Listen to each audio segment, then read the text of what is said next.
Starting with the most majestic picture. This is...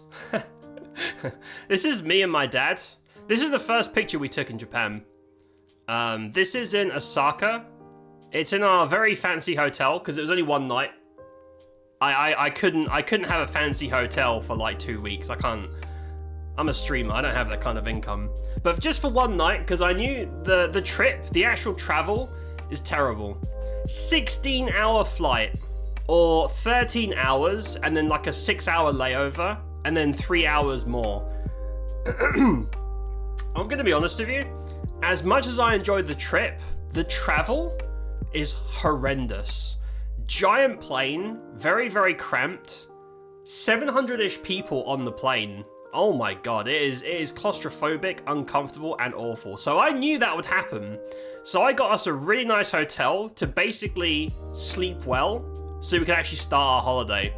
I do have a picture of the... Hey! Oh! Uh-oh. I can't even see that on screen. Hey Dan and chat. Hope you had the trip of a lifetime. Dano-san bows politely. Dado-san? No, not the Dado-san. Brock, thank you for the 74. I appreciate you. Cheers, mate. It was good. We just started talking about it. It was good. Hey doing, Brock? What's up, bud? Also, thanks for the follow. I appreciate it. Hold on. I'm gonna fix that. God damn it. Okay, you know what? I can't. Hold on. I can't even fix that because there's literally 300 different elements on this scene. Oh. Hold on. Hold on. God damn it. How do I move this?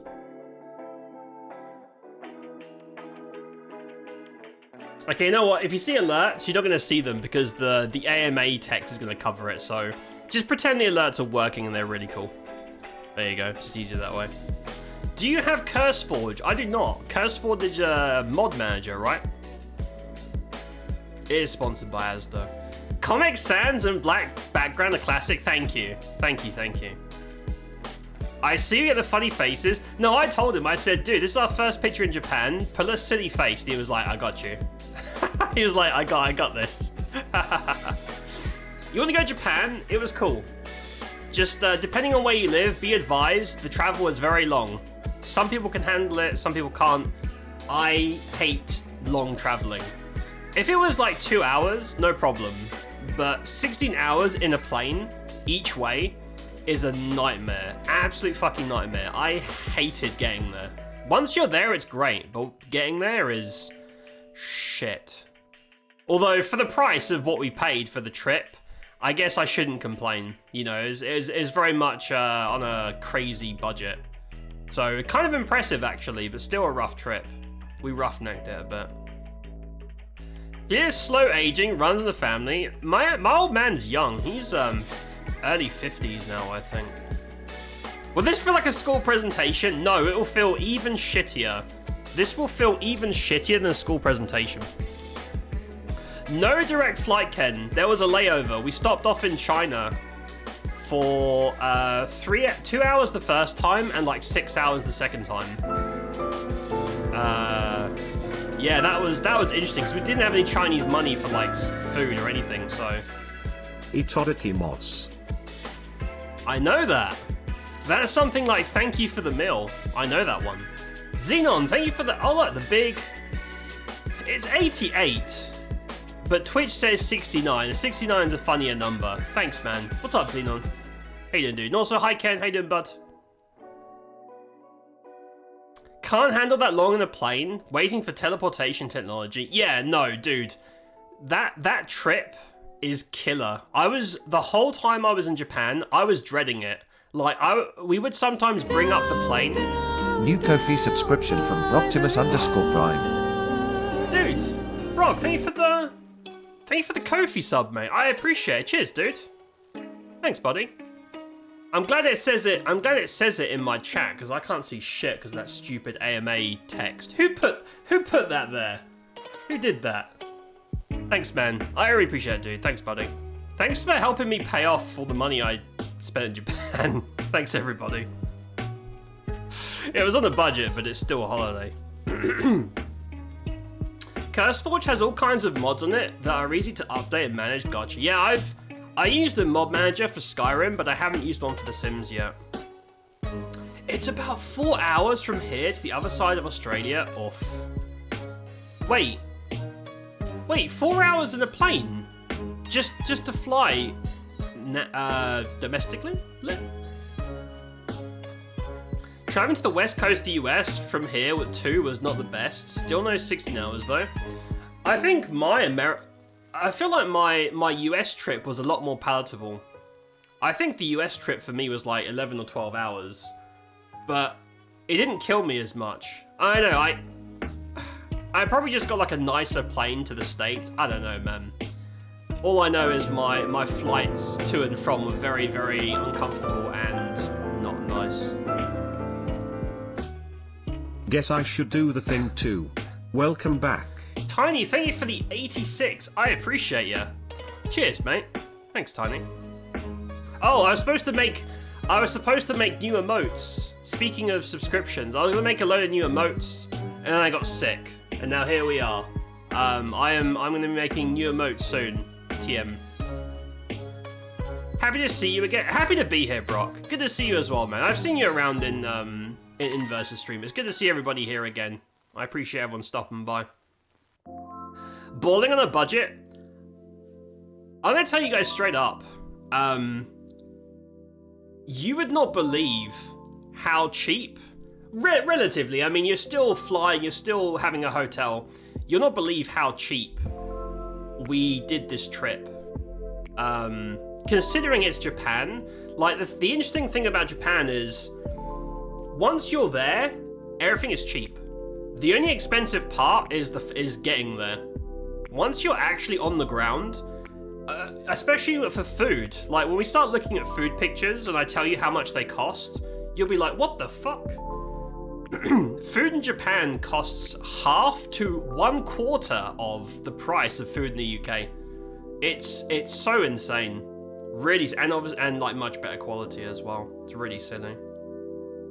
You're getting too old for a long flight. I did Connect 2 this time. No, I gotcha. I understand, mate. I am also too old for that shit, but I can't resist a bargain, dude.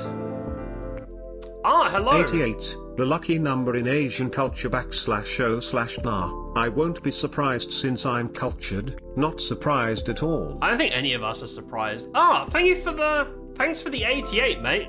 Happy. Oh, wait, is that why 8888 is lucky as well? Some games do that. Thanks, I appreciate it. How you doing, bud? Wasn't too bad, 7 to 8 each time and 3 hours break in between. Yeah, I mean, I don't know, man. Like, people asked, I was gonna say this at the end of the segment, but like, when people say, would you go back? My first question is, do I have to do a shitty flight again? That's the biggest barrier to me going back, is the flight. It's nothing about the actual country, but getting there, I can't stand that. Now, obviously, if you're not on a budget and you have like, you know, a nice, smaller craft, you go in like business or executive or whatever, it's not a big deal, right? It's probably just kind of boring, but at least you won't be uncomfortable. But like, this was like the cheapest economy seats. I spent most of the time like this. I was in the middle every time, which means the dickhead on my left takes up my arm slot. The dickhead on my right takes up my arm slot. So I'm kind of like, I'm kind of cramped. I felt terrible. That's not Japan's fault. That's nothing to do with Japan. But yeah, no, I hate. Long flights are the worst. I don't mind like coaches or trains or buses because they're usually like very, very, a lot more room, a lot more comfortable. There's a view.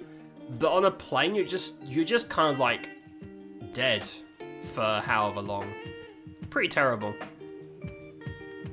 During the raw dogging a flight challenge on a long fucking flight. Wait, who's getting raw dogged on the plane? People are raw dogging on the plane? I mean, at least it passes the time. I can't, you know what? After doing those trips, I can't blame anyone for banging in the bathrooms just because it's such a boring, immobile trip. I'm not mad at anyone who's getting boned in the toilets, dude. I ain't mad at that at all. There's a spider in your saucepan. Fuck you, Halloween. Xenon, what the? Capcom Katie just donated 5 pizzas through Ko-fi. What the hell are you talking about? Katie, thank you for the $5, mate. I appreciate you. You know what? In Japan, a $5 goes a long, long way. You can buy a lot of food with a $5. Thank you, mate. Thanks, Katie. Is the TTS not working?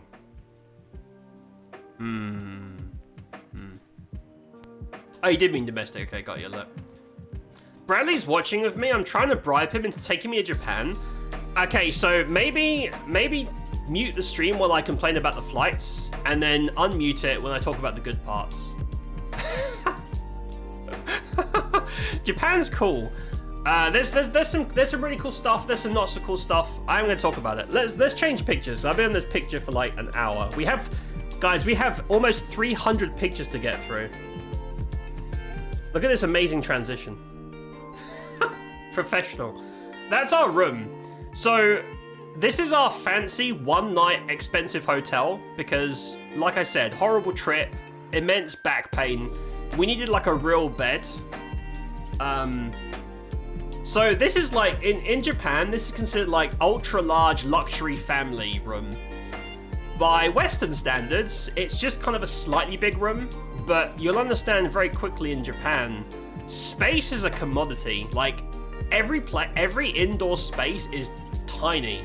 They do not have space over there. So this is considered like massive. This is supposed to be for a family of 5, and it's just me and him. We just had our own like king size bed each, and there's a couch over there to put shit on. To be fair, lovely hotel. Very, very nice. Great staff, free drink when you get in. Lots of room, great bed, great showers. Very, very nice. Also some views. I'll show you the views in a sec. But yeah, this was the only like expensive. It was expensive. It's the only expensive hotel. The other ones are budget places. Did you bring me anything from Don Quixote? I did go there. I went to a mega Don Quixote and I didn't buy that much stuff because I didn't have much time.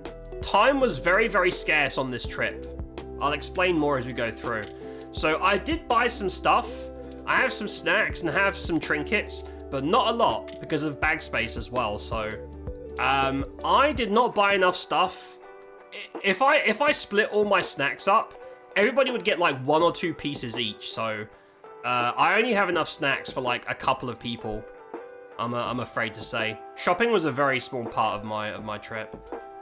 I'm so behind on chat. A in Asian, specifically in Chinese, because it sounds similar to rich wealthiness. Oh. Middle seat always gets both armrests. Not on this plane. On this plane, I didn't get shit. People stole my armrest. It was horrible. Last time I flew, I got sick. I feel you. Breathing all the recycled air.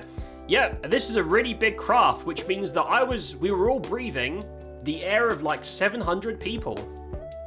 It's a miracle I only got sick on the way home. Larian, hello, hi, how's it going? What's up? Apollo, good to see you. Hello, hello, hello. I know I'm really behind on chat, but I'm trying my best. I wish that's what raw dogging a flight meant. You just watch the plane on the flight path and don't do anything for entertainment. So I had my I had my phone with me, obviously, and I got whatever the emulator Tiny recommended, Duck Station, and I played through Suikoden 1. I played the whole fucking game, half of it on the way there, the other half on the way home, and I finished it while I was sick. I was just sitting here, just playing the game, and I finished it. But it's such a long time to be uncomfortable. I could only play it for like a couple of hours, then stop, take a break, stare at the ceiling, hope there was food coming, and I wasn't even hungry. I wanted the food to arrive, so I had something to do. Yeah, the long plane fights, horrible. I'm gonna need to stop to hydrate a lot. Remember, I'm still like post-sickness, and I haven't really used my voice that much, so.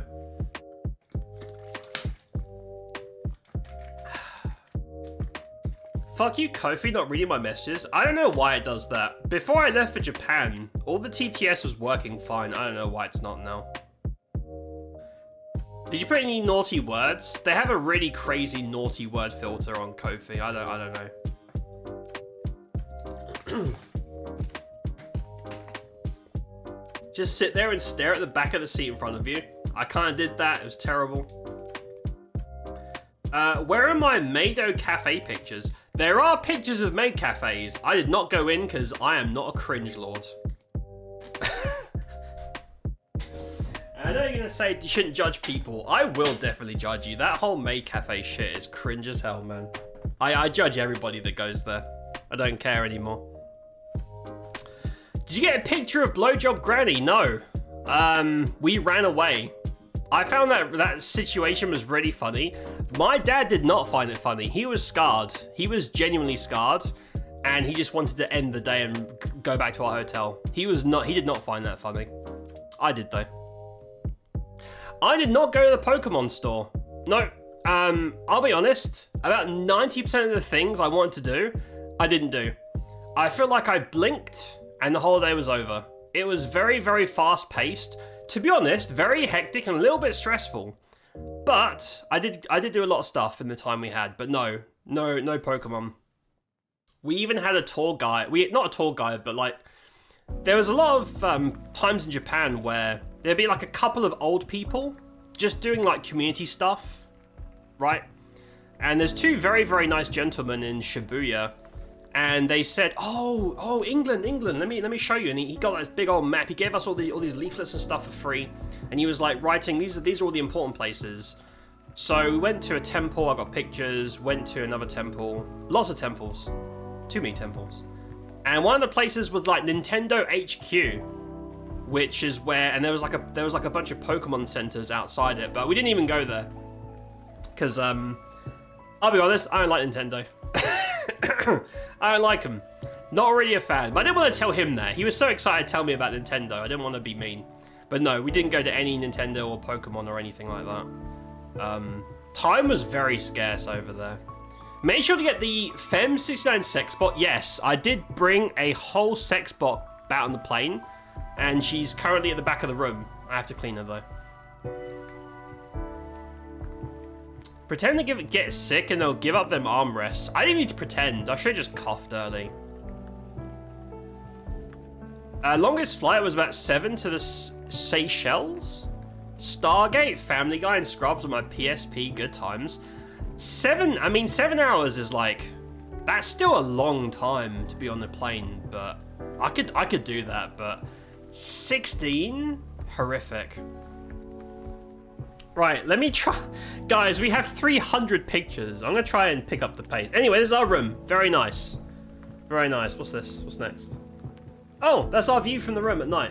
That's, so this is like northern Osaka. It's basically touching tips with, it's not that far from Kyoto or not that far from Kobe. I made sure, I did all the planning for the trip. So I made sure that every single hotel and like apartment that we stayed at was a 10-minute walk or less from a major station. So this was like near Shinosaka Station, which could basically take you anywhere within like a few minutes. It's a great location, to be honest. But yeah, that's our view. Osaka at night. Dan, why is there a picture of a toilet? Well, because over here, a toilet just has a flush button.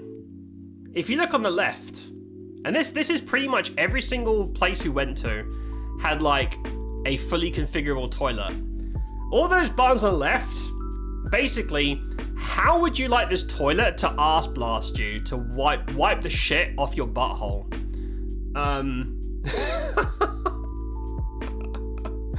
People weren't kidding about the arse blasting. The arse blasting is real. Pretty much every toilet has this. And I will say, I don't know if it was this hotel or the next one, but whoever was there last put it on the maximum power, and I screeched. Like, my dad heard me out. He was like, "Are you okay?" I'm like, "Yeah, some idiot left this on max, And I feel like I just got like aggressively penetrated in the arse region. Not much of a fan of that part, but it does clean you. To give credit, it does clean your butthole. But yeah, the arse blasting in Japan is real. They love that over there. All the toilets blast your anus. It's good for cleaning. Fucking hell. Man, I am not gonna survive this stream, dude.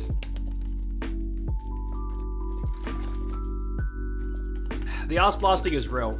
Don't put it on max unless you like anal. If you like anal, put it on max. Go for it. But I'm not a fan. It does clean you though, to give credit. And there's lots of options as well. You can like do all this different stuff on the toilet. And there's also like a front wash. I was like, what the hell is that? It's for your cooch.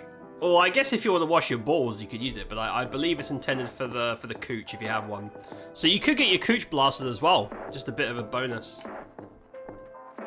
You doing good, Larian? The weeks sure do go by fast when working. It's weird. They do. Yeah, no, being occupied gets things done. You'd have slept the whole way? I can't. I would love to sleep on a plane. Just zombie out and forget about it. I can't sleep on a plane. It's so uncomfortable. Doesn't like your copy pasta. Yeah, if you shitpost, it won't go through. You think you've done 12, 13-hour flights? Usually movies and turn DS all the way. Try to sleep. Yeah, I can't sleep. Spend the time you were gone trying to fix up your room. Still a mess. I saw your pictures, Tony. Looks like it's coming along nicely, man. What I'm hearing is that you're not cultured. No, I'm just not cringe. Dude, okay, so most maid cafes and company services are on up floor, so you can't see in, right? There was one on the ground floor, and I looked in. I'm going to be honest with you, bro. Every single customer looked exactly the way you expect a customer in a maid cafe to look. That's all I'm going to say about it. I was like, yep. Checks out. Did you look for MILF cafes? I did not. I did not look for MILF. I didn't need to. You know why? Here's the thing about Japan. Everyone's always going crazy about like the bunny girls and the cat girls, all that shit. They're basically like very young, very skinny. You know, that's their aesthetic. Who am I to judge? However, you know what people don't talk about? All the like businesswomen coming out of the office in like droves. Speaking of MILFs, I was like, God damn, no one talks about this. At certain times, like when shifts end and stuff, you have like these droves of really well-dressed businesswomen coming out, and I'm like, God damn. What, did you guys not appreciate MILFs over here? What's wrong with you? Everyone's all flabbergasted by the maids and shit. No one pays attention. That's criminal. So I didn't go to any MILF cafes, but we got that shit for free, dude.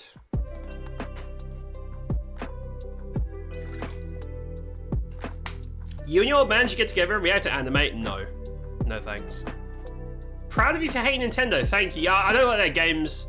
I don't like their policies. I don't like them. They just seem very arsehole-ish to me. I don't like Nintendo, never have, honestly.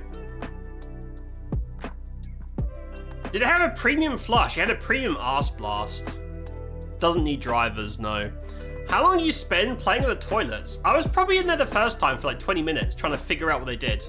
And I would stand up, press the buttons to like test run it before I started nuking my parts.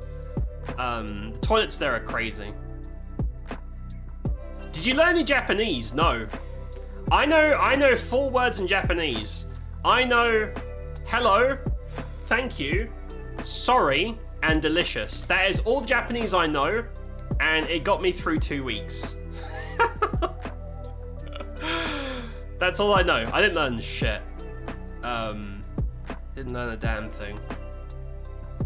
You want the 3 soap and wax option? I think you gotta pay extra for that. It is the weirdest Are You Winning Son moment, it's true. Gotta download the update? Dan being arse blasted, thank you. I feel like the max is enough to rinse your teeth. I mean, probably. It was very strong. I'm like, how much shit do you have on your butthole that you need the strongest setting? Like, something's wrong, dude.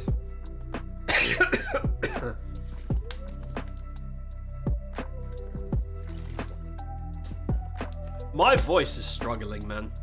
I guess it's because I'm still like recovering from being sick. This is gonna be a rough stream. I'm gonna try and get through these pictures now. Otherwise, I'm not gonna make it. Where are we? Right, no more arse blasting. Oh, so this is the same shot from the day before. This is in the morning, and it's pouring down with rain. Of course, Osaka, which is always hot and sunny, the first day I'm there, the first full day, pouring down with rain. It's like I never left the UK. So I thought that was quite amusing. Thanks, Osaka. Oh, our first bit of food. So this is on the bullet train. Bullet train's one of those things you have to do when you're in Japan, right? It's a train that's like 1,000,000 times faster than normal trains, right?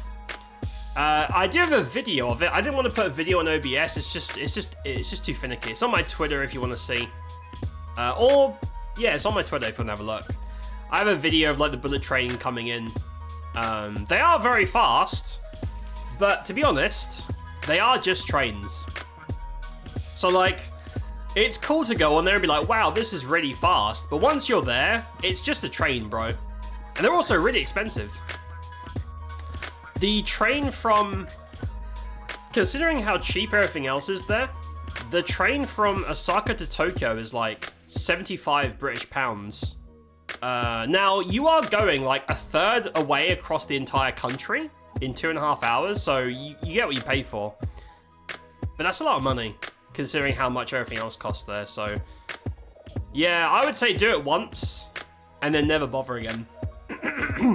I don't think this is a repeat trip, but it's cool to do it once. Also, you're supposed to be able to see Mount Fuji from the window seat, which I think I had both times. However, it was foggy.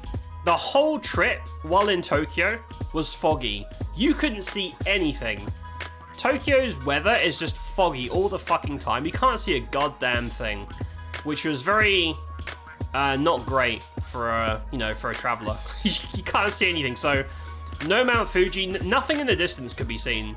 Only things like right in front of your nose could be seen, which was really shit, if I'm honest. I love foggy weather because I'm in the UK. That's just my natural weather. But for a tourist looking at stuff, the fog is shit. Yeah, Tokyo's weather was not great for what we wanted to do there. Did you find the man-baby cafe from the Yakuza games? Yes.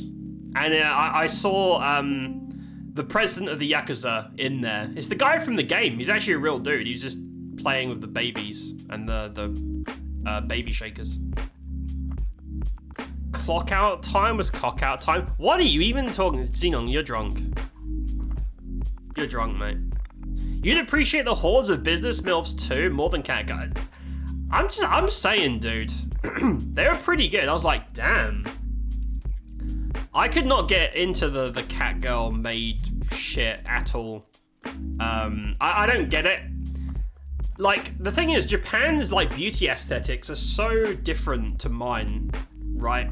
Because they like very, very skinny, very, very young looking. And I'm like, I don't like either of those. There is nothing here for me. I was just, you're gonna see pictures later. I try not to take pictures of individuals because that feels rude and creepy.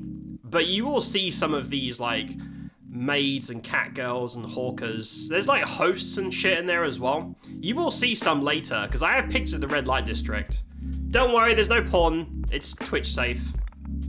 But yeah, I was like, this doesn't do it for me at all. Like, I would never be a customer for any of that stuff, but even just to look at, it's not my jam. Now, the business ladies, however, I was like, god damn. You guys have this every day, you don't pay any attention to it? Feels criminal. Yeah, they're pretty hot. How'd you get through Japan for 2 weeks, only knowing 4 words? A lot of people there know English, especially the younger generations. So if you're like my age or younger, you probably know enough English to get by. At least in the places we went to. And also my dad had like Google Translate on speed dial. So, yeah, we got through it. You'd be amazed how much you can communicate with no words just by like nodding. So you can nod for affirmative. This is how they say no in Japan if they're doing something you don't want, or if they misunderstand what you're asking for. You can get by just by pointing and nodding or saying no, very, very easily. So yeah, the only real downside to not knowing the language is that it blocks you from a lot of food places, and I'll talk about that later. But yeah, no, it was fine.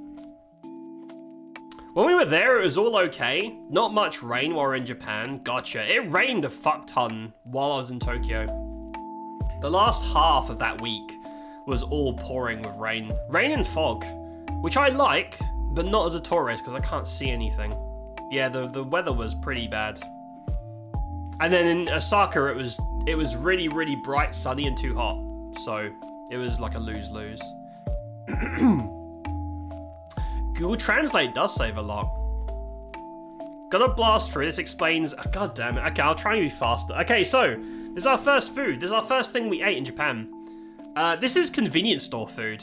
And if you think, why would you eat that shit? More than half of the food that we ate in Japan was konbini food. It's really fucking good, and it's cheap as shit. Like, it's nothing like over here. Over here, convenience store food is shit. Supermarket ready-to-eat food is shit and overpriced. In Japan, you can get like a meal for like £3 or £4, and it's always really fucking good. So, the thing on the right, that's I think it's like a chicken salad with like yuzu sauce. Really good. Fair hello. Howdy Japan boy. How's it going? It's going pretty good, mate. I can't complain. I can't complain too much. Thank you for the 68. Almost the sex number. How you been, Fair? What's up, dude? So yeah, chicken salad's really good. What sandwich is that? Oh. People talk about eggs and egg sandwiches in Japan. Now, I don't really like eggs that much. I'm not a huge egg person, and I would never think to put eggs in a sandwich. Not my deal. They are really fucking good, man. If you're in Japan, go get egg sandwiches. Don't roll your eyes at me, go buy them. They are so good. You won't understand until you eat them. They're really fucking good. Probably the best thing there.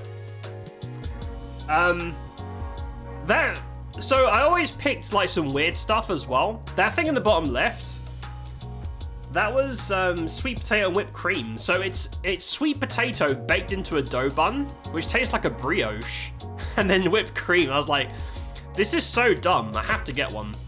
And it was delicious. I'm gonna be honest, it was pretty fucking good. The top left is onigiri. It says salmon. It says grilled salmon. It is not salmon. It was mackerel. I love mackerel. I ate a lot of mackerel while in Japan. Mackerel is fucking delicious. So it's just a rice triangle with seaweed filled with like beaten up grilled mackerel. Delicious. Really tasty. So we basically bought, you're supposed to buy a lunch and you eat the lunch on the train. That's how it works over there. So this is on the bullet train. What's next? Oh.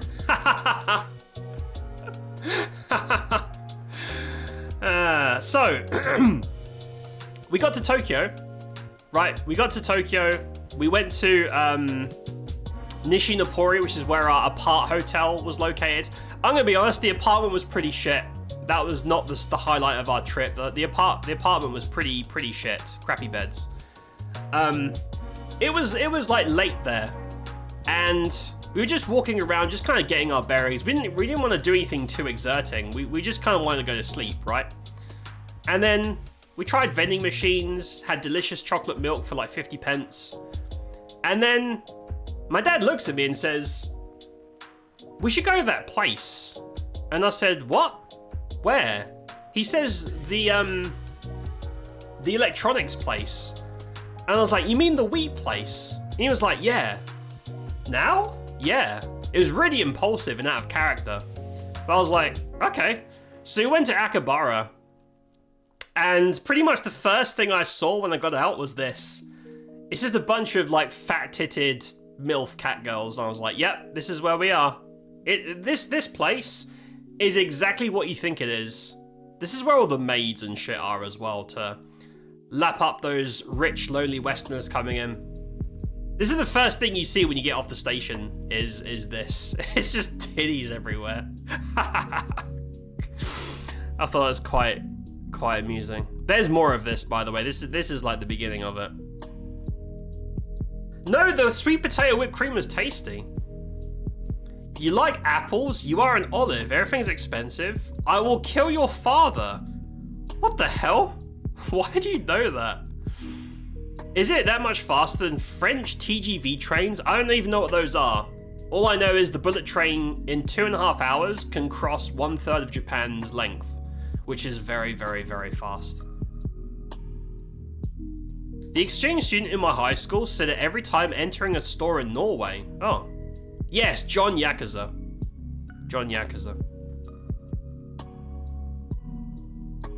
Late joke explanation. Business ladies, they clock out time. Ah, cock out. You ruined the joke. That's okay, Xenon.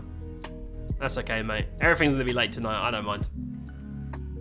Not gonna lie, pretty hungry. This is kind of torture. Oh, it gets worse. That's just convenience food. There's a lot of nice food pictures. Although, I'll be honest, guys, I did not eat a lot of Japanese food while over there, for reasons I'll explain as we go through. So, if you're expecting to see all kinds of like wacky Japanese food, there are some, but not as much as I'd hoped. There's a lot of non-Japanese food in here too, just because of necessity.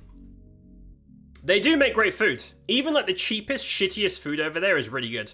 We had one bad eating experience, and that was in the granny blowjob area. So you know, we walked right into that one, unfortunately. Yes, QP mayo. Japan has like super mayo, but their eggs are also really, really fucking good too. They're so good you can eat them raw and not get salmonella like you do in the West. Yep, QP mayo. Supposedly there's a whipped cream sandwich there, which sounds awful and it's good. I tried it. I had a whipped cream sandwich, and it was alright. It was whipped cream and fruit. It was like a dessert sandwich, and I liked it. Every time I order something, see, my old man is not adventurous with food. He likes what he likes. He doesn't want to try new things. So he like rolled his eyes at me the whole trip because I was just trying all the dumbest shit I could find. I had basically a fruit salad whipped cream sandwich. Pretty good. Yep, Honkers, great game at. Yep, trying to get that mobile lonely person with no impulse control money. Yep. Whenever I see anime titties, I assume it's a mobile game, because that's where all the money is, because people are stupid. You've been running around for 30 minutes cooking. Hi, Xenon. Take away from the cat titties, but it's my birthday. I will save this image as my present. Wait, is it your birthday today, dude? Is it today, Xenon? Japan's extremely lengthy. It's like a thin, curvy penis, fast and more... I've never heard someone describe Japan as a thin, curvy penis. That's funny. If Japan was way cheaper than the UK, I understand why he was screaming every time entering a Norwegian store. Yeah, I also understand that. No, Japan's food is dirt cheap. Like, literally a half to 75% cheaper than it is in the UK for restaurants, groceries, anything. Like, coming back to the UK and doing grocery shopping was a nightmare. I'm like, why is everything so fucking expensive over here? This is a scam, because, you know, I just came from Japan where high quality restaurant food is like a $5, or you can buy like a bag of dumplings for 50 pence, and everything over here is just insane.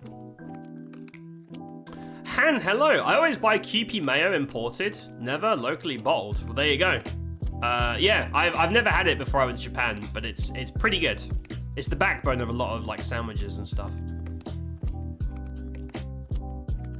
You had pizza in Japan? I did. For reasons, again, I will explain later. I had a lot of non-Japanese food. You laugh I was taking pictures of KFC. You went and eat pizza in Japan. Yeah, but I had good reason that you probably don't. Norway is one of the few places you can eat eggs raw. Yep, exactly. Oh, wait, Norway. I didn't know that. Huh. Every 2 weeks, it cost a whopping $10 for a 300ml bowl. Damn, that is expensive as shit. I can't live without them. That's a lot of money for mayo. Right, get rid of the cat girl boobs. What's next? Oh, it's just more anime shit.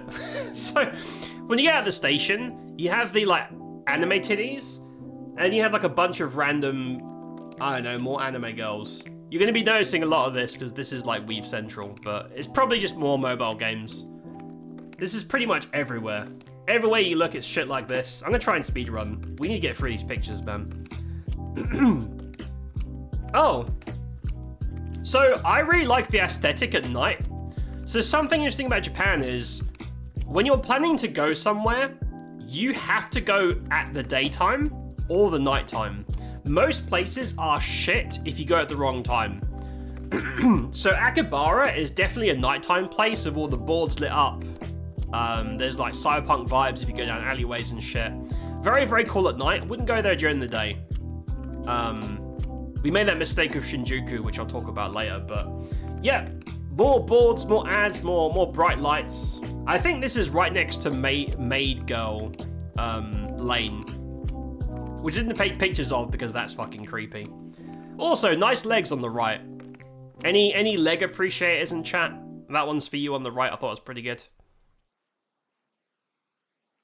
You took picture of Azure Lane 7th anniversary. I know what that is. Is that a mobile game? Did you eat takoyaki? Oh, is that octopus balls? No. 90% of the food that I wanted to eat, I did not eat. Didn't have time. Didn't have time, and accessing a lot of food is really fucking difficult. Like, the food was really good, but I was disappointed at how difficult it is to get as a non-Japanese person. I'll explain more later.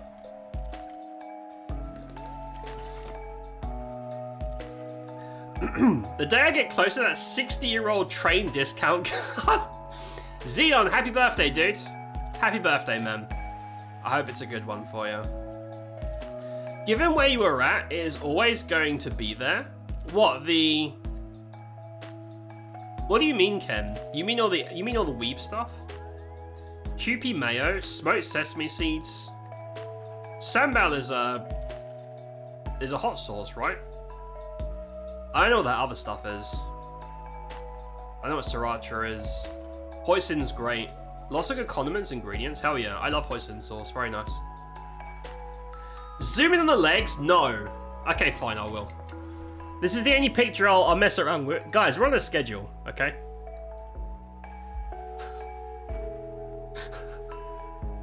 God damn it. The things I do for you, chat. The things I fucking do for you. You happy? God. Happy? There you go. That's the best you're gonna get. Cover the camera a bit. There you go. Have some anime girl legs.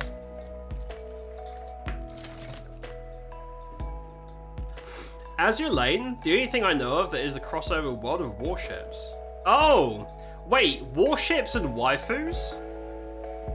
You guys are fucking weird, dude. You guys are weird. All the weeb ads, yeah.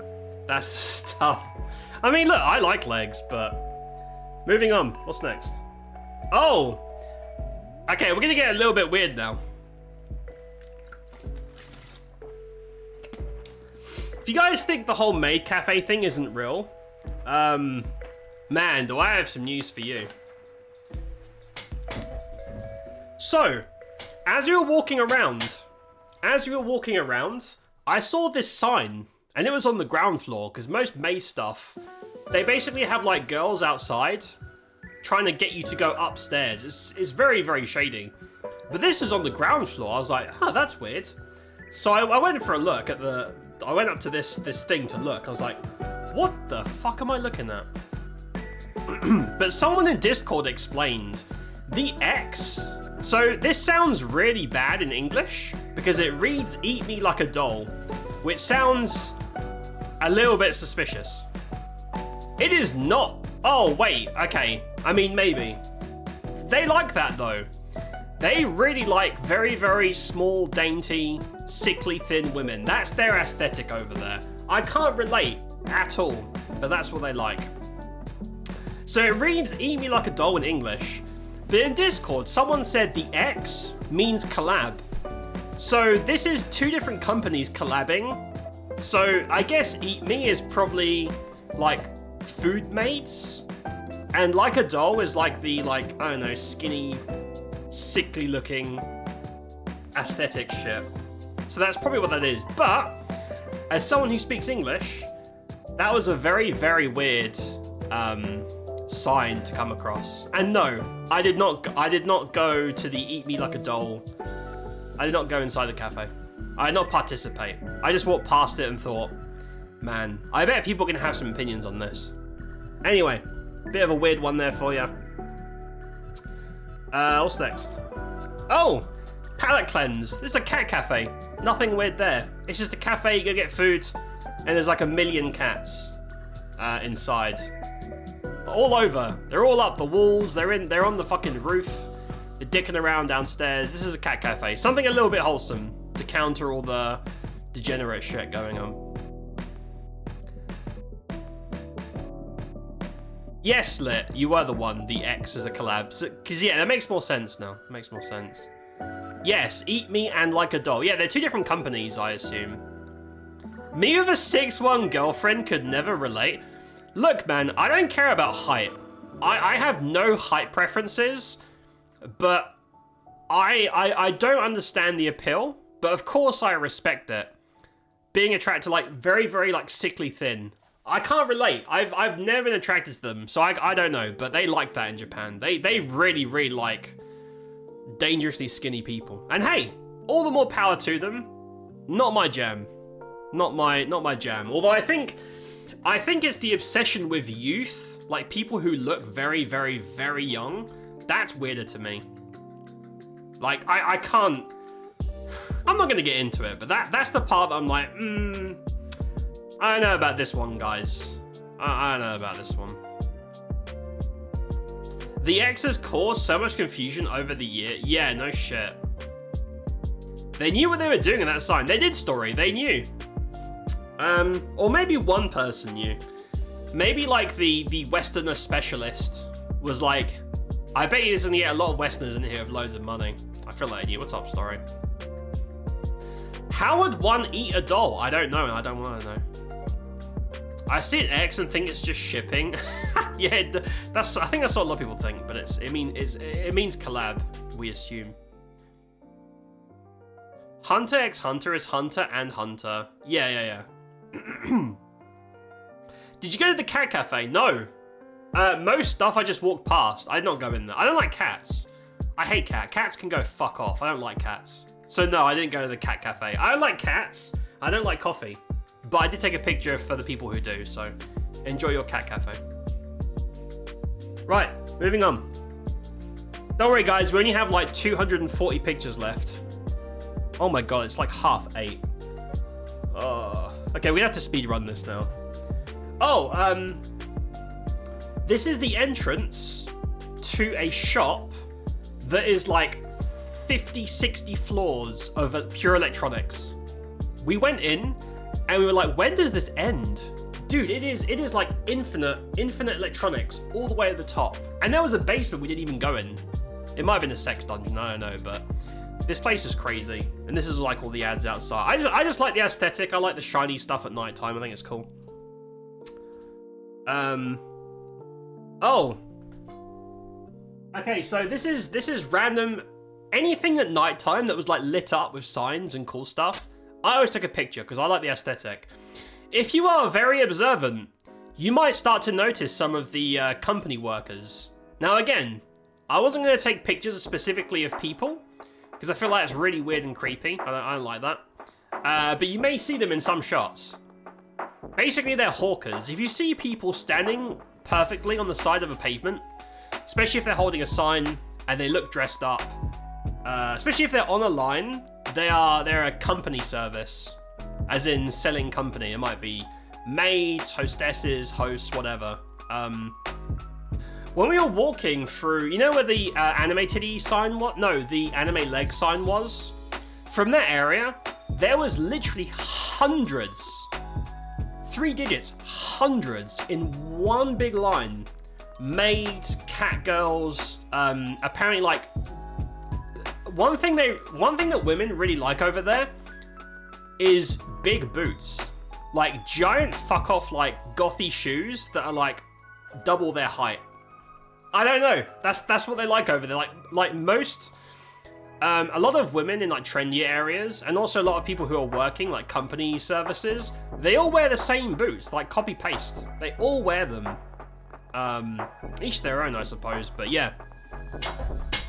Anyway, we can play a game of spot the company workers as we go through these pictures.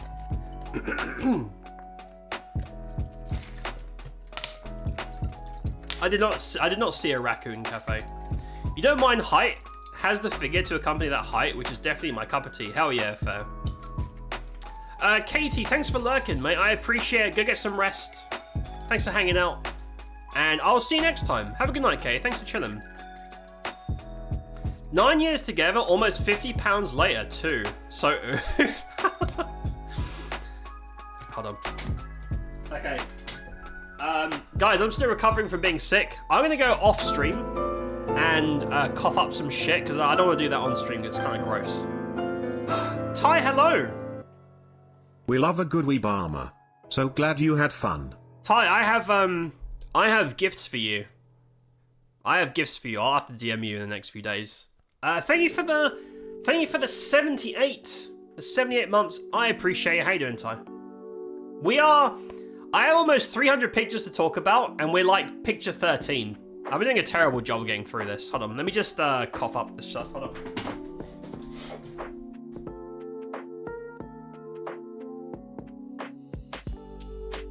Oh man, that is fucking disgusting. Yuck. I feel like talking is getting this shit out of my system quicker. I'm almost out of water as well. This is very, very taxing on my voice box, I'm gonna be honest.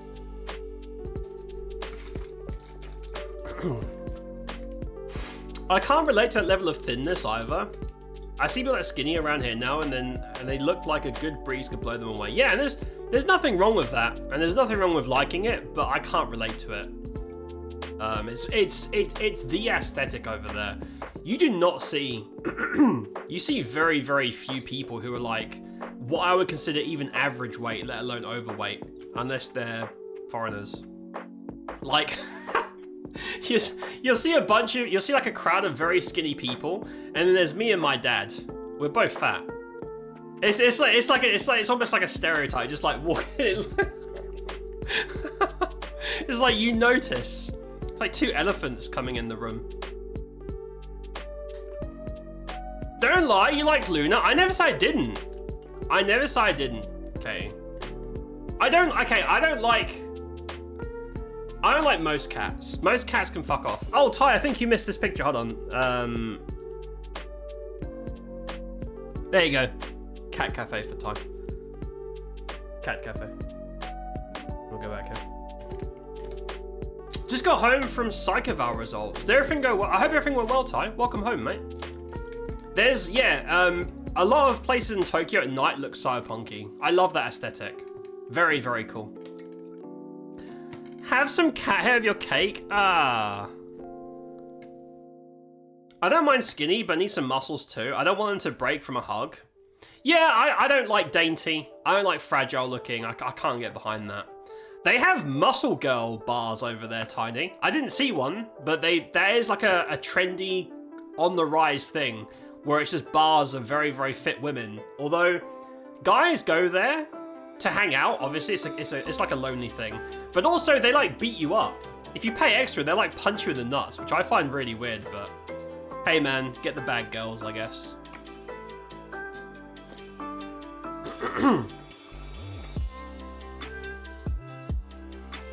130 IQ, mixed mental disorders from parental neglect. Shit. Potential literally wasted by shit parents. I'm sorry, Ty. No ADHD. Likely none. Interesting. I don't mind stickmen, nor should you. There is nothing wrong. I always worry when I say my preferences that people are like, hey, what's wrong with skinny people or whatever? There's nothing wrong. I just not into it myself.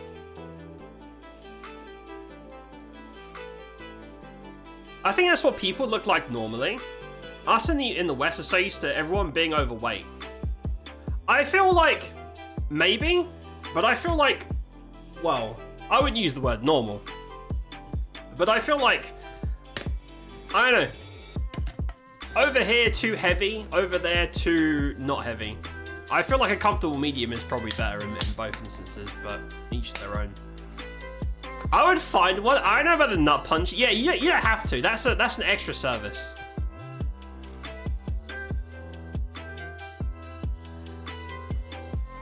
This is gonna be a really rough stream, man. My voice is already killing me. Still recovering from being sick. Hold on, I need to get more.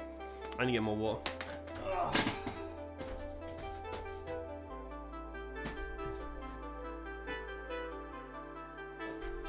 Yeah, we were supposed to play a game at the end of tonight. I think that's gonna happen. We're on picture 13. That's alright. We're not on the schedule, right? We're just vibing, I guess.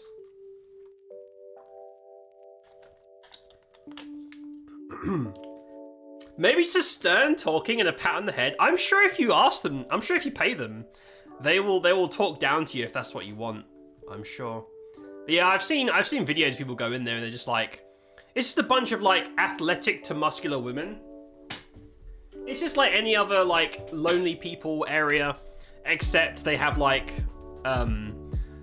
some of them do like bar tricks, but because they're strong, they like break cans and stuff, and they also beat you up if you want. Hey man, I don't get it, but each their own, I suppose. There's weirder stuff out there. Can't vibe with overweight. I think it's kind of because of how I've been taught about it. Fair enough. And that's fine too. If people, you know, if people don't like that, that's totally cool. As long as you're not a dick about it. Preferences are okay. Your attention was lower compared to everything else. Still above norm. Likely why I felt like I had ADHD. Dysthymia, which is like low grade persistent depression. Damn. That's a lot. I would say there's a good healthy medium between overweight and skin wart. Yeah, no, for sure, absolutely. Like, I don't know.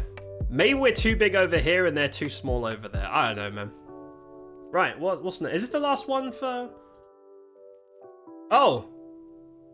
Okay, that's the last of Akihabara. So, the first, like, real Japanese food picture. There are not a lot of these, I'll be honest. It's mostly konbini food and, like, fusion food. This is our first, like, real food over there. We had ramen. And this spot was about 5 minutes from our apartment. It was really fucking good, dude. And the owner's really nice. Like, really, really nice lady. We left, like, 5-star reviews and we showed her and she's really excited. She chatted with us for a bit. This is miso ramen. Do you know how much this costs?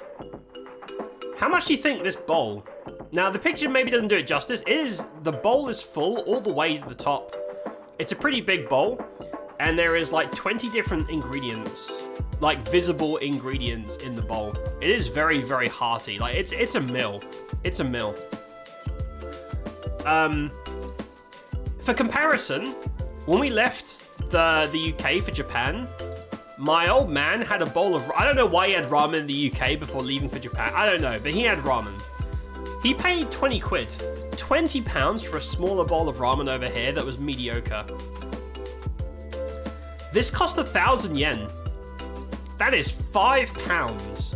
You can go to a restaurant and get a really, really good quality, delicious bowl of ramen for £5, and that's your meal. Where the fuck can you go in the UK? Sit down in a restaurant and eat a meal for a £5? Nowhere. Not for, you can't eat for single digits. It's insane how cheap food is over there. One of my favorite parts of the trip is just how cheap the food is. Yeah, very, very good. If you're in Japan and you want to go there, it's on my Twitter. I have the name of the place and the location and stuff because the business owner chatted us up about a lot of stuff and she was like, I'd like to go on holiday someday, but I can't because, you know, the business. So I was like, don't worry, we're gonna leave really good reviews and try and help you out. She was really nice. Anyway, You can get cheap, very nice ramen. It's in Nishinapori. $6? $6 is... What is that? Is that £4? Almost. €8, damn. Probably 800, yeah, 1,000 yen.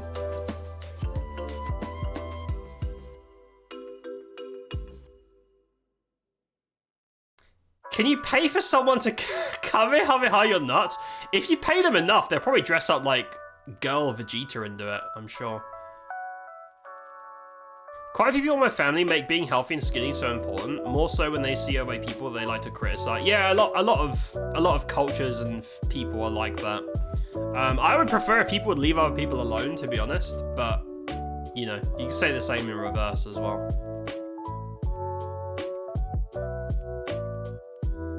I saw a video of the dude that went into the Muscle Mummy Cafe, paid for a slap in the face. They do it for the show, but was I wrong? She open palm destroyed his face, giggled and messed with his hair. It was curious, not for me for sure. They punch you in the ball, they like spank you.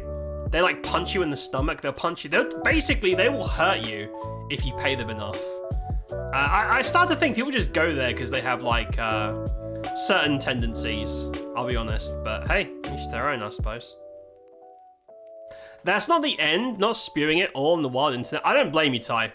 That's between you and the big man in the sky. I don't blame you, mate. I hope the information was useful to you.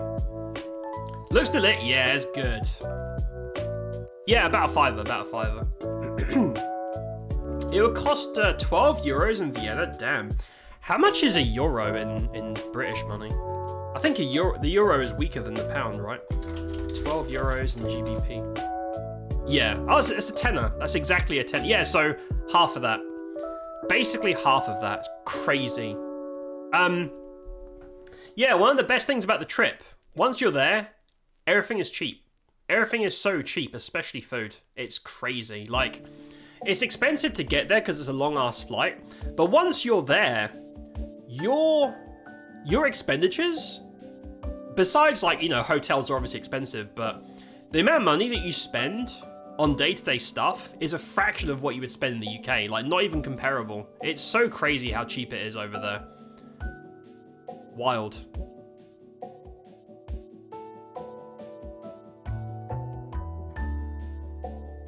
$1K seems to be on the higher end of the spectrum for what I'll pay for that.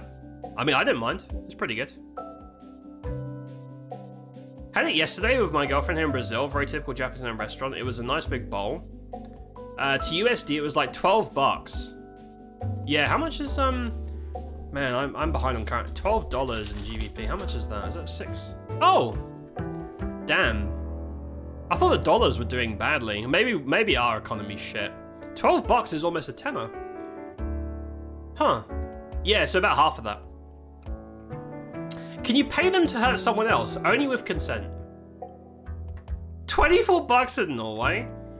Go to the Muscle Girl Cafe with a baseball bat and $1,000. Dude, if you pay them, they'll do anything. They will fuck you up, man. Send the address for Muscle Girl Cafe at Thai. I will. Man, if I had more time, I'd have gone. There are so many. I did like not even 10% of the stuff I want to do over there. Time was very, very fleeting over there. Very, very fleeting. But I would if I had the time.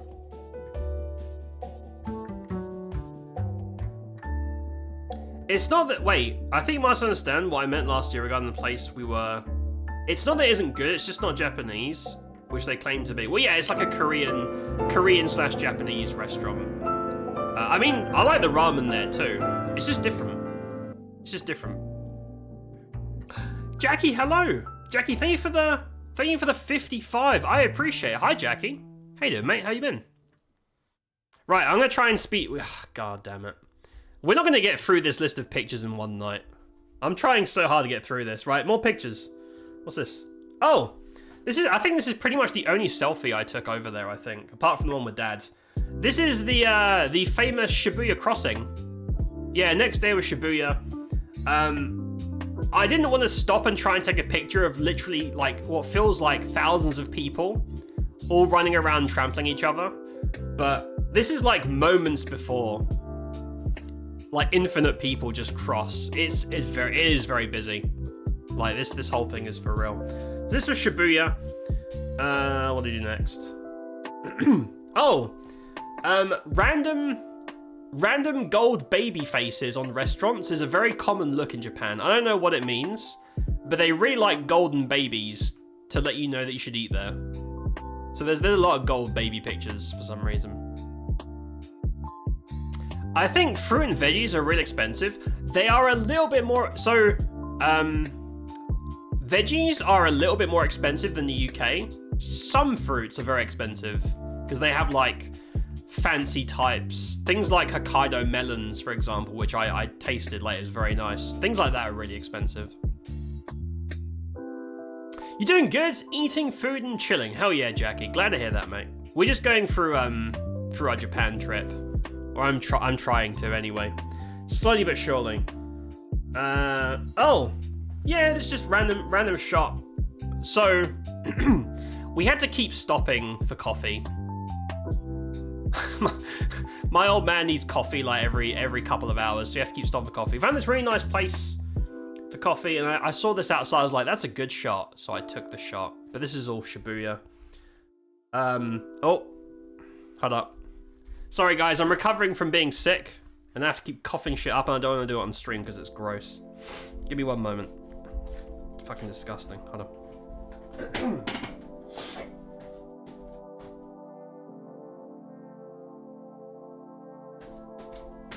Your boy's still recovering from flu / maybe COVID. I'm gonna go for a piss soon as well. I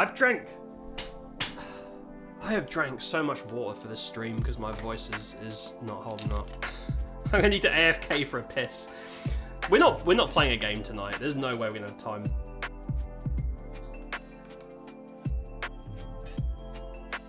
Did you see? Wait, Dr. Decker 2? You're lying. Tiny, you wouldn't lie to me. What? No.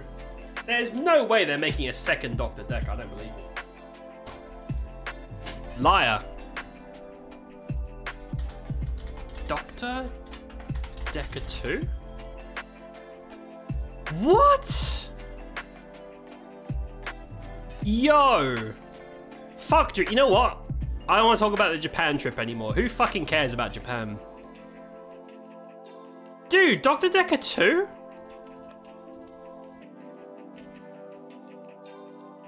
That's crazy. I don't think the game even sold that well. Why are they making a second one? Huh? That's amazing. Hold on guys, this is very important. This is very important.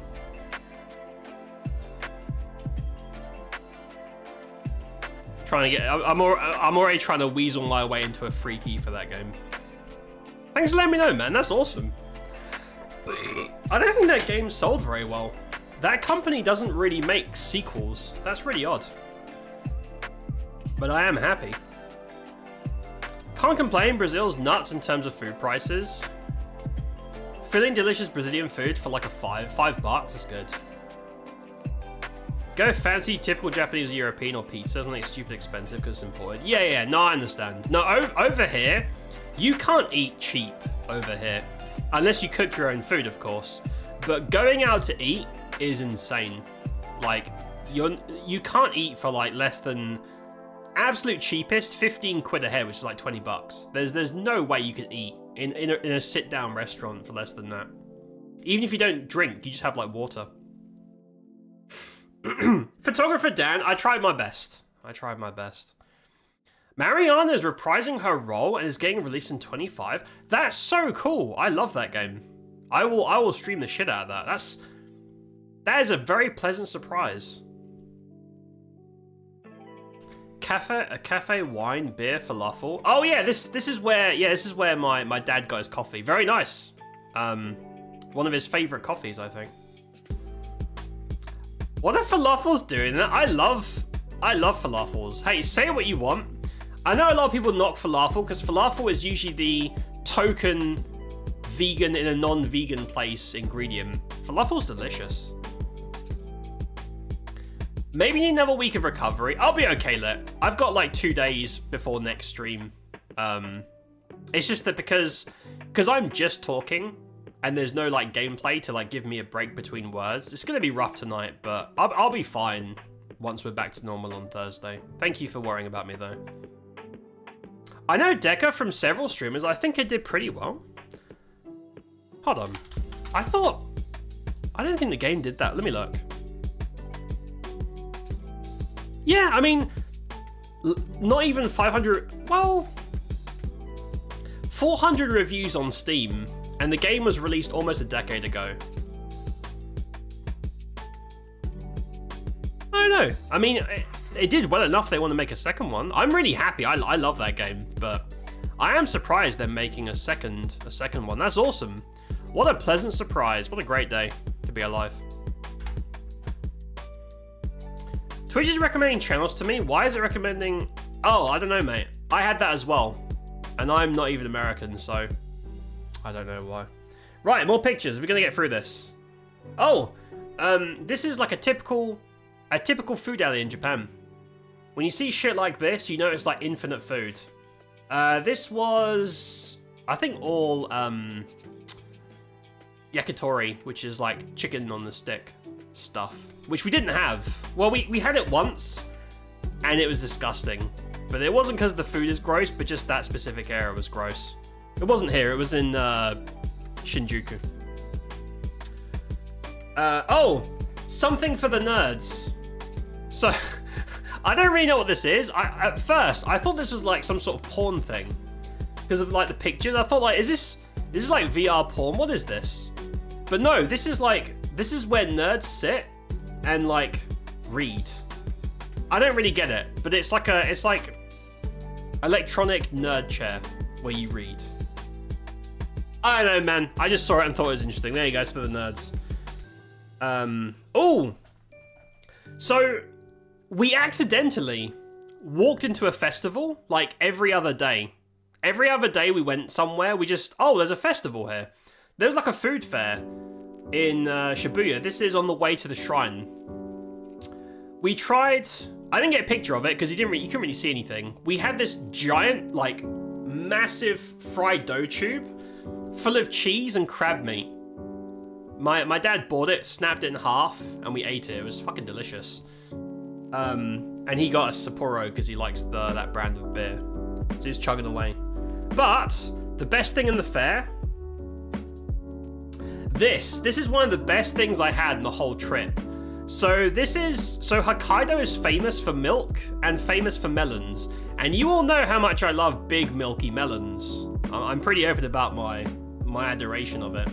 So this is Hokkaido milk ice cream, Hokkaido melon ice cream, and there's Hokkaido melon on the bottom beneath the ice cream.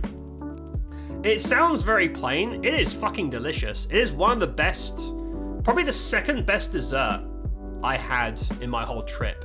It was really, really fucking good. I think this cost as much as the whole bowl of ramen, but it's, you know, it's a fair, you pay fair prices, but very, very good. Very, very tasty. Man, I'm gonna go for a piss soon. I'm trying to speed run. So this is on the way to the is it the Meiji Temple? I forgot the name. I'm gonna get these names wrong, but this is Gogogi Park. This is on the way to the temple. Also, we walked almost 30,000 steps every single day. My feet were in agony, and by like day 4 or day 3, this is gross. Gross warning. My right pinky toe had no skin left on it. I was fucked up, bro. I had to keep walking because you can't go on vacation. You can't go on vacation, just be like, okay, I need a week to rest, because then you lose your whole holiday. So I had to keep walking on that shit. The only thing that saved me is, so Japan doesn't have benches and chairs, ever. You have nowhere to sit in Japan, which is something you should keep in mind if you're visiting. My music stop? That was really weird. Anyway, yeah, so one big negative, one of the worst parts of Japan, nowhere to sit. There's benches don't exist, there's no chairs, no nothing. So you will be sitting on the floor, steps, plant pots, statues, or you're gonna die. So there is nowhere to rest your feet. You will be walking all the time, to the point where you are basically forced to sit down and buy something to eat or drink, even if you're not hungry or thirsty, just to sit. And I'm pretty sure that's part of the plan. So yeah, in Japan, there's no chairs. There's no such thing as like publicly available seating. So in the UK, at least where I'm from, every like 30 seconds, there's a bench. Everywhere you go, benches, infinite seating. If you're going for a walk with your mates, you can just sit down, just chill, no problem. In Japan, doesn't exist. If you find a bench in the wild, that's like a shock. You're like, I even took a picture. I was like, oh my god, I found a bench. Took a picture. No seats. Now, I'm just a foreigner, so I can't really comment on that. But I tried to research it, and there was like 2 suggestions. One suggestion, it's like an anti-homeless thing. I don't know if that's true. I don't live there. Draw your own conclusions or ask a native. The second one, which I thought was really interesting, is if you're sitting down, you're not consuming. So it could also be a device to keep you moving, to keep you buying stuff. I don't know. I'm just a foreigner. I can't tell you what's right or not. But those are the 2 reasons that I saw for it, and I thought they were pretty out there. But yeah, nowhere to sit. One of the worst parts of the trip was you can't sit, you can't rest. There's nowhere to sit and rest. No matter where you go, there's nothing. Unless you've paid for it in some way, which is pretty rough. Pretty rough. Love accidentally walking the festival. Me too. I wasn't expecting it, but we were just randomly, oh, there's a festival of some kind here. It was really cool. France is pretty much like the UK, depending where you go. Cheapest would be like 13 euros, I guess maybe 8 to 10 for fast. Yeah, fast food you can get for that as well. Fucking yum. Yeah, no, it's good. Dude, that ice cream was really good. No, not Glurk Park. That's later with the granny in the red light district. I just sat down to eat. You're welcome. My feet are still recovering. And I've been in the UK for like 2 weeks now. Doesn't feel like it. Yeah, I'm still recovering. So, I bought these shoes just for Japan. And I broke them in, like when Morgan came to visit. I did a lot of walking with her and her boyfriend, so I got some time in, but they weren't fully broken in, coupled with so much walking. I'll talk more about this later, because it's one of my pros/cons of the trip, but I walked a lot, man. It was rough. It was really rough. I did wrap it. So my dad basically first aided it. He said, get some gauze, some medical tape, some cream, and we cut we bought like a medical glove and cut the fingers off to put over the toe. And I did that for most of the rest of the trip to survive. Very good, and that kind of saved me. So shout out to my dad for keeping me going through it. But yeah, it was rough, dude. It's insane. There's nowhere to sit. Also, nowhere to put your trash. If you buy anything in Japan, whoa, I must spill my water. I didn't say this is all going to be positive. Another negative, Japan, no trash cans. Now, I know why. It's a security thing because of some past grievances. I understand.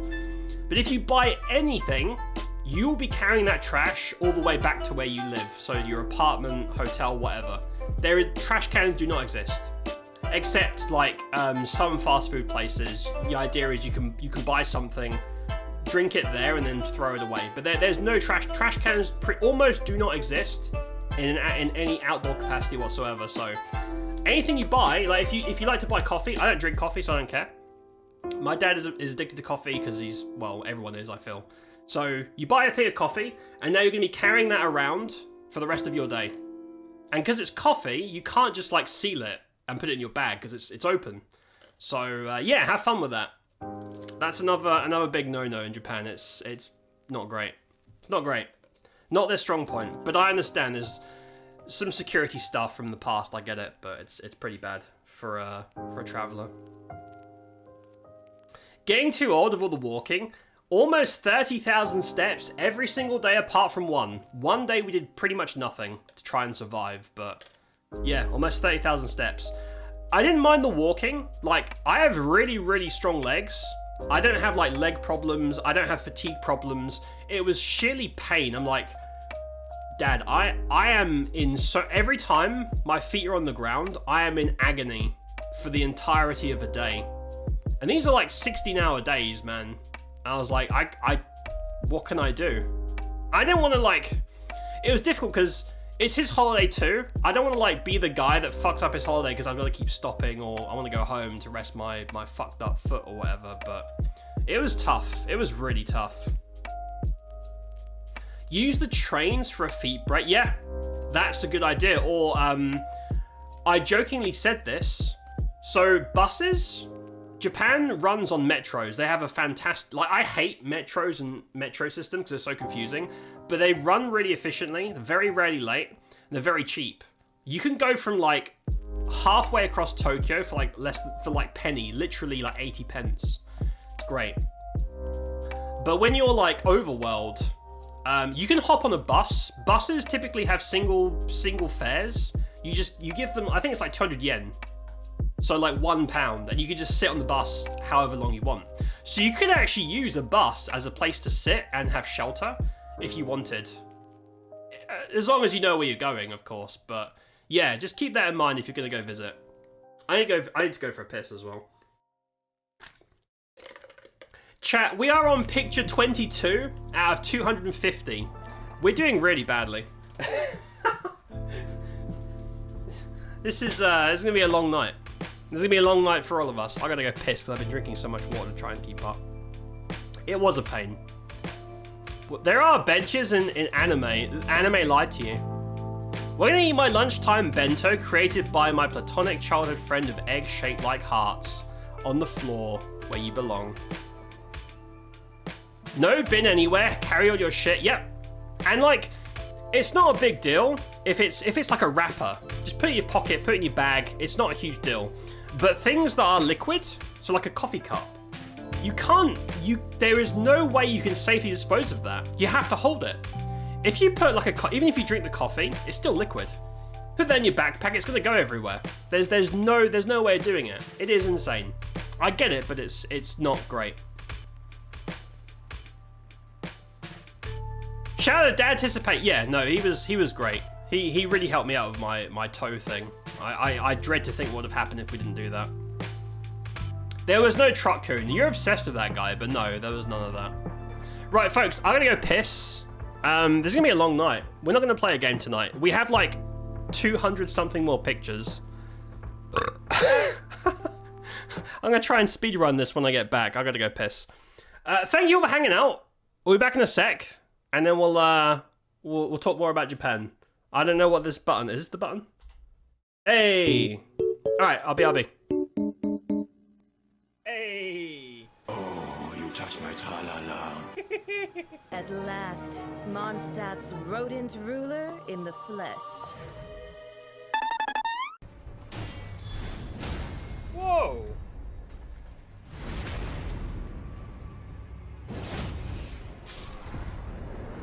There's a lot of blood here, which means this guy has killed people. Closing with the interact button, but they are going to keep coming back non-stop. I'm infected. Wait, there was MILFs? No! I got rid of it. There was a MILF advert. I saw MILF and I pressed E. Oh no, my day is ruined. I want to get the MILFs. The one ad I wanted to click on. I don't trust this guy. Just give me a good smack from the rear with something nice and big. The mall area is perfectly safe. There you go. Oh shit on my cock. Oh no! Ah! What the fuck is that on the left? It looks like something out of Bloodborne. Jesus. Down, down, down, down, down. You do not want to tackle this guy. What? What? out of my face! This is a very long... Whoa, what the... Like a whole underground world. I have no idea where I am, but I'm very impressed. Hey! Oh! Oh! Oh, God! Oh, God!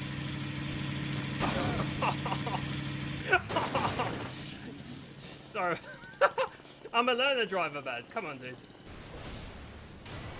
He smack you with a boat! Take a good hard look at the motherfucking boat! Okay, I take it back. This guy's cool. So we're gonna cover our tracks. So basically, the Emperor died over here. He died by a bread roll in the bum. Finger maidens. Excuse They me? serve the 2 fingers. Madam, she wants me to give her 2 fingers to help her find the Elden Ring. Is that what she just said? I'm gonna have to ask you to leave. No one's getting fingered on my watch.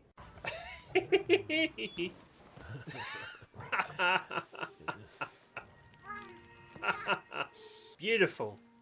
10 out of 10. Looks like there's a gap on the left that you can hide. Jesus. Where's cunt come from? Shit my pants twice and we just started playing. I wanna go home. Last time he jumped down there and killed me. He's not here right now. Oh, here we go. I've got a bad feeling about this, but you know what? I'm gonna do it. Oh god! Ah!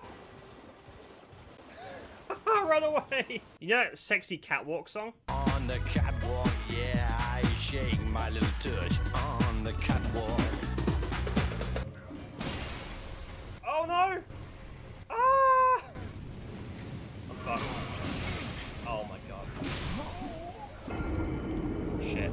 Double barrel shotgun. That is very satisfying. Oh no! Ah!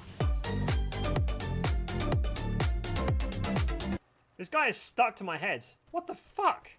Get off of me, you... This Valentine's Day, are you looking for romance?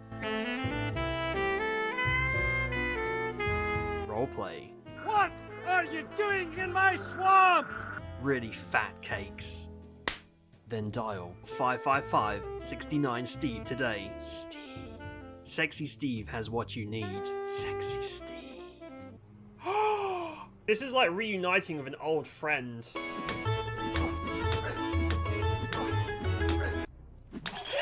Mamma mia!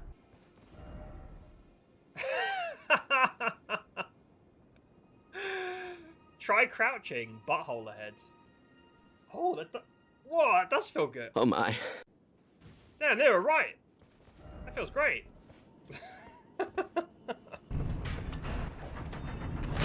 Bonk him. You piece of shit.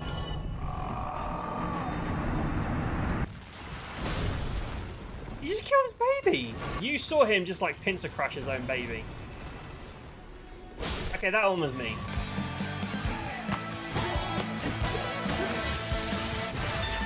That's sick. It took so long to fight this guy. The time of day just changed.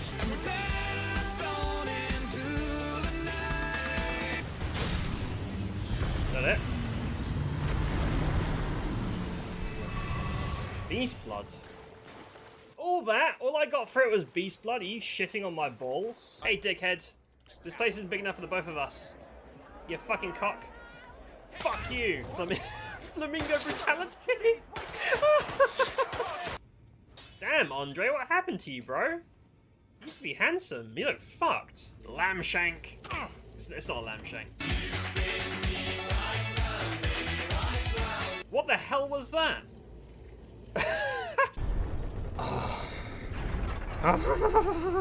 A letter? Huh. I wonder what's inside. Martinez is down. Good work. Oh! Oh no! Oh no! No! My shit! I'm yours forever. Now kiss me, hero. Go on. I'm sorry. Arep! The wind! Oh no! I'll save you! There we go! Stop the fans! I can't! Rangan is confirmed killed. Holy shit! And there's the body. shit! What a terrible, terrible accident!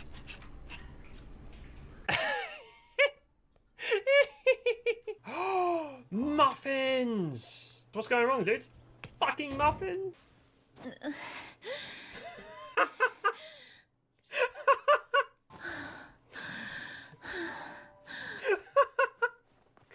I feel like I'm gonna get banned for freaking climbing a mountain. No, don't turn it! Snowden Castle taken care of. Both targets are confirmed killed. Jesus Christ. Whoa! That thing's huge! Hey man, this is a cool car. Oh my god, what's happened, dude? Murder. Oh, it's terrible. Panic! Uh-oh.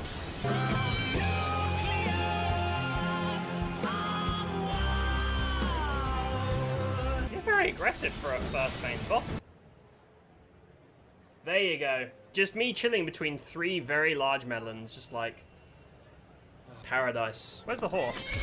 Fuck out of here. Get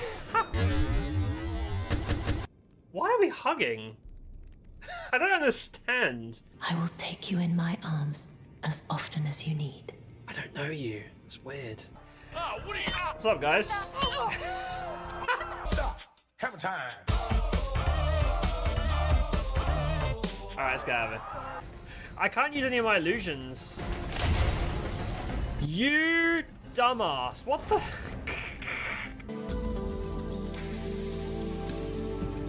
It's so silly. Time for head? Oh boy, I love head.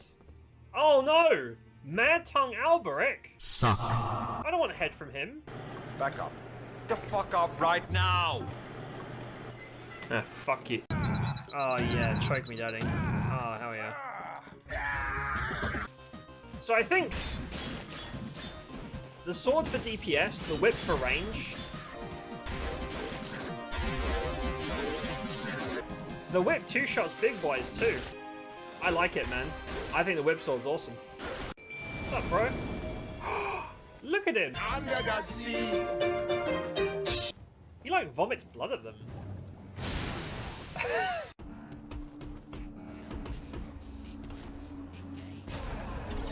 And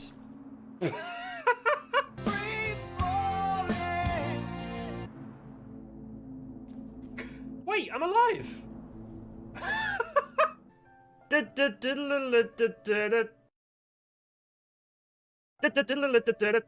You. Brilliant. Brilliant, yes. I agree. Brilliant, yeah. You scheming little thief! The gods demand repentance! Patches? Up your coin! No, no way. Wait, please! Oh no! It was bound to happen, son. Was that supposed to? Oh no! What a shit show. What the fuck is that? Holy shit! I think the whole MILF DILF thing is about explosions. What the fuck? Hey, fuck you, man! No one talks shit about MILFs. Nobody.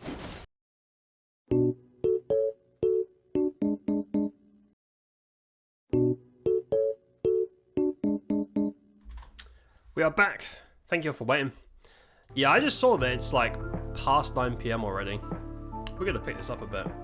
Dude, I am dehydrated as fuck. I have drank almost like a 2-liter bottle since I started the stream. I'm struggling, but we're gonna get through it. We're gonna get through it. You just did like 10 to 15k steps on your last vacation in Italy. That's more than enough. Yeah, you got arthritis as well. Nah, dude, if walking a lot is not your thing, or just not possible for whatever reason, Japan is a rough place to go if you're not willing or able to move a lot every day. The only way you could really do it is to make sure that your place of residence, so hotel or apartment or whatever, is right next to the things you want to do. But if you're going to be going to if you're going to see and do lots of things, you're gonna have to like change hotels like every day or every other day. It's gonna be really rough over there. Right, let's try and get through this. Let's pick this up.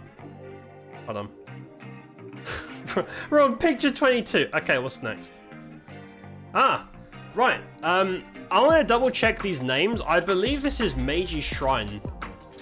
Yeah, Meiji Jingu. So this is the first like big shrine area that we went to while we were over there. This is in like northern Shibuya. It's really pretty. Obviously, loads of people. The other thing about Japan is everywhere is crowded. Even like non-touristy areas are swarming. It is a very, very busy place no matter where you go. But yeah, this is obviously very touristy. Lots of people here. It was nice though. This is consecrated sake barrels. I'm sure there's some historical like importance, but I don't know really what they are. I think they're like belonged to important people back then. Oh, this is like a little maze. So halfway through the trail in this shrine, there's this like maze thing. Like you pay like, I think it's like 200 yen or something, and they give you like a leaflet and like a little map. It's like a maze trail, and every end has something cool to look at.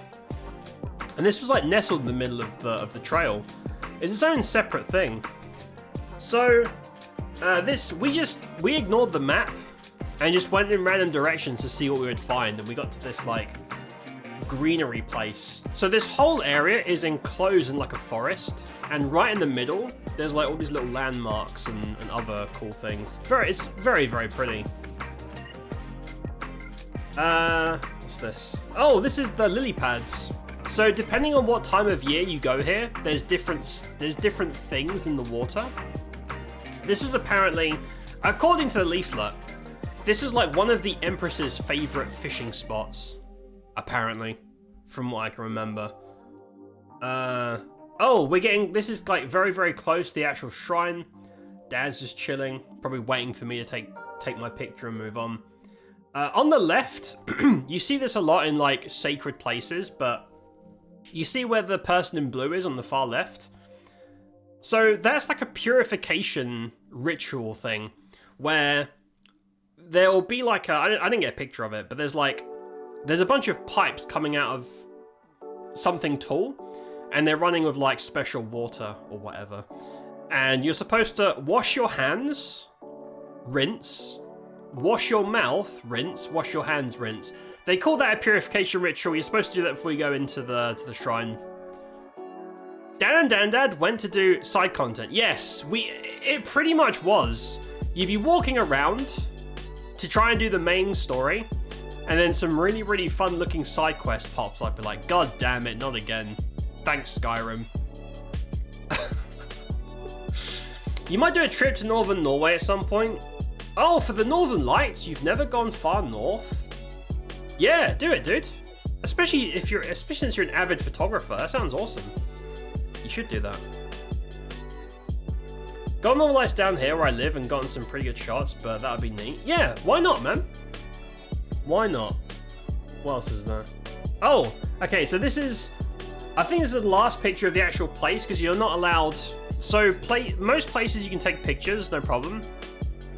But if there's, like, specific rooms or whatever that have, like, historical or religious or spiritual, like, significance, they usually, like, no pictures. So, I believe up those stairs... I've still got the little trinket thingy. But if the next picture is a ticket... Yeah. So, you go up the steps... I think you put like 50 yen or 100 yen or something in the box, like a donation box. And you get like these sticks, and you like shake a box of sticks, and whichever stick pops out corresponds to a thing. And this is the one that I got. I don't remember the translation. It's a poem. There is a translation on the back. It's on my Twitter. I don't remember it, but I was like, huh. And I still have this as like a keepsake. This is like back at the hotel. But yeah, you're not allowed cameras. There's like a camera cop at the top. Anyone whips out their camera, he's like, no. It's like, you can't do that shit.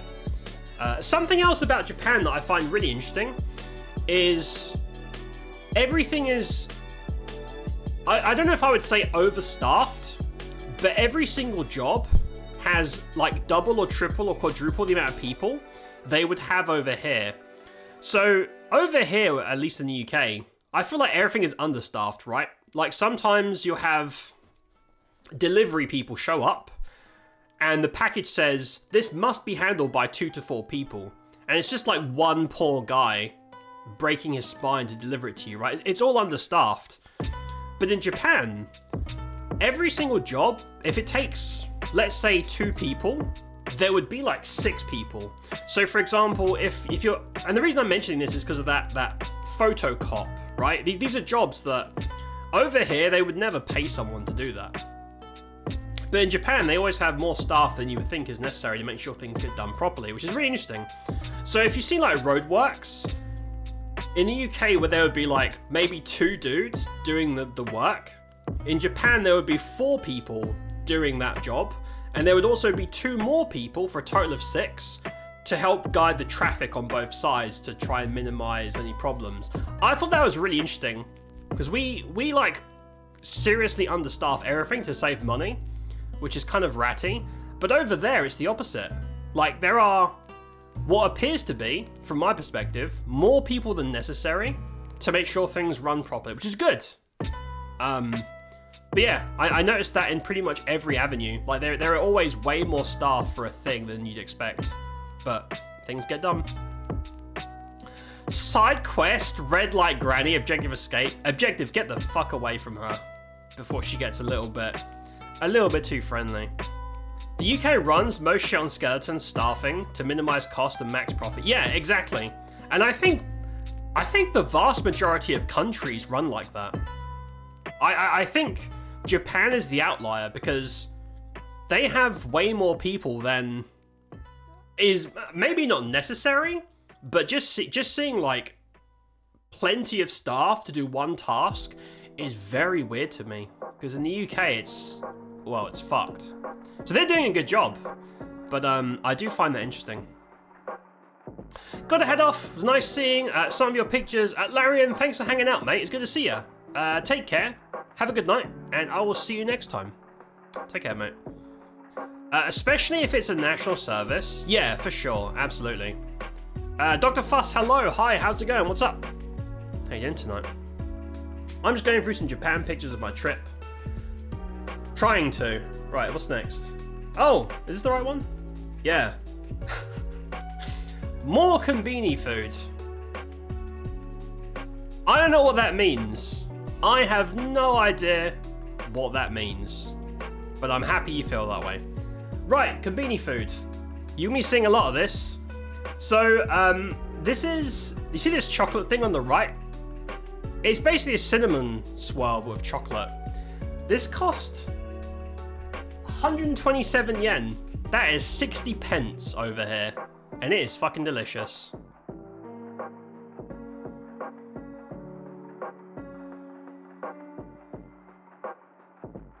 Looks 10,000 times better than UK. Oh yeah, like in the UK, you can't eat proper food. You can't eat real food in the convenience store, right? You go there when you're desperate. But in Japan, no, convenience store food is crazy good.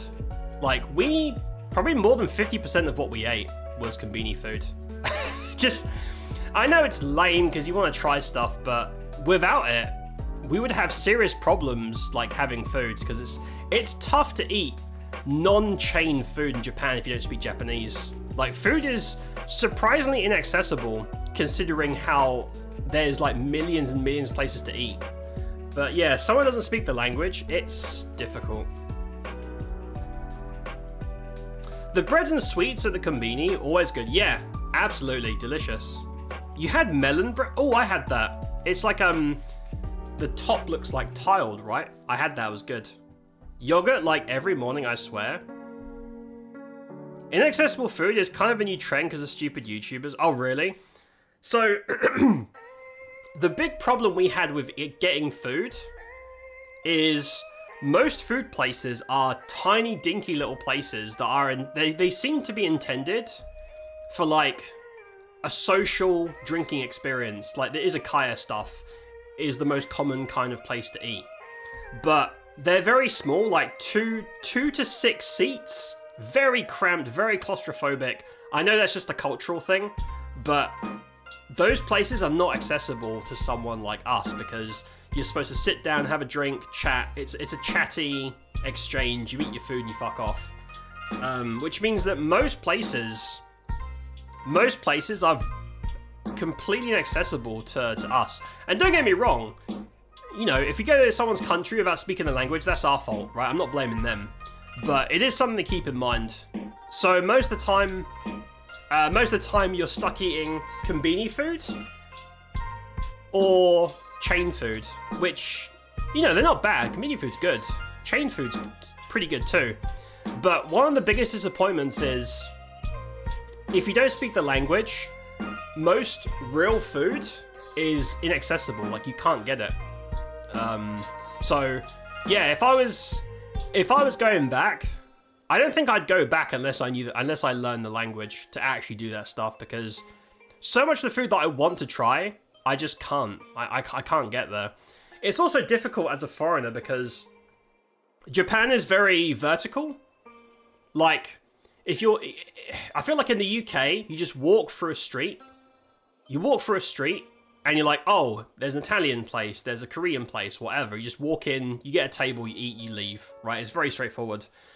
But in Japan, it's like, you'll walk past the place. Most places aren't even advertised. Like, it's a case of it's a need-to-know basis, right?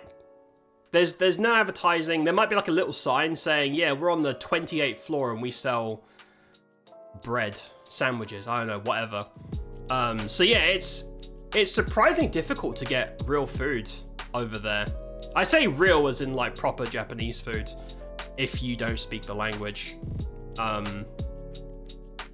Which is very surprising because there are so, like if you just turn on the spot, you'll see like a million different places to eat. There's no shortage of places to eat, but almost all of them are off limits. Again, except konbini food or chains or some like street vendors. You can just go up and grab whatever. But yeah, that was one of the biggest disappointments. Is that it's kind of unfortunate because they're not like, some places are Western style, like the cafes. They have like, you know, sit down chairs, relax, get food, whatever. It's fine. But a lot of the places to eat are tiny. They're supposed to be quick, and they're supposed to be for like socializing and drinking, which I don't drink and I also don't speak Japanese. So yeah, that was unfortunate. Fred, hello. AMA, why is Sky so big then? So I'm glad you asked that, Fred. The Sky is big because the aliens, when they were making it with their alien technology, they kind of miscalculated and dropped the sky matter, and it made it too big. It wasn't supposed to be that big in the original plan, but they kind of dropped the ball. I think his name was Og. Og the alien kind of fucked that up. Hi, Fred. How you doing, buddy? What's up, man? How you been, Fred? Good to see you. You need to know a bit to get by at izakaya. Yeah, and honestly, most places, I think this is more of a recent thing from what I googled, but most food places at izakaya. Izakaya is basically Japanese pub food, and it's very, very small, close quarters and social. So going to a place like that and not speaking the language is pointless. Like, it's not going to work. I'm sure they have great food, but yeah, it was very, very difficult to get food in Japan. So if you see a lot of convenience store food, or you're going to see a lot of fusion food and a lot of chain food, and also food that's like Western, I'd be like, Dan, why the fuck would you eat? Like, there's a picture of a pizza later, and you'd be like, why would you eat pizza in Japan? We were hungry, and all the other places were like izakaya everywhere. Like, we couldn't eat anywhere else. So yeah, kind of unfortunate. A lot of famous places have to book. Yes, as well. If you want to go to like really nice spots, you need to reserve like weeks or months in advance, which, how could we possibly do that? You know, it's so unwieldy to get food over there. Lana, hello. How nice is Japanese bread? Japanese bread is pretty good. Their sandwiches are really nice, yeah. One of the best things you can get in the convenience stores is just these tiny, dinky little... Oh, yeah, like that. These sandwiches are really small. They're like 2 or 3 bites. Dinky little things, very soft. Their crusts don't exist in Japan. They cut all that shit off. And they're always full of delicious, like, goodies. Especially the egg. But yeah, no, the bread's pretty good over there. All the dough-based stuff is really nice.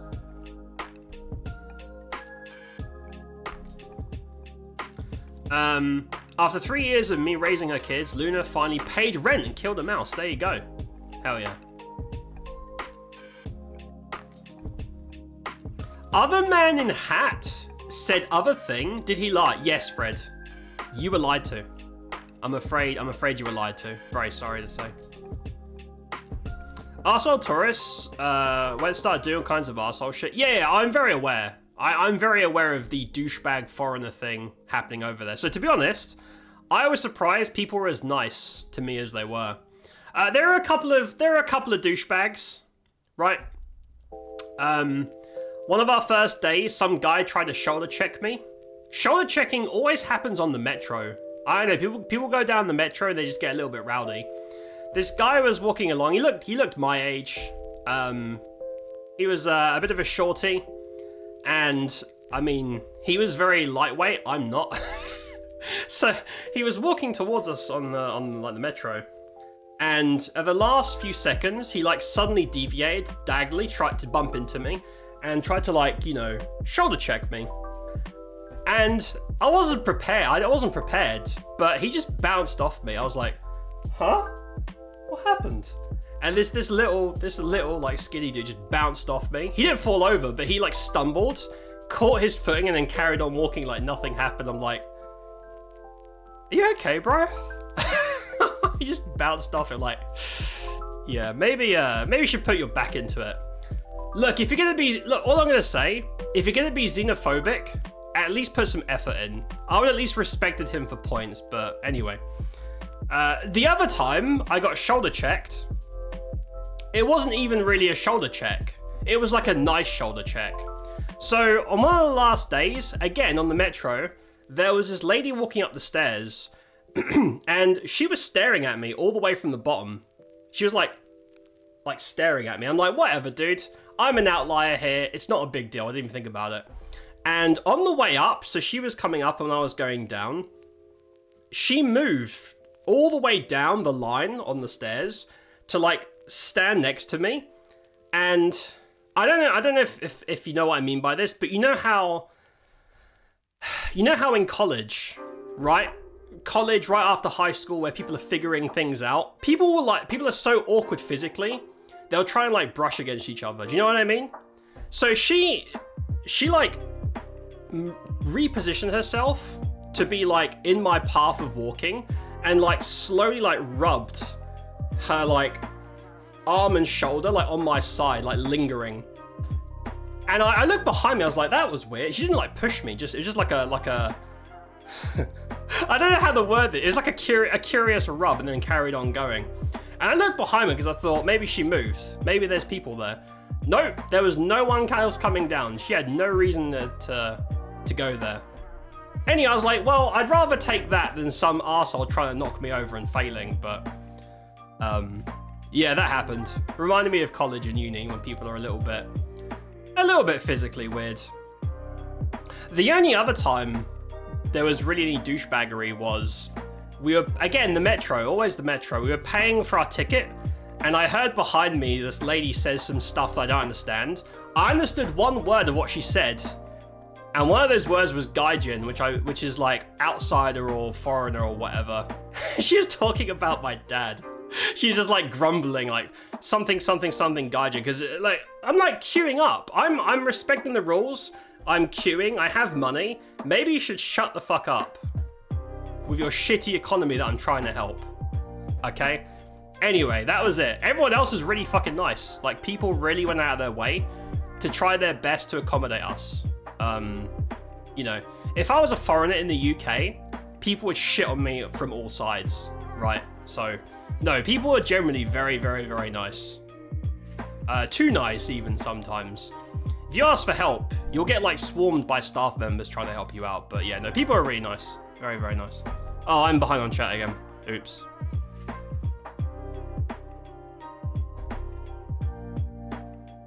If you're only finding Izakaya, generally means you're in the wrong place. There are plenty of options outside of it. I mean, most of the options that we found that weren't Izakaya were like chain places or street food. Without doing like mountains of research. Because again, it's not like the UK, you just walk past and browse. If you want to really like look for things, you need to like Google it because it's vertical. So it is very difficult to just wing it for food. It's tough. Should have had KFC. There is no way. I made fun of Art and Ken for fucking picturing KFC. They would, if I had eaten KFC, they would never let it go. But I would have. I kind of would have. And yeah, it is like a massive Christmas thing.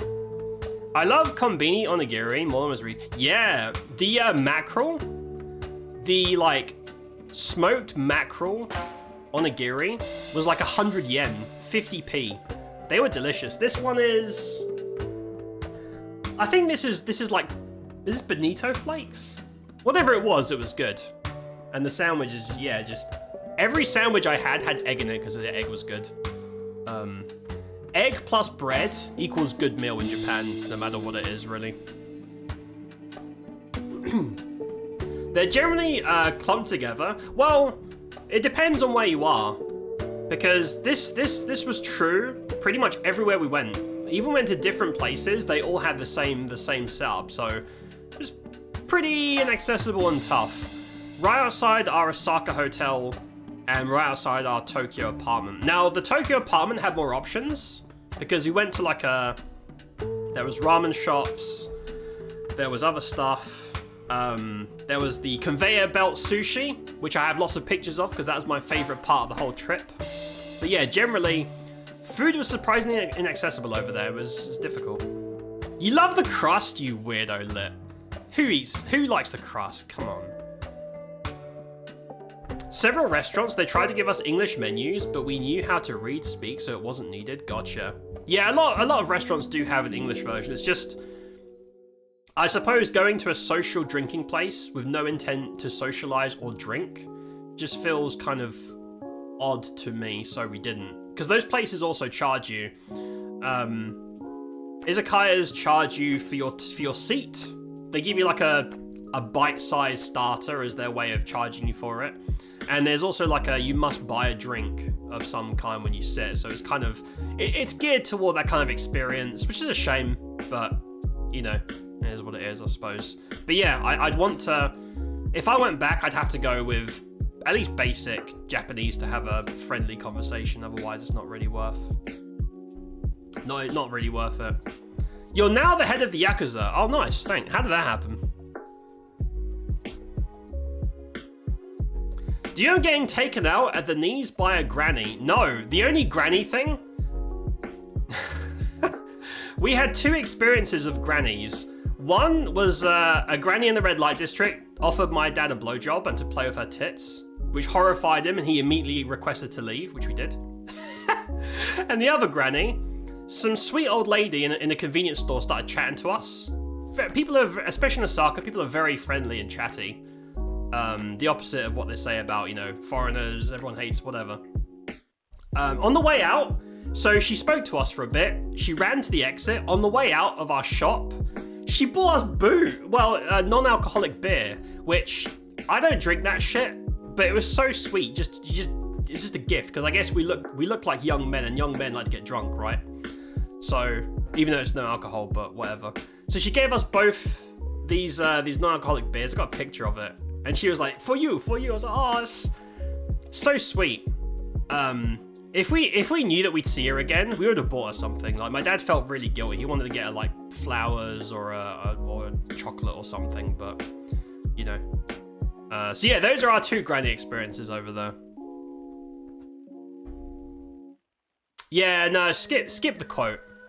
I don't like the quotes where I can get in trouble for them without being mean. I'm off. See you next time, Ken. Have a good one, mate. Thanks for hanging out, dude. I'll catch you next time, bud. Have a good night. I don't know what shower checking is. that. When you walk past someone, you fucking just bonk them and try and knock them over your shoulder. It's just something that hooligans and people with repressed anger do because they're dickheads. I think you got groped. I didn't get groped. Okay, so I didn't get groped. She didn't like squeeze me up. It was just a brush. Now, I know you're gonna say that's still kind of weird, and I agree. I agree. That's a weird thing to do to a stranger. I completely agree. But it reminded me of like college. But no groping. Just like unnecessary physical contact. I didn't get groped. But yeah, it was weird. People did that in college. Like, people would always brush at each other. It's like, I don't know. It's weird. But anyway, didn't try and knock me over. It's interesting because you hear about that in reverse a lot on the metro, which I know is true. Like, you know what was horrifying to me? You know what was really, really like, I knew it existed, but I didn't. When you hear about something and when you physically see it, it's such a different experience. On a lot of the metro trains, the bigger, more popular trains, the like middle 3 or 4 segments have in big letters, big red like danger signs, women only. And I get it. I understand why they exist, but seeing it in person is, I was like, holy shit. That makes me so uncomfortable. Because I know why they exist. I was like, holy fuck. And also, there was a dude in there as well. There was like one guy in there. I'm like, what the fuck, man? And he wasn't Japanese. He was some brand of foreigner as well. I was like, what the fuck, dude? You can't go in there. But yeah, that was rough. That was rough. She was trying to pick your pocket, wanted you to pun her to the wall and pull her hair. She wasn't trying to steal from me. I think she was just curious. But yeah, you shouldn't rub on strangers, man. That is weird. You joke, but KFC there is different. Fried chicken in Asia is different. I had the Fami Chiki from the Konbini. It was delicious. They kill it with chicken over there. Should have actually given it a go. No, I had the Konbini version. It was great. Most food outside the West probably better than Western fast food. Oh yeah, no, the food over there is great. And this is like tip of the iceberg. If I had the real deal, I'd probably feel even stronger about that. You eat every morsel of a bread loaf, even the ends? Damn, that's... You eat the butt of the bread? What's wrong with you? Lit, what? I can understand the crust. I rip the top and bottom crusts off because they're the ones that burn the most when they're being cooked. I eat the side crusts. The butt of the bread? That's disgusting. That's shameful. That can't be legal. I think they might put you in bread jail for that.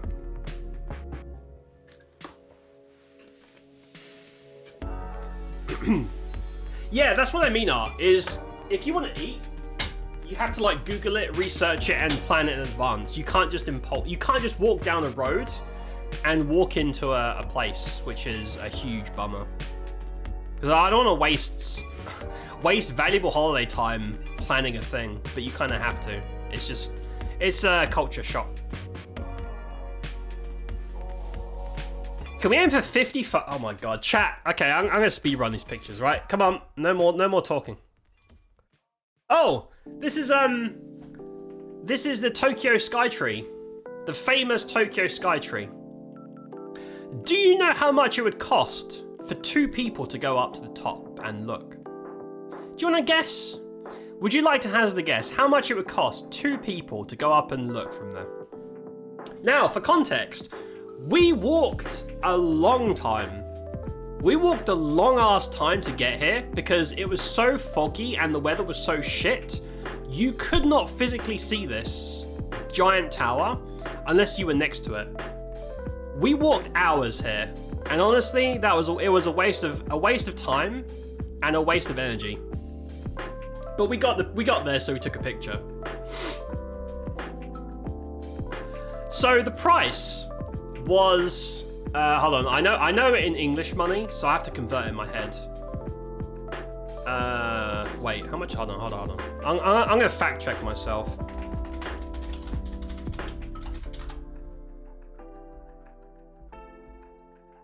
That's not right.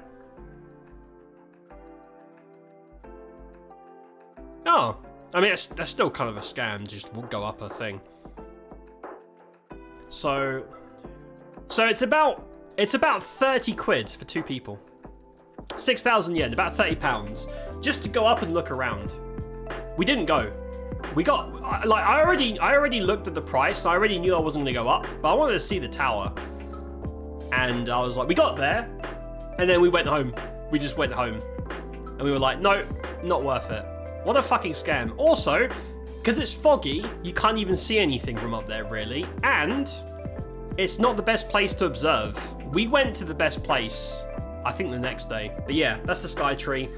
It's cool, I guess, but if I could go back and spend those hours walking somewhere else, I would.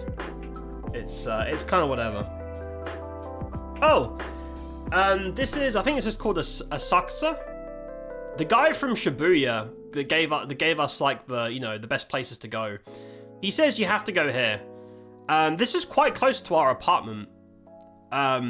This is like the beginning of an area that has, I think it's called the Seiji Temple, which is the oldest temple in Tokyo. So we obviously had to go. And there was this dude just chilling, and I thought he was pretty cool. I thought it was pretty cool. Just took a picture.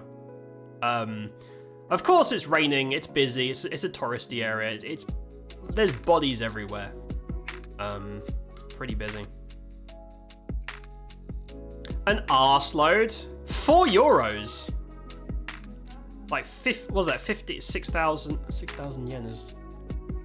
Yeah, 30 quid. 30 quid, so 15 quid per person just to go up a tower and look around. Fucking scam. No way. Sky Tree kind of sucks, I'll be honest. Tourist Trap, yeah. 5 quid. 15.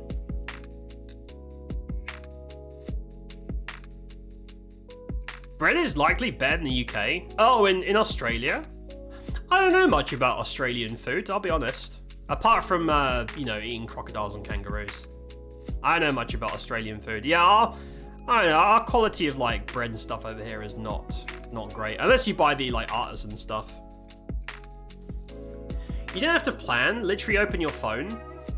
Type into Google Map X, being the type of food you want. It'll show you all the restaurants near. Yeah, we did that, Art. We did that, but it's so time-consuming and complicated. And as an outsider, doing all that shit just to get to a place to eat, I don't know. It's very different, man. It's very, very different to how things work over here. So it was kind of daunting and inaccessible to us. Like, you can't just walk down a road and be like, oh, there's a Italian place or a Chinese place or whatever. It's like you have to use your phone to figure out where things are. It sucks. Obviously, in hindsight, everything is easy. It's easy to look back and say you should do this, you should do that, but to a first-time traveler, that stuff is really rough. Majority of food places are either in the basement or near a big department store. Yep, basement or up, down or up, or in like next to big buildings. Yep. Still kind of cheap compared to tourist attractions. Yeah, 30 quid just to go up a tower is a fucking scam. That's like 6 bowls of giant ass ramen. 30 quid for 2 compared to the Portsmouth one, was probably just as much for 1 person. I've never been up the Spinnaker Tower. I don't know how much it costs. I'm gonna check. I've never been there because paying money to go up a tower is a scam. How much is that?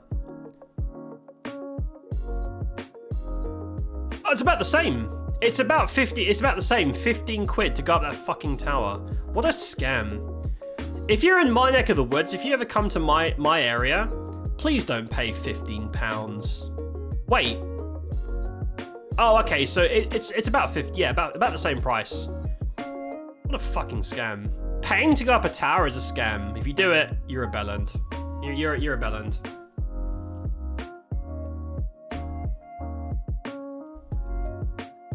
We have lots of easily available bread. We don't have milk bread. Oh, unless you have an Asian takeaway that imports it, like we do. Huh. Delivery app added Tim Tams. Speaking of We not eat much kangaroo meat. I was joking. Can you buy kangaroo meat in like a casual like supermarket? Is it really available? Most foods is any other Western place, but our food quality laws seem to be stricter than a lot of places. Yeah, so in Japan, all the rules and regulations for everything are very strict. Everything is very strict all the time, and anything that deviates from the way you should do things is like a big no-no. People freak out. Now, on the surface, I don't like that. I'm not a stickler for rules. I don't like codes of conduct and stuff. I like to use common sense. I don't really like obsessively strict places. However, I will give them credit. Everything that should work does work. And when it comes to food, the rules for making food are so strict, I didn't get sick, even at the really shitty place. Everything tastes great. And the big one, when it comes to advertising food, it is Japanese law.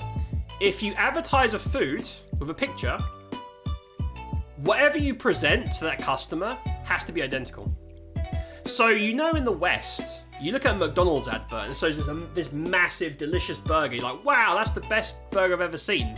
And you buy it and it looks like an old man pooed in your hand and then punched you in the face and ran away.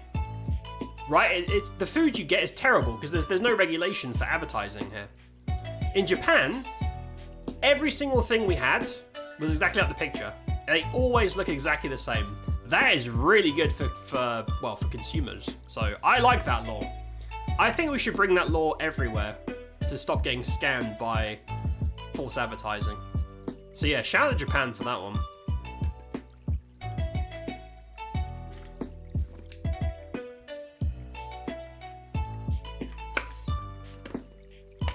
Skytree's in Tokyo, which is essentially London. Portsmouth isn't exactly that busy. No, I know, but they're both scams. And I feel like you have to be stupid to pay that sort of money to go up a tower. It's just stupid. Especially since you can go to Shinjuku, up the government tower, for free and get a much better view. Surprise sausage sandwich. There you go. There you go. It is a good law. No, Japan rocked that one. Right, pictures. This is the start of like the shopping areas. I just like all the different colors. It's very vibrant. I like that. I think this is the Seiji area. Oh, here we go. I believe this is called the Seiji Temple. It is the oldest temple in all of Tokyo. And the guy, the like touristy dude from Shibuya told us to go here. Yeah, I mean, it's pretty. It does look cool. Obviously raining, very busy. Tourist area, of course. This is a little bit closer. So we went here and we heard noise. There was like, I think they're like praying or chanting or something. I was like, what the hell is that? And my dad said, I think they're playing this on speakers. And I went closer and you see those people. He was like, wait, are those real people in there? He thought they were like animatronics or statues or something. And then they would start moving when they were like chanting. I'm like, holy shit, no, that's like actual people. It's some sort of like spiritual practice. I don't know the specifics, but there are 3 different rooms in this temple, and they're just constantly chanting and doing like, you know, ceremonies and stuff, which is quite interesting. But yeah, my dad was like, they're not real. I'm like, dude, that guy just moved. That guy just moved. He's like, oh shit. Most grocery stores carry cuts of kangaroo fillet. Oh, really? Marinated fillet, plain mince, and pre-formed burgers. Lots of people actually feed their carnivore pets kangaroo meat. Is kangaroo meat a lot more expensive than like things like chicken and pork? I didn't know it was actually readily available over there. Oh, specialty place? Okay, so it's probably expensive. All our ads have in tiny letters, advertising only. Yeah, the ads here are bullshit. Did you manage to find wiener on the bone? I did not find any bony wieners, no. I did not do that. Oh shit, wait, here we go. Yeah, here's some here's some cool statues outside the temple. Another cool, a lot of this is just cool buildings. If you think this is cool, wait till we get to Kyoto. Kyoto was the star of the show for like outdoor daytime stuff. Kyoto is one of my favorite parts of the trip. This is still in the temple grounds. Big old tower. It looks like an ancient Tesla coil from Command & Conquer, right? You see the top bit and start zapping people with lightning. It's pretty cool. Where's that? Oh, that's Shinjuku. We went, so I just said how much the sky tree fucking sucks. We went to Shinjuku, which is a party area, but we went there during the day. We didn't want to sit in the hotel and just wait all day. So we went there during the day, and we went to the government building to like do observations for free. So this is Shinjuku during the day. This is just like random government buildings. You can tell because they're you know, very nice and fancy. It's the government areas. Right, this is the government building. This is where anyone can go up for free and just observe. It's a panoramic view all around Tokyo. There's no charge, you just go up there for free. I don't know why the hell you'd use the Skytree. This is a much better view because the Skytree's in a really shitty area as well. So we went here, it's pretty great. There you go, there's Tokyo. There is a shot of Tokyo. There's another one. You can basically see out 4 different directions, so you can kind of see all around you. Very, very cool. I took a picture down because I like the architecture. I like the little like linky diagonal pointy bits at the bottom of the tower. It's pretty cool. We found benches. This was a bench alert. We were walking through Shinjuku Park, and there was another festival. There was also like a kids thing. I think it's like a school thing where there was a huge park with like rides and activities for kids. And I think it was like parents and teachers with kids, and they were doing like athletic stuff. They were like watching TV. They were doing like crafts. There was huge amounts of space dedicated to like just doing stuff with kids.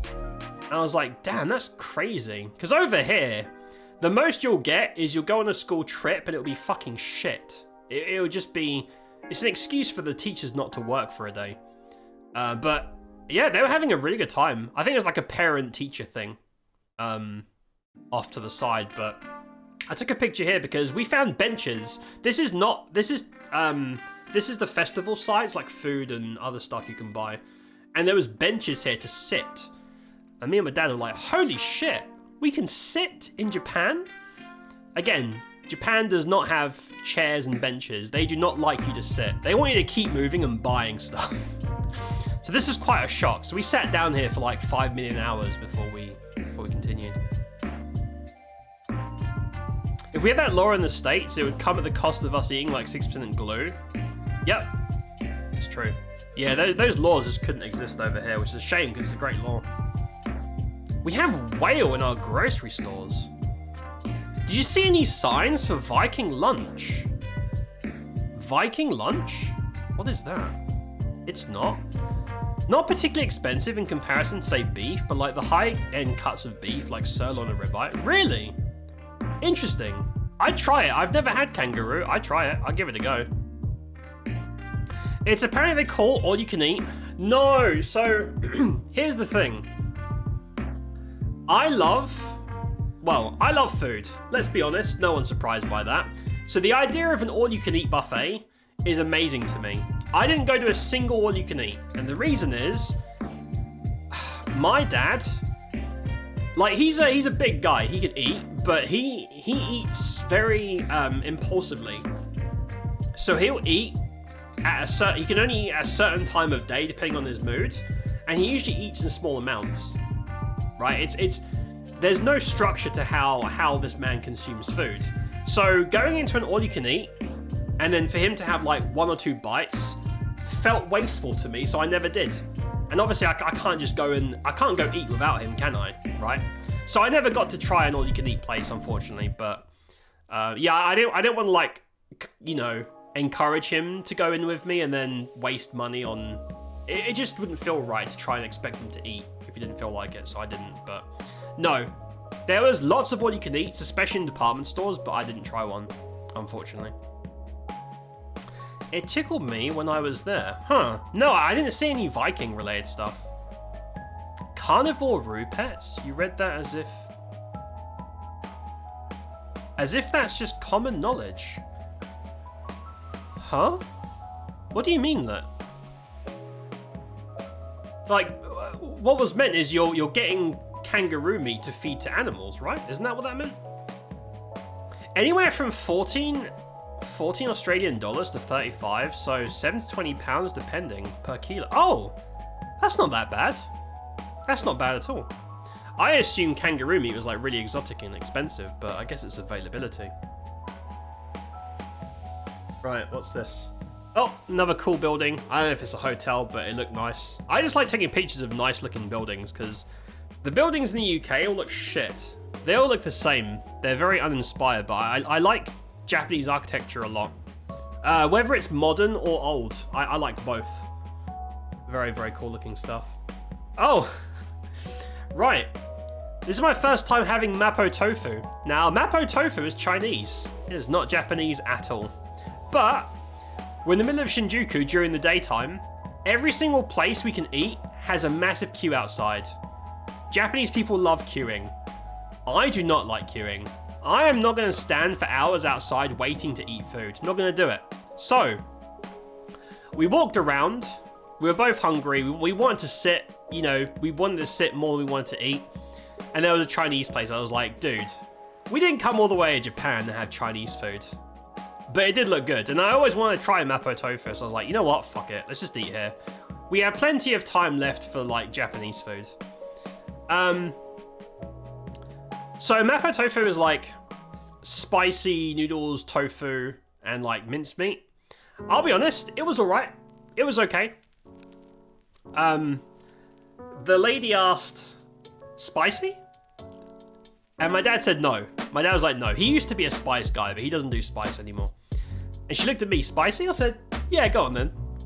Yeah, sure. I'll have it spicy.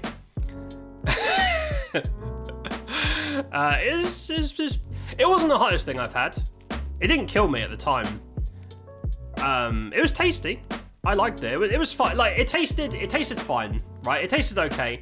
I will say the noodles were very, very good. They're like, I think they're called ribbon noodles, where they're very, very coarse. They're very uneven, and they're really good texture. So the noodles were great. The rest of the food was fine. It was okay. It wasn't my favorite, but it wasn't bad. It was a little bit spicy, but it wasn't the spice where you eat it and it's hot straight away. But when I left, my stomach was doing things. I kept telling my dad, like, dude, something's going wrong with my stomach. I wasn't difficult to eat at all. But it was doing stuff with my stomach. And the next day, man, I was happy for the arse blaster and the Japanese toilets, because that toilet got, I fucked up that toilet, dude. That toilet got absolutely ruined. Yeah. But yeah, Mapo Tofu, it's fine. The noodles are really nice, but the rest of the stuff is just okay. It's fine. I wouldn't really have it again. Roos will drown a bitch, I've heard that. All over the place, they grow so fast. Life cycles are crazy. You can have 3 baby roos on the go at once. Damn. And they can put their babies into stasis. Feeding roo meat to other animals. Yeah. To like pets, right? You like mince it up and stuff, I think. Like feed. I knew Dan was really Australian. He can't be British if he doesn't respect queues. I respect queues. I especially wouldn't break the queues in Japan. People don't break rules in Japan. They don't do it. If there is a queue, pretty much every single queue, people will actively look for the end of it to make sure that the queue is respected at all times, right? The only people that don't respect the queues, I'm not going to name the people that didn't, because I don't want to get any accusations of me being, like, generalizing. There was one type of person that wouldn't respect the queues, but I'm not going to say who they were. But everyone else just kind of does their thing, respects the queues at all times, no matter what. Which is cool, because people don't cut the queue and fuck everyone over, but I am not going to queue. I respect them. I don't want to waste an hour of my holiday queuing for a thing that might not even be good. I don't do queues. If there's a queue, I leave. I just leave. You're very sick, tonsillitis, have a doctor's appointment I have to get ready for. Glad you have a great holiday. Lana, I hope the appointment goes well. I hope you feel better soon, and thank you for hanging out. I'm also recovering. I think I got COVID at last, but I'm in the after period of recovering. But feel better soon, mate. Thanks for hanging out, Lana. Good to see you. It gave you the Taco Bell shit. Yeah, no, it was rough. It wasn't rough going in, but it was rough coming out. Anyway, moving on from Mapo Tofu. This is the first of many non-Japanese items I had because availability. Oh! Do you know what this is? So this is Shinjuku. Basically, Shinjuku during the daytime is a waste. Unless you really like the view, the panoramic thing, don't go there at the day. You really should pick daytime or nighttime. Pick one and rest the other half. But this is nighttime now. This is nighttime, and Shinjuku is like the party area. This is the nightlife area. This is the red light district. Hence the red lights. So through these gates, things get a little bit spicy through there. You're glad? Still in the trenches? 2-day fever and still going? Shit. Hopefully some antibiotics knock that shit out. Yeah, feel better soon. That's a long time for a fever, but yeah, I hope you recover soon, mate. Oof. Easy in, rough out is just like Taco Bell. I've never had Taco Bell. I'd like to. I'd like to have my insides ruined for a couple of bucks. Right, red light district. The first picture you see, you will not expect. This is it. This is the first thing we saw. So we went in there expecting like people having disgusting orgies on the floor, hookers everywhere, and people getting their dicks sucked. No. What did we see? There was like a bunch of old people doing like aerobics, like health exercises. There's like a huge crowd. You know how they have like celebrities do like fitness programs? It felt like that. It's just a bunch of old people doing, it's like they slowly rotate while doing like healthy aerobics. It was really wholesome. But I'm like, why is this happening in the red light district? What's going on? Do they all fuck afterwards? Like what is this? Yeah, really wholesome. This is the first thing we saw in the red light district, just old people doing healthy stuff. But don't worry. Don't worry. It gets a little bit spicier. It's the Japanese red light district. It is. I think Lunk gave me some Taco Bell stuff when I arrived in San Diego. That's the only time I tried it. Did you like it? How was it? The fucking is indoors. That's true. No, it is. I will explain my understanding of the porn culture. I will explain it to the best of my knowledge because it's a lot of information. The elderly activity groups, some of them are attached to cults actually. That's crazy. I mean, I know what's going on in their head, but at least their bodies are healthy. They were doing like some serious like moves and stretches and stuff. Shame about the cult thing though. We have Taco Bell here, but it's really overpriced. Taco Bell is something I want to buy for like $1 or $2. I don't want to spend like 10 quid on fucking Taco Bell. Gonna pop off, take a little break for homeworks. Ty, thank you for hanging out, mate. I'll see you later. Good luck with the homework. Thanks for hanging out. Thanks for stopping by. It's pretty good when you tried it. It's okay. It's pretty bland. Isn't anywhere near as good as proper Mexican. Yeah, no, I can only imagine. Right, so this is well, I don't really know what this is. I'm going to assume anything with half-naked women on it is just some sort of company service, like hostess or whatever. I know what this is. I just saw it. It was all lit up, and I was like, okay, we're getting to that kind of place. Right. You guys want to know something really interesting? Here's something fascinating about Japan's like company services, right? In my observations, again, I'm just a dumb foreigner. I was only there for a little time, but from my observations, when it comes to selling company services, women own the streets. Like 99% of the hawkers that are selling company are women on the street. But when it comes to billboards, advertising, TVs, that's male dominated. So this picture, this is basically playing a loop of like a video for, I assume they're hosts. I don't know the specifics, but I assume it's like the rent-a-boyfriend shit, right? So what happens on the video is there's a line of dudes, all like, you know, younger dudes, really nicely dressed. And they stand in a line, and then one at a time, they step forward, they say or do a little thing, and then go back and they just go through the list. You know, like old action RPGs like Diablo, when you pick a class, like you click on the barbarian, and he steps forward and like yells at you. You click on the sorcerer, she steps forward and does like a little nuke. It was like that, but with like dude company stuff. So every guy would step forward and do a little thing. Sometimes they would like take a bow or whatever. The guy, I tried to get a picture of the guy before this guy. So the guy before this one, he stepped forward. He like looks the camera up and down. And he like started sucking on his finger and then walked off. I was like, what? Come back here, you slut. Anyway, I couldn't get a shot of him. And this is the guy after. He didn't really do it. He just like stared at the camera. I took a picture of him, but yeah. It's very interesting how many adverts there were for like the dude side of things.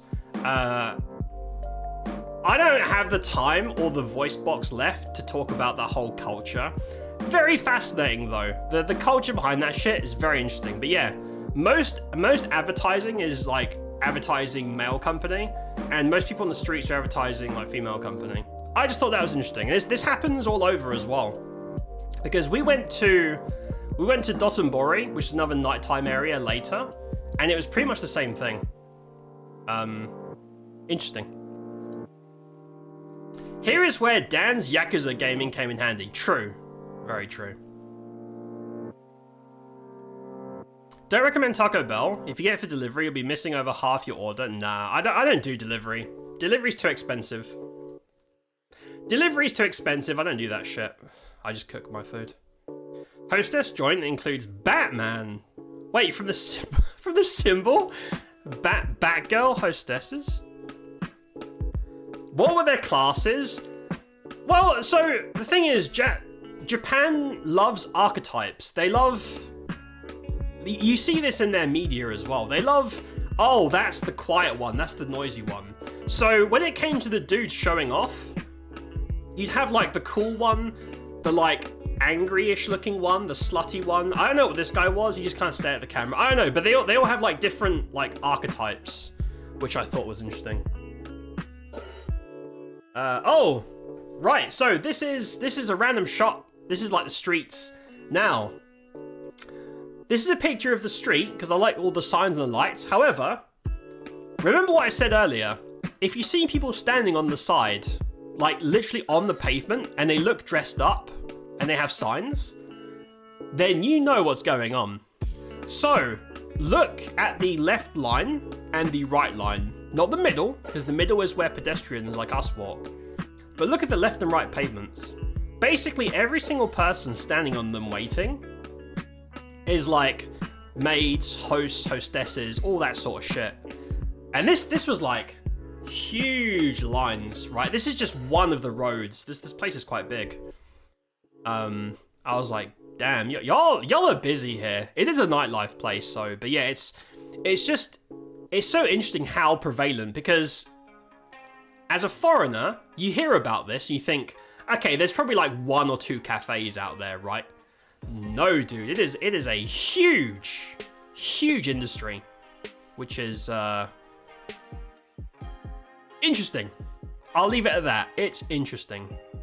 Jade, hello. Hi, Jade. How you doing, mate? What's up? We are going through my Japan trip while my voice barely gets by because I'm still recovering. I'm still at the end of a sickness. How you doing, Jade? They're all bards? I bet they could do magic, I bet. I bet the girls are all outside because the sorts who be going and looking for rental girlfriends don't wear deodorant. Probably, yep, to get the air out. So, my understanding of the business is the girls and guys, like you can see some guys out here, but generally, women hawk and guys just have like advertising. Although I do have a story later about a male host who like, I'm just gonna say it. He basically walked up to 3 businesswomen, rizzed them all up, and took them upstairs. I was like, you fucking legend. I'll talk about that later. But yeah, it's mostly like women hawk and the guys have their adverts and little nooks and crannies, depending on where you go. They're very segregated. Like in Dotonbori, there's like a guy square where it's just all hosts and male stuff, and then the next district over will be like maid cafes, cat girls, and all that shit. It's a different world, man, if you're into that stuff. Oh, random picture. I just like the nighttime bright lights. I thought it was pretty. I just like it. Oh, okay, I don't know what this is, but there's a bunch of women on the poster. Whenever I see that, I just assume it's a lonely person thing. I don't know, but I saw this, I was like, okay, that'll do. When a dude full on makes Dan jelly, I wasn't jelly, I was impressed, because hawkers don't work. Like, in all the time I was there, I saw maybe 1 or 2 people actually talk to the hawkers, but never would they buy or go back. This was the only hawker I saw actually make a sale. Not one person, 3 businesswomen at the same time. And he talked to them for like less than a minute, and they were on their way. I was like, God damn, dude. That's crazy. Especially seeing it that way around as a Westerner is, you have to see it to believe it. It's insane to me. That man got his money. He did. He got paid. Pulling 3 MILFs at once and getting paid. He does have game. He nailed it. Like, he was a good looking guy. He was very well dressed, right? He was like set up for this. But he nailed it. Me and my dad were just sitting there recovering. I think it was the end of the day. I think this was in was it Kyoto? I don't remember where it was. We were just, our feet were killing us, just sitting. Dad was on his phone. I was just kind of like just resting. And I saw that there was 2 of, this is like a host, this is like a male company area, because there was no women doing it. And there was a host on each corner, and I don't know what the other 2 were doing, but this one guy, every time women walk by, so the thing is, these hawkers, they profile to hell. So if they're a guy, they'll profile women. If they're women, they'll profile guys. Some places will profile based on if you're a foreigner, because like most people don't want to deal with foreigners. Some do. So in Akihabara, where it's very touristy and weeby, most of the hawkers will try to hawk to foreigners because, dumbass Westerners are coming over with all their money and they're probably weebs and lonely and horny and shit, right? It makes sense. But this one guy, I was like, God damn, this guy nailed it. Absolutely nailed it. Oh, yes, this place is called Kabukicho, the infamous red light district. And this is just a night. There's an I love Kabukicho thing in the background that I thought was cool. I think this is the last picture in the district. Yeah, so that district, that is where the infamous granny blowjob offer happened.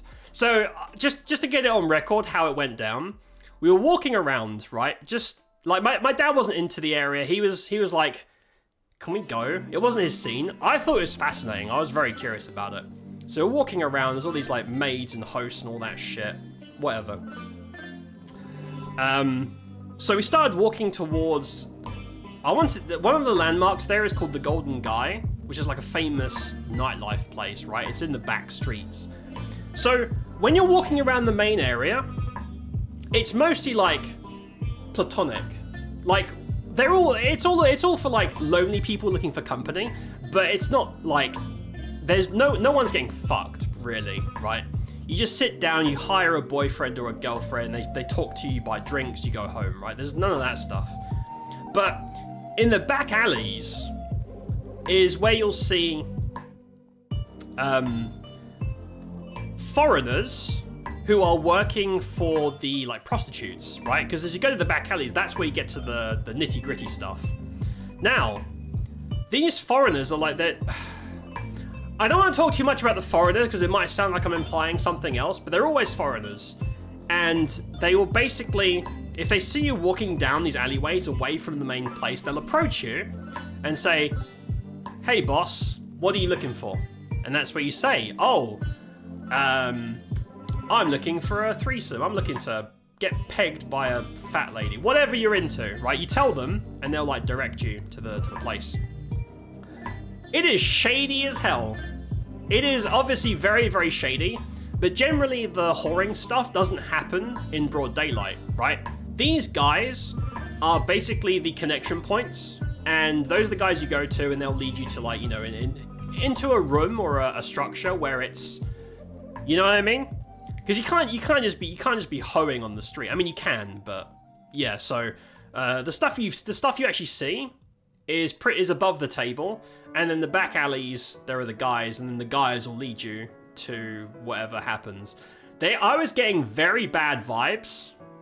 Not only am I not interested in a service like that, but I was getting like the deeper we went away from the main area, I was like, I remember walking down this main path, and in Japan what they do a lot is they have guys on corners, right? So that if you're on a corner, you can see down the street and both streets left and right? They're basically patrolling and maximizing vision for hawking or whatever they're doing. We got to one street. I think we're near the Golden Guy now, where we're away from the main area. And there was like 4 foreigners in a line. Big guys. They're always like really big. I don't know why you'd have big intimidating guys as the sellers. That seems really weird to me. But there was 4 massive dudes just like waiting. I was like, me and my dad looked at each other, was like, no, we left. The whole like, yeah, that's when we left. We were like, okay, let's go. This is because this has gone from interesting to, you know, something bad might happen. So we left. Before that was the granny thing.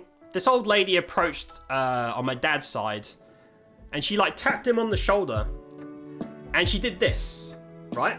She did that sign. Now, to me, I interpret it as like this sign, right, is I thought universal for I want to drink, right? This is a drink, right? So it's like, oh, she wants like, we thought she was begging for money to get booze, or you want a drink or something. And then she did this. She did like squeezy gestures in front of her chest. I was like, oh, okay, so hold up. She says, I interpret that as if you buy her a drink, you can play with her tits. My dad had no idea, right? He just saw an old lady, thought she was begging, and was listening to her story, and probably was going to give her money because he feels sorry for her, right? He's very, you know, it's not his jam, nor my jam really, but at least I understood. And then I kind of like nudged him and said about the titty thing, and we got away from her. He was horrified. But at the time, I thought she was asking about a drink, and I realized she wasn't asking for a drink. She was offering to suck him off. And we were walking away, and he was like, I explained the titty thing, and he was like, oh no, he felt really bad. And then I said, by the way, you know she was offering you to suck your cock, right? She was like, what? He was mortified. He was like traumatized, and I was like, he's like, yeah, she wants to. I guess she was selling like she'll suck you off and let you play with her tits or whatever. By the way, when I say old lady, I don't mean a middle-aged lady. This was like an 80-plus-year-old granny. Okay, this is, and not the anime granny. This is like granny. And I'm like, oh my god. I thought it was hilarious. He did not. He was very yeah, he hated everything about that. He did not like Shinjuku. It wasn't for him. But that's the granny story. We ran away. I thought it was funny. I still wanted to explore, but we were getting to the shifty area, and we were like, okay, let's just pack it up for the day. So we did. We left. And this is a picture from. This is like just outside the red light district. Still Shinjuku. Still nighttime. Still cool. But yeah, no grannies giving you head out here, thankfully. He was efficient, got his night's work in one go. Dan found granny blowjobs fascinating. It is fascinating. It's nothing I want to participate in. Pretty gross, but I thought it was funny. I was like, I just thought it was hilarious. I wonder what he said to them. Hey, babes, you want to make fun of my tiny penis? Maybe. Maybe that's what they like over there. I don't know. Went to a tunnel. The old lady appeared out of nowhere and was like, let you suck on my teeth. You let me slump. No. Ah, it's gross. So nasty, dude.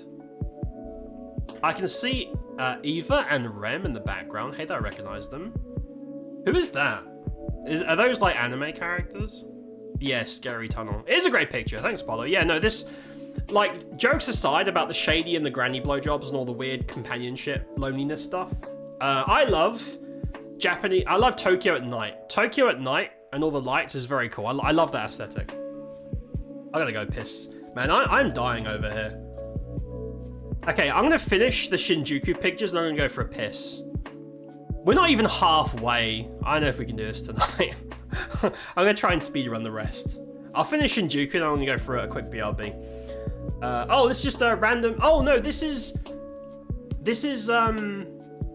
what's this called? This is Ibuki Tower. This is like the main tower in the red light district. You can see it from outside. I think it's a hotel and like a casino. Oh, this is hold on. My voice is struggling, bro. Oh, Eva's the robot. Rem is the blue-haired maid girl. Gotcha, okay. Yeah, I can see why that would be popular, though.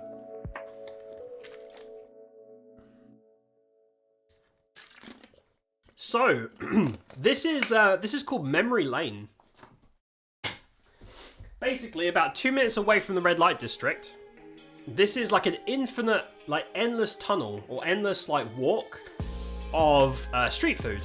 Mostly yakitori, which is basically things on sticks, usually chicken but other stuff. So it's quite cool to look at. Basically how it goes is you finish your work, you go here for some food, you get fucking drunk, you go to the red light district, you get sucked off by granny, you go and cry at home, you wake up, go to your job, repeat. That's the life cycle in Japan. So Memory Lane is where that happens. To be fair, Memory Lane, we walked through it, looked pretty good. Now, this is Piss Alley. This is basically if Memory Lane was cramped and shady. This is Piss Alley. Now, we really wanted to try things on sticks, so we made the mistake of sitting down in Piss Alley and having food. So basically you walk through and there's like tons and tons and tons of places grilling things on sticks. It's very fast paced. It's supposed to be social, again, cultural difference. It's like, think of like izakaya style stuff, like pub grub. You sit down, they charge you for sitting, you've got to get a drink, and then you just eat, and when you're done eating, you fuck off. That's how it goes. So very culturally different, but we wanted to try it. So we sat down at this place, and we ordered, we started with chicken balls. We ordered chicken balls. It was basically minced chicken full of gristle. It was like minced chicken, probably the cheapest offcuts you can get. And it was literally like balls, the whole inside was full of balls of gristle. It's like inedible. And I was like, oh no. Because I took one bite. I looked at my dad. My dad was like, and I didn't want to be rude, so I ate the damn thing. My dad ate it too. But balls full of gristle. Basically cartilage and shit you're not supposed to eat. Disgusting. We then ordered pork belly on sticks, which, to be honest, was fine. It wasn't amazing, but it's pork belly. It was okay. And then we tried, I think, scallops, and the scallops were dirty. I didn't finish that one. We left the scallops behind. We paid, said thanks, and then we ran away. And we both said that was awful, and we were both sure we were going to get food poisoning. We didn't. We somehow didn't get sick. But that was the only bad food experience in the whole of my trip. If you're in Japan, look at Piss Alley, experience it, don't eat there. It's fucking terrible. I mean, you should really know by the fact it's called Piss Alley, but don't eat here. Maybe Memory Lane is better, I don't know, but yeah, the food there is ghastly, overpriced trash. Also, it's a social place. We don't speak Japanese. So at the end of the table, it's like a tiny little, a little bit on the side. So every time someone leaves or comes in, everyone has to get up and get out. That's how tiny, like, Japan is very claustrophobic indoors. Very claustrophobic, there's no space. So we did that a few times, let people come in, to go out, etc. There was a couple of Japanese ladies, I think business ladies by how they're dressed, like end of their shift. They looked over at us, and they raised their drinks, and they just like, you know, they cheersed us, basically. Now, I want to fact check this before I say it. Japanese term for cheers.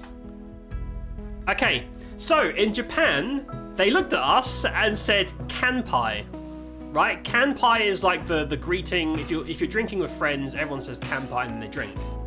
Now, I didn't know what the word was, but I knew they were looking at us and they were cheersing us, so I had to like go from my what I heard to like repeat it back and hope that it was good enough that they'd be like, okay, he cheers us back and we could move on.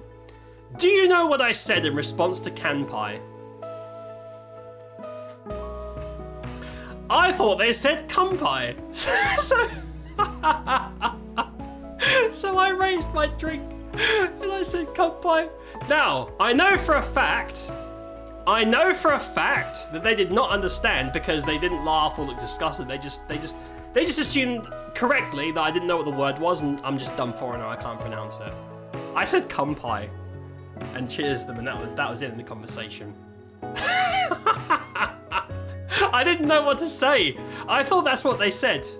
But I researched it afterwards. They say kanpai, not kampai. I thought I said kampai to these two random Japanese ladies. They had no idea. So I guess no harm was done. Don't say kampai. Kanpai. Listen. Kanpai. Say that. Don't say kanpai. Or if you do, I guess you'll have a funny story to tell. I'm off to bed. Good night, folks. Good to have you back, Dan. Katie, it's great to be back. Have a good night, mate. Thank you for hanging out. And I will catch you next time. Have a good one, Katie. Kanpai, I knew it. God damn it.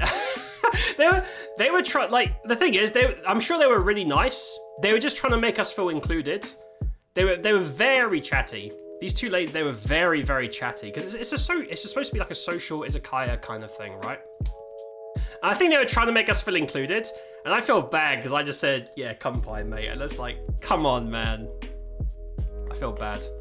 I feel like my experience has been so much different when it comes to eating if I knew the damn language. Like, I would want to learn, at least to have like a basic conversation with someone if I was going to eat in a izakaya style area. I said, thanks, Kay. That's a great quote. When you started talking about raising their glass, I knew it was going because I know the word. Yeah, I said kanpai. Don't say kanpai, guys. Okay, I need to pee. Is this the last of Shinjuku? Oh, okay. This is the Shinjuku aftermath. So after that terrible food, we went to a convenience store and we had like a real dinner. And I got strawberry cookies and chocolate cookies. They were delicious and cheap. It was basically to wash out the flavor of that disgusting piss alley food.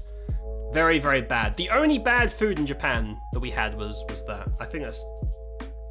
Oh, this is a view from our apartment. This is in Nishinapori. It's a very cozy, like very quiet neighborhood.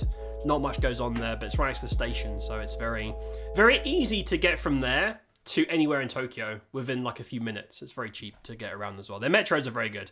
I don't like metros. It reminds me of London. And it's too confusing and stressful. I don't like it, but it is very efficient and cheap. So I'll give credit. Okay, I gotta go pee. Is this? Oh, okay. This is Yokohama. I'm gonna go for a quick piss, and then we'll come back and we'll talk about Yokohama. I am seriously gonna try and speedrun this now because, you know, we're not even halfway through. I'm gonna try and speedrun, but I'm gonna go for a piss first. I'm not gonna wait the whole 10 minutes. I literally just gonna go pee, come back. So, thank you all for hanging out. Appreciate it being here. We are going to get through this together. We're going to get through this together, I promise. Thanks for hanging out.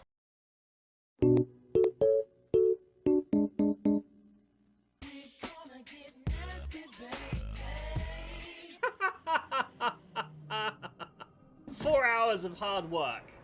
Worth it. That was bad.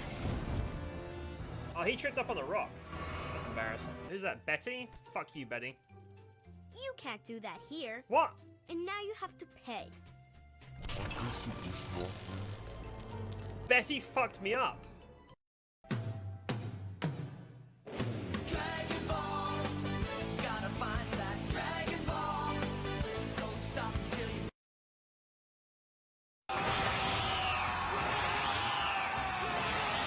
Oh yeah. I thought we aggroed something. I pressed... Oh shit! Oh no! Big empty room. What the f... There's a spiked roof! It's fucking Sen's Fortress. Can we shoot him in the dick? Can we... What? I think he liked it. Steve, don't fuck it up. Someone call for the doctor? Oh my... brain Oh, lifts from the dude. skull. Oh, what the... Don't finger... You fingered the brain. Fuck you, dude.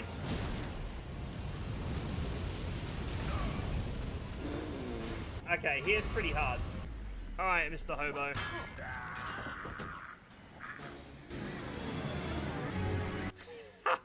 Apparently that barrel is explosive.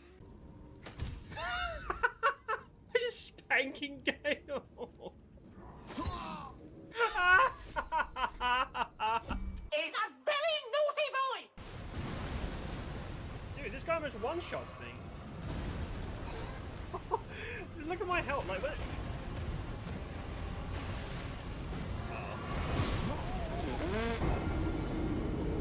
See, puppy, see. Aww. This is... There you go, mate.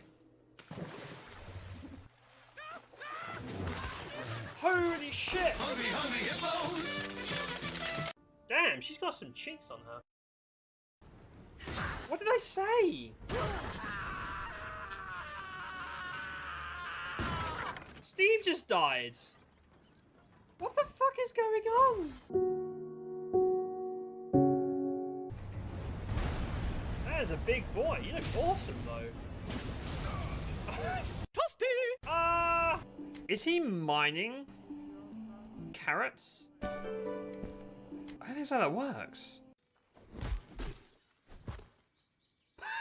You claim victory over the squirrel.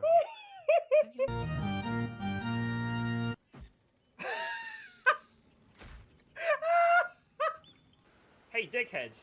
Yeah, I'm talking to you. Oh no! Oh, that's a boss. Maybe if he bleeds, I can... Maybe we should come back later. How do you relax, Doctor? Masturbate furiously. I'm just gonna come out and say it. What? That option's not always available. Wait, what? And that's why Jair is the best character. Miranda Blossom. What?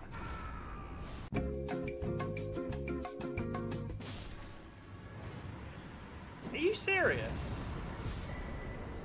They weren't even trying. I clicked the self-destruct button. I couldn't resist. Ha! What a dramatic end. Tried to he tried to back kick me, and all his guts were hanging out. Nasty. I need to know who did this. Talk to me. Oh, shit! Fish. We need to conceal the situation. Fish. Got it? Fish. Oh god. Whoa. He just shat on me for his mouth. That's disgusting. You should be ashamed of yourself. What the fuck? What? What happened? Spicy Steve never gets tired of thrusting. You naughty naughty. He can thrust all night long. Heed my call. I love the rats. Right, what does Lion's Claw do? Whoa, what? That's the Artorias thing, right? Right, how tough is this guy?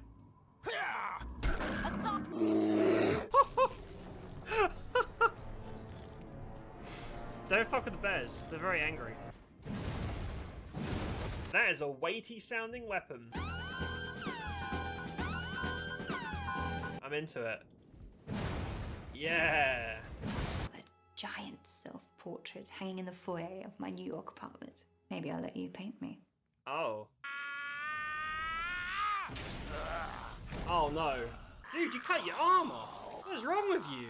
He's fisting the dragon. Oh! He fisted the dragon. Now he's wearing a dragon and he's like a puppet. Oh, it's gross. It's not my penis. This is my finger. Don't ban. All right. Sausage. Reported. Ah, fuck. It's over, boys. Touch the 2 fingers? I don't want to. I'm scared. What if I like it? What if I get double fingered and I really enjoy it? What then? I will name him Poolump. I love you, Poolump. Oh no, Poolump, what have you done? Wait! They've got explosive barrels on their sword feet. That is fucked up. Can you make your head smaller? Yes. There you go. Hold on a second, I recognize that model. That is Asylum Demon.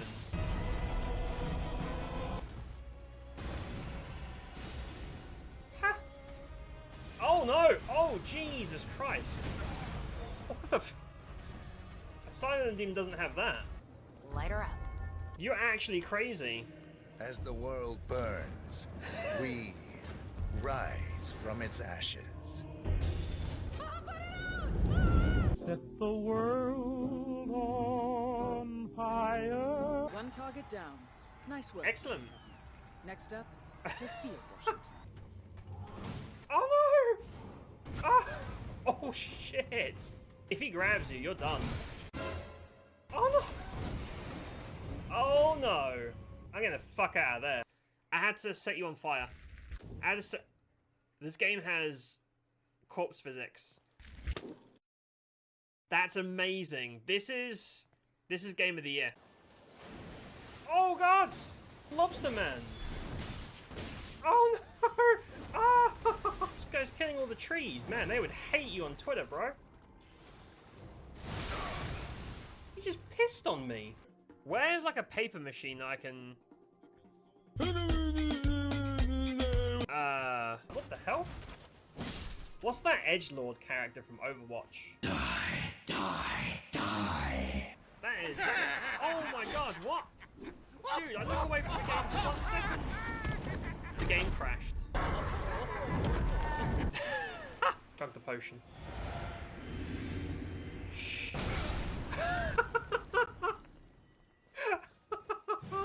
Why does it always have to get this exciting? Can we have her in the group? Can we kick out March? Can we get our girl power from somewhere else?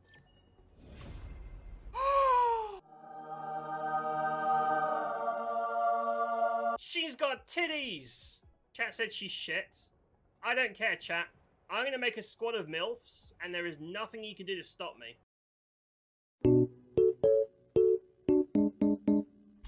Hello, we're back. I didn't let it roll because I want to get through this. I want to get through this list, man. I already thought we could do this in 2 hours and then play games, but I was a naive fool.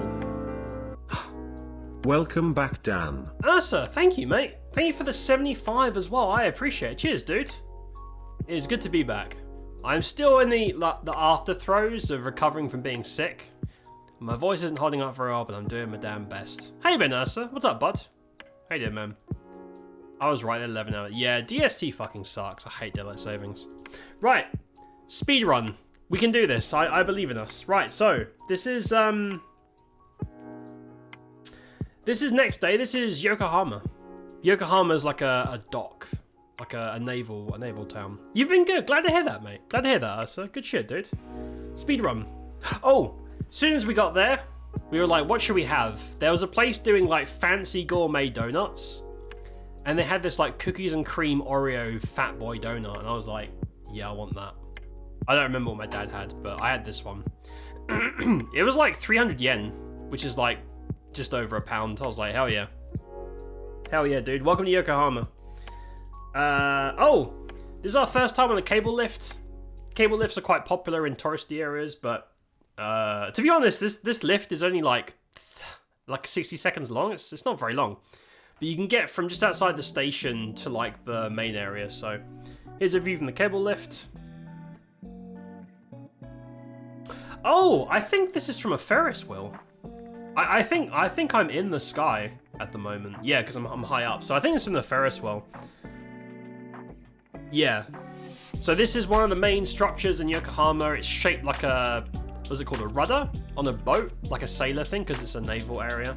Yeah, this is definitely, because the next picture should be, yeah, best picture on the Ferris wheel.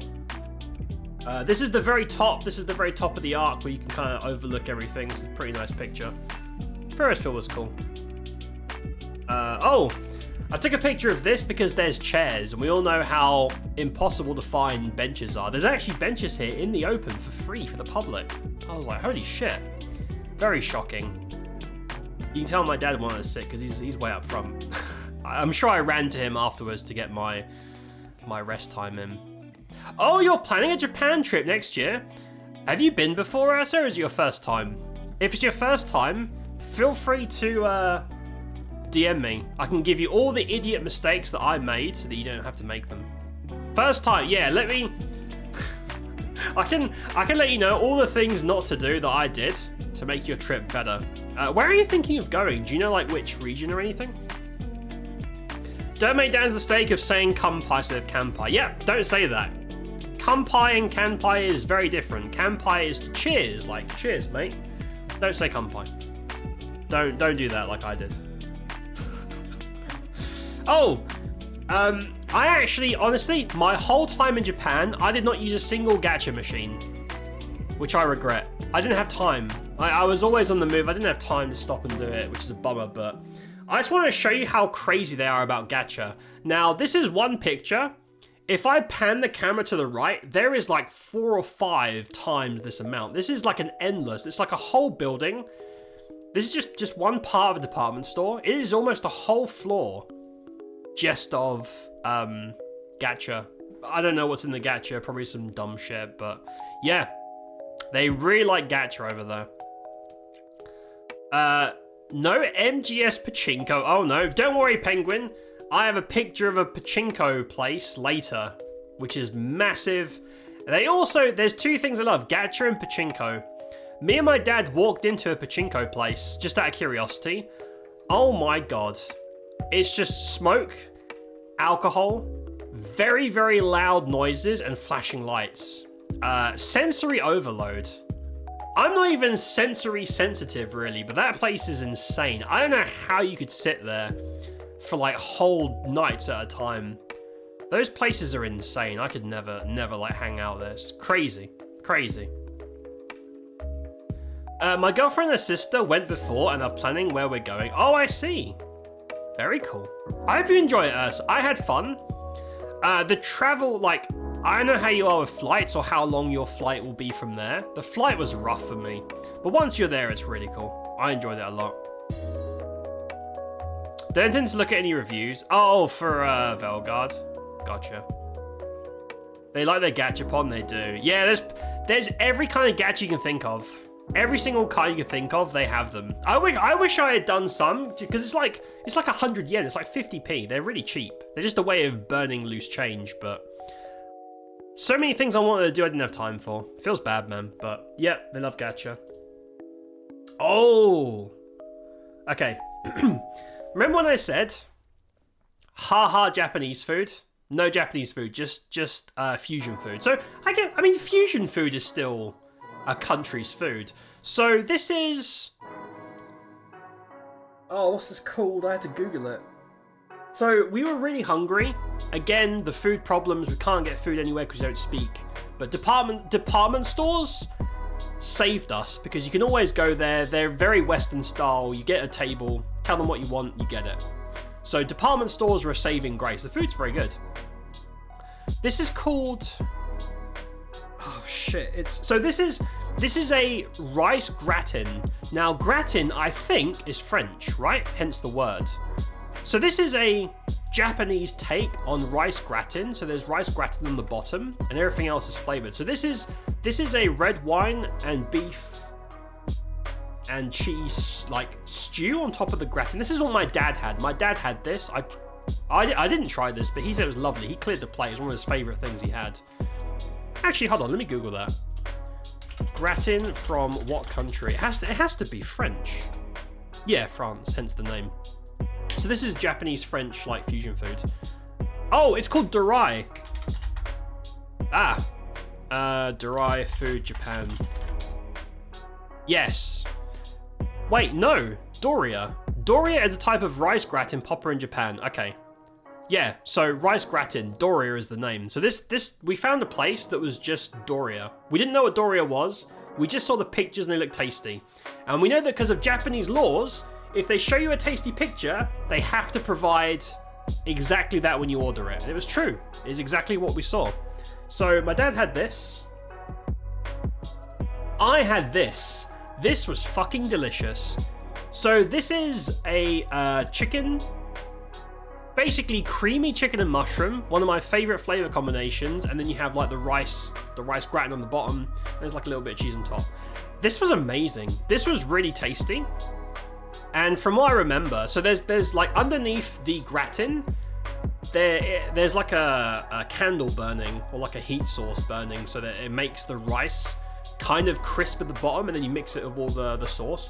Really, really good. Department store food. I cannot imagine getting food like this in a UK department store. I don't think department stores really exist here anymore, to be honest, but this is really good food. But yeah, this is like Japanese French. This is fusion food. You'll be seeing a lot of that. But yeah, one of the best things we had. Really, really tasty. My flight would be pretty rough. Not as bad as yours, though, most likely. Mine was a 16-hour flight that was 13 hours initially, stops in China, and then 3 hours to Japan. It killed me, dude. It was a horrible, horrible travel experience. But once I was there, it was great. But yeah, getting there and getting home, I don't think I could do it again. My biggest barrier to going back is the travel. I hope that yours is nicer. Then again, we had like very cheap tickets, super budget, massive economy ship, 700 passengers, I think. So, you know, you get what you pay for, I guess. But yeah, the trip was rough. Looks tasty, it was delicious. Girlfriend sister speaks Japanese. Oh, luckily I have translations available. That means you can access way more food than us. Because a lot of food places, you really need to speak Japanese to get the good stuff. That I'll pass on specifically because I can't. Oh, you can't mushroom. Yeah, a lot of people can't. Is it texture? I loved it, but yeah, I guess you prefer the beef one. 10.5 hours, gotcha. Still a long time. I hate long travels. Oh, in this same department store, there was a place called Strawberry Fetish. All it is, it just sells like strawberry ice cream, strawberry treats. Nothing weird, but they called it Strawberry Fetish. So I took a picture because it was funny. Oh, here's the Ferris wheel that we were on earlier. This is what we went on earlier for all those nice pictures.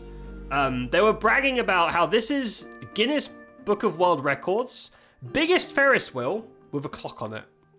The amount of really silly additions that people make just to get in that book is funny. Like they put a clock on it just to be number one. But, you know, there is the Ferris wheel. Oh! Conveni food. Our saving grace when we can't get normal food because of our language barrier. So, you'll notice that egg sandwiches are in every single picture of Conveni food because they're that fucking good. I believe the top left one is... I think that's egg and chicken teriyaki. Oh! That top right one is a whipped cream and jam sandwich. It's like a dessert sandwich. It's pretty good. On the left, it's just cookies, but they're good cookies. The middle is like a chocolate crunch thing. Very good. On the right, I don't know what the English translation is, but it's like Portuguese pão de ló. It's like a very, very fluffy, bouncy cake texture, which is quite sweet. I really like it. It's very nice. And then there's sushi at the bottom. That was my first time having sushi. Now, this is convenience store sushi, but it cost, what was it? Is that 298? Yeah, let's say 300 yen. 300 yen for supermarket sushi, and there's 12 pieces. Half of them are fish, half of them I think are pickles. 300 yen is £1.50. I gotta say, it's pretty fucking good, dude. It was pretty fucking good. You could not get that over here. I feel like that was better than like real sushi places over here, whatever that means. It was really good, man. That was a staple for me. It's so cheap and tasty. I like sushi quite a lot. It's very, very good. Big texture guy. Kind of a texture guy too, but I love chanterelle shrooms. Huh. Strawberries are huge there. Do you see the individual wrapped fancy ones? I did. I saw them in supermarkets. Individual strawberries, apples, and melons. They're like very, very fancy and expensive. Vega, hello. Hi, Daddy, you're back. I am back from my trip. I got sick, and now I've like mostly recovered, but you can tell my voice is still a little bit shaky. I think I got COVID. I finally got COVID, or maybe I just got like a super flu, but I'm okay now. How you doing, Vega? How have you been? So anal about texture. It's one of the biggest indicators that I may be autistic on top of my other conditions.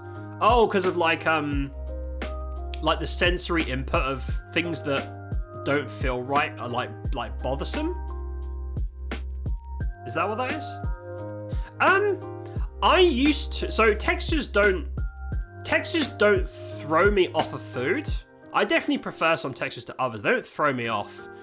When I was younger, textures had no meaning to me in food, but as I've got older and I do like a lot of cooking, I really appreciate adding texture, because I feel like most Western cooking doesn't really pay much attention to texture as much as like other cuisines, but whenever I cook, I always try to add something for texture, maybe some crunch or some chew or whatever it may be.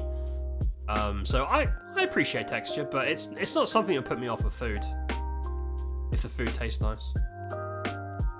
It's bad. Oh, gag if I get a soft pickle. Damn. That is a lot. Guess what? They banned Discord.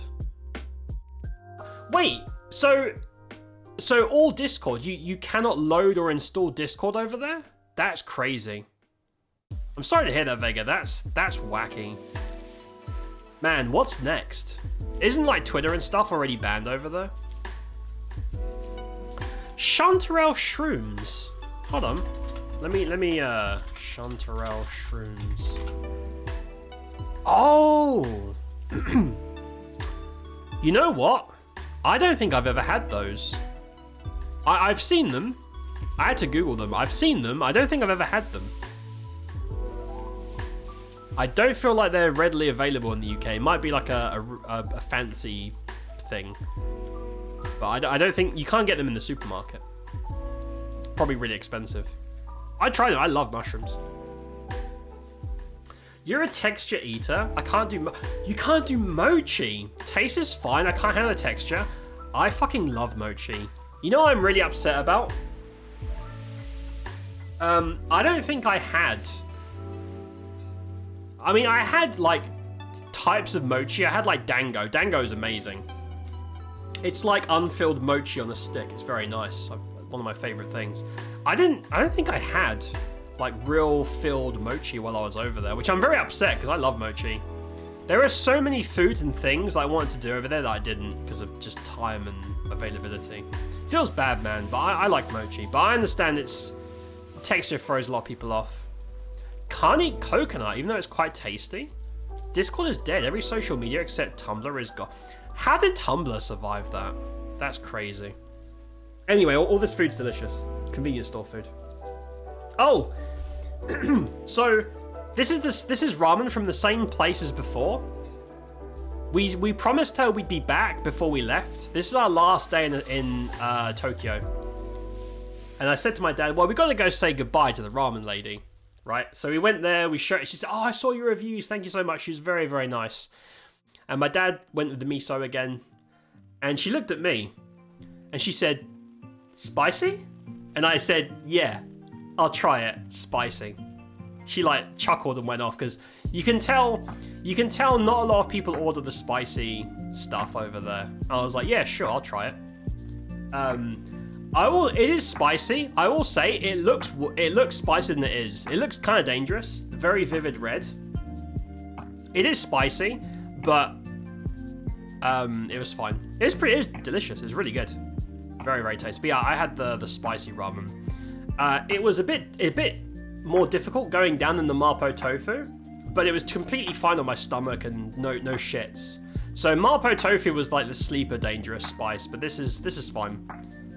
And I drank the broth.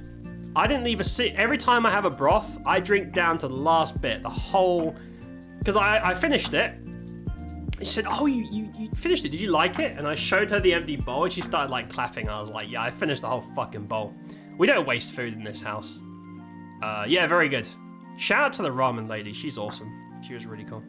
Again, 1,000 yen, five pounds for a huge bowl of ramen that will fill you up for like half a day. They're so good. Texture is kind of different. They cost twice the other shrooms. Ah, okay. The others are super cheap, so they're still cheap. Yeah. I like appreciating texture in food, but I hate needing textures. No, I get you. Looks tasty. You're making me hungry. It's good. No, this ramen is very good. Infinitely better than any shit you can get over here. For a $5, bro. £5 can't buy you anything in the UK, but this is yeah, really, really good. Shout out to Ramen Lady. Oh, wait. Hold up. You know what? I'm gonna find the name of the place. Some of you said you're going to Japan soon. Sir and some other people going to Japan.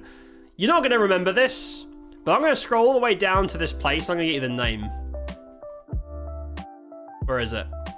Oh my god, so many pictures. We're not even halfway through these pictures, man. Oh my god, I forgot how many pictures there are. I want to get the name because I like this place so much, and I want the lady who owns this to be able to go on holiday.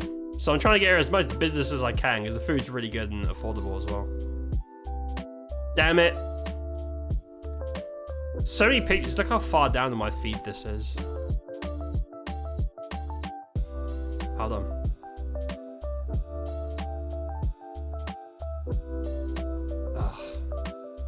Dude, Xenon, thank you for the raid, mate. I appreciate it, bud. How was your stream? What are you playing? Hi, dude. Apple Pie, hello, good to see you. What's up? Hi, everyone. Everyone coming in from Xenon's stream. Hi, I'm Dan. I haven't streamed for a month, and I'm currently just going through my Japan trip pictures. I was in Japan for a couple of weeks, going through pictures, talking about it, and killing my voice in the process. I am just recovering from being sick, so my voice is a little raggedy, but I'm trying my best. Thank you for stopping by. If you're not following Xenon, you should.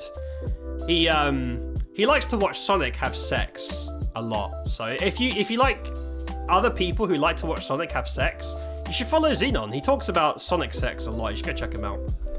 Also, an old school buddy of mine. Thanks, man.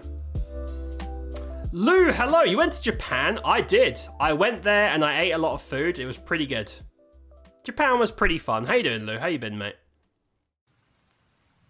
All this food looks amazing. Maybe I should learn Japanese and run there. You should. I mean, again, putting aside the travel, if you could go in knowing some stuff, it's a great place to go and visit.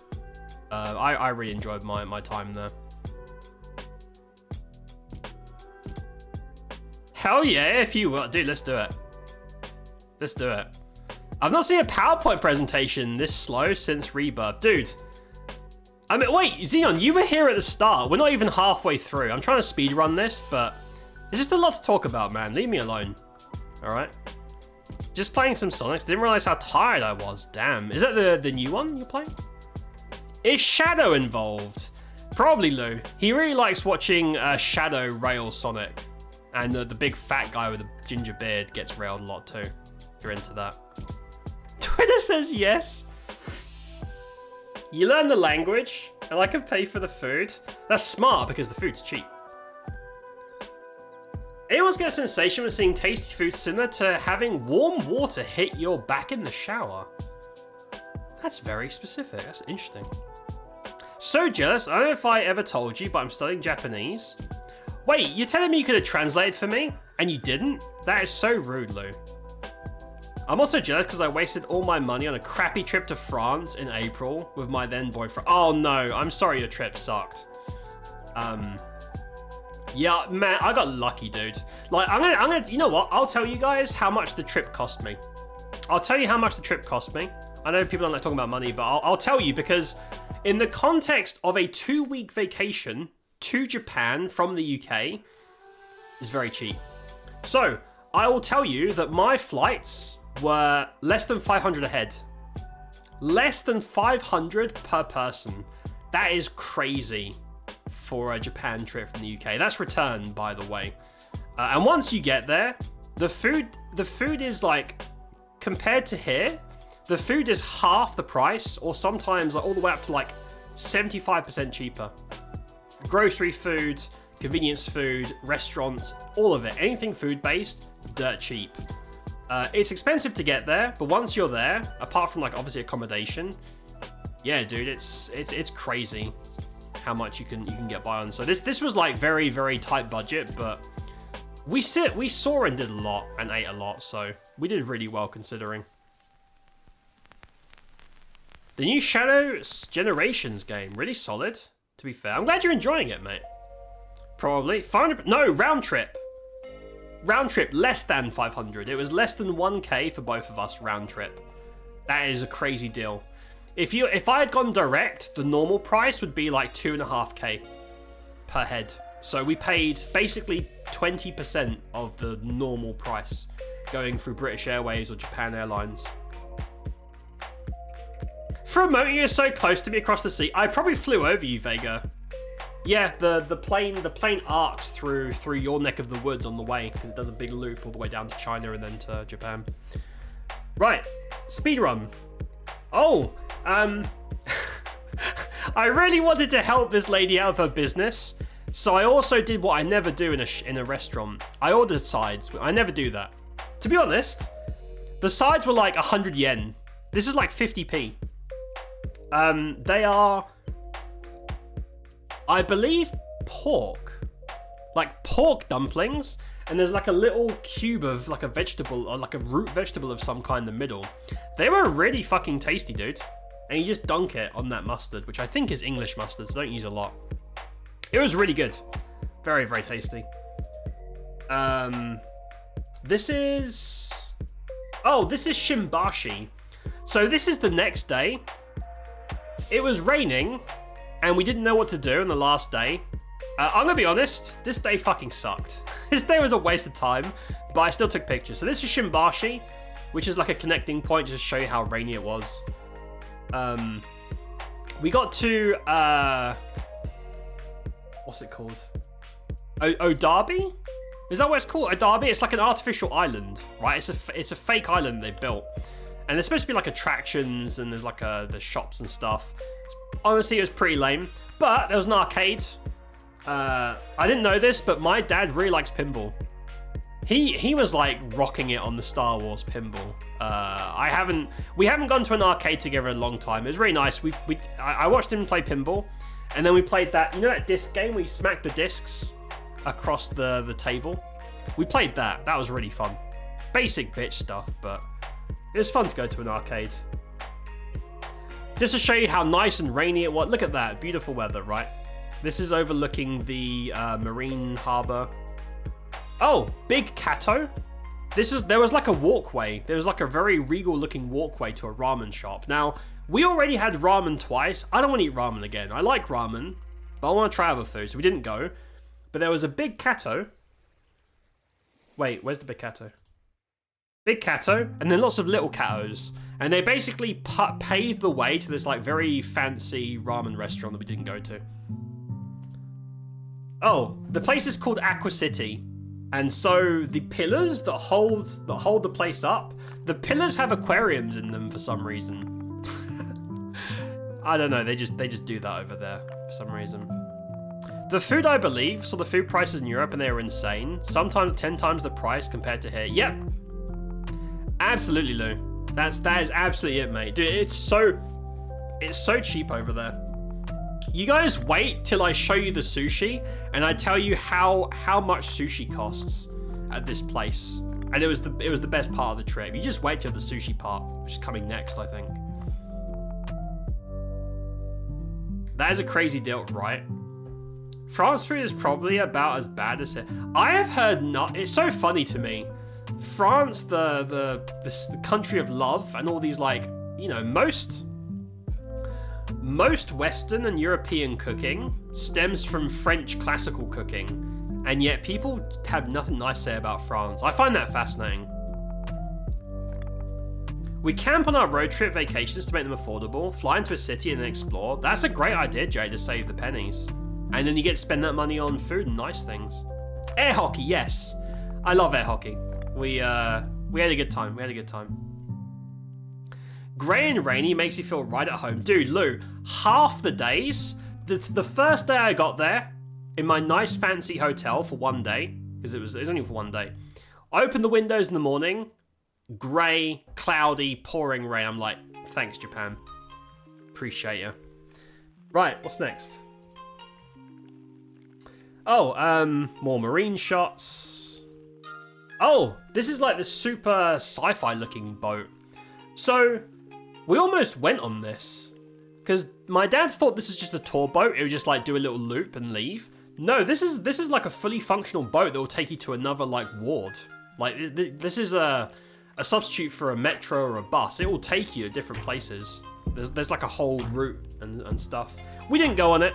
We almost got on it by accident, but we didn't go. It does look cool though. Ah, okay, that's it. Now, the whole Aqua City, we went all the way there, and we didn't do any. That's all the pictures. There was nothing there at all. That place I just showed you was shit. Waste of a day.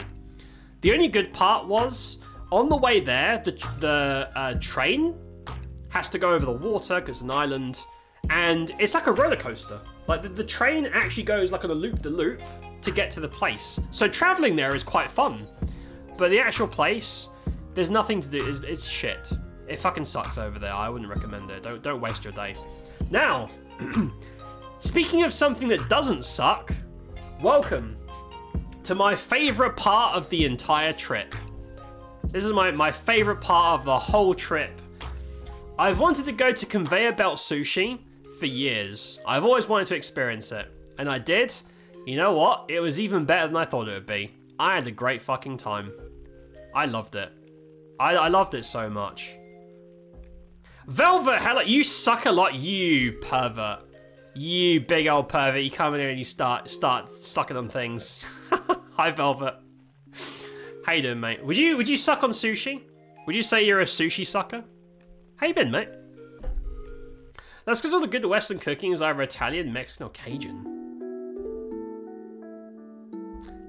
I mean, I can't argue with a lot of that, to be honest. There is a lot of fish. Sushi, oh, just you wait. No, this is, hold on.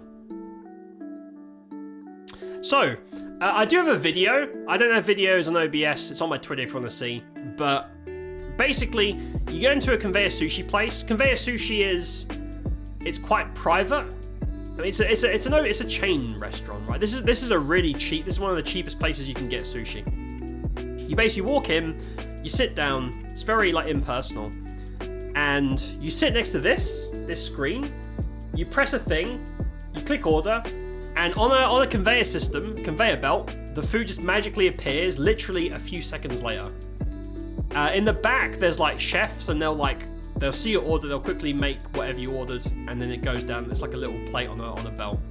I have a video of the first order coming through, and my dad doesn't like sushi. He's very fussy about fish. He wasn't sold, but I said to him, we have to have this before we leave Tokyo. This is our last day in Tokyo. He said, fine. So I appreciate that. But he saw the food coming on the belt. He was so excited. He's like, oh, that's so cool. He's so excited. It's so crazy having food just churning out the belt. And if you look at the prices. You see the prices? 125 yen for the award-winning aged tuna with salt. 125 yen for 2 pieces. That is 30p a piece. 30 pence for sushi with a big chunk of fish on top. 30 pence. What can you buy with 30 pence? Anyway, long story short, we ordered 30 plates plus miscellaneous, and the whole total came out to 20 quid. £20 for more than 30 plates of food? And my dad got draft beer, I got tiramisu dessert. We ordered lots of non-menu stuff just to fuck around and see what happens. He ordered fried chicken twice. Dude, £20 for 30 plus plates. I was full. I love this so much. I would? You would suck 10 out of 10. You pervert, Velvet. You're a freak of nature, you are. 2 Freddos? That's so cute, that excitement over conveyor. Yeah, because I was the excited one, but he saw that and he was like, he got into it. He's still not a sushi fan, but he got into it, and that was pretty sick. Right. Right, so here's the menu. You click what you want, you press the button, it appears, right? Very straightforward.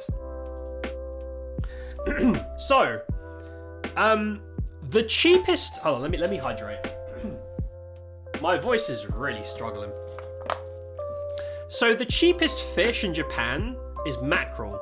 Mackerel is regarded as like the absolute bottom of the barrel, cheapest like working people food. Now, I love mackerel. Mackerel's one of my favorite fish.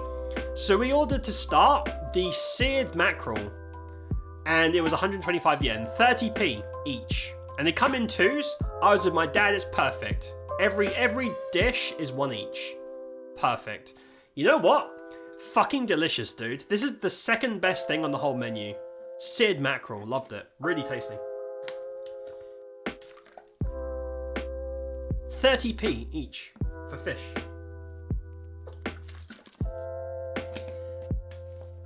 And because it's so cheap per portion, the whole point is that you can try like 20, 30, 40 different kinds of sushi for cheap. But then when you know what you like and what you don't like, you can order like a platter of the stuff you like for even cheaper, like half the price of something that's already cheap. So this is the perfect way to like sample, figure out what you like. But yeah, the mackerel was amazing.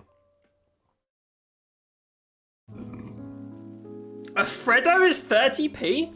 In Japan, you can get a piece of sushi for a Freddo. Humble Bundle Partner Program was shut down. Yeah, I saw that, Ursa. I tried to like renew it with the new system and it was really convoluted and complicated, so I haven't done it yet. I was about to buy something of your link. Notice the sliders no more. Yeah, thanks for the thought, man. I appreciate that. But yeah, they've got a new system, but it's very different. I doubt the sliders will come back. Because they want people, you know... We talked about this before, but putting the sliders all the way, I get it. But yeah, there's a new system in place. I don't know if you know another streamer that has the new system to give them a cut. I don't know. But the new system was quite cumbersome to sign up for, so I haven't done it yet. I'm telling you, even here, Chinese and Japanese restaurants are still, the portions are so big for money you're spending. Yeah, I can't complain about the portion sizes. I assumed it would all be really small. It is smaller because we're fat over here, but I can't complain. Like I was well fed, to be honest. I love mackerel too. Tiny. Imagine mackerel for 30p, and you can just sit there and spam the button, and every time you press the button, 2 pieces pop out in seconds. Goodness gracious, I love this so much. Right, so I had the mackerel first, delicious. Second favorite. Was that next? Oh. So this was the crab trio, which I'm not, see, I've never had crab before, so I'm not a crab expert. I believe this is pincer, body. Yeah, so that's pincer, like the arm, and then like minced crab. Really nice, it was very sweet and tasty, I liked it. Fucking crab sushi, dude. So before I went to Japan, my favorite fish was tuna. And now that I've been to Japan, I can very much confidently say that my favorite fish is still tuna. This is the award-winning like aged tuna with salt. It is not this is quite a decent amount of fish. This was 30p. Again, this is the cheapest thing on the menu with the mackerel. Dude, this was so fucking good. It was the best thing on the whole like night. One of the best bites I had in my trip. Again, this is budget. This is the cheapest sushi you can possibly buy. This is like, you know, the lowest, I guess, lowest quality, cheapest you can get. So fucking good, man. It's so good. I wish we had this here. 30p. Tuna. Delicious. Delicious. Okay, so this is tuna, but this is the marinated tuna. You can tell because it's wet. So it's with some sort of like slightly sweet glaze. It was good. I did like it. I prefer the aged with the salt, but it is good. It's the same price. So that was the marinated tuna. It's pretty good. I want to spam the button. We all do. Since when? I didn't get any emails about it changing the system. I think they sent the first wave out a month ago. I think the system has been out for like a week or two now. Lit, I think. I'm the local crab expert because I only work with crab people. That's the only business I get. So you're an actual professional in the field. That's the thing about living near the sea. A lot of cheap fish.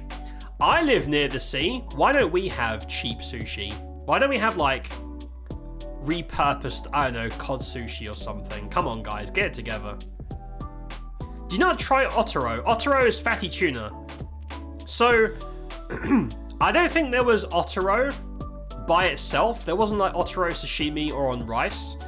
I believe later on I ordered fatty tuna inside like what they call the maki rolls, whatever they're called. And it was good, but it was such a small amount because obviously it's a lot more expensive that I preferred the normal one. Oh, this is seared bonito with like yuzu. Pickled yuzu on top. This was really good. I don't know what to compare it to, really. It tasted like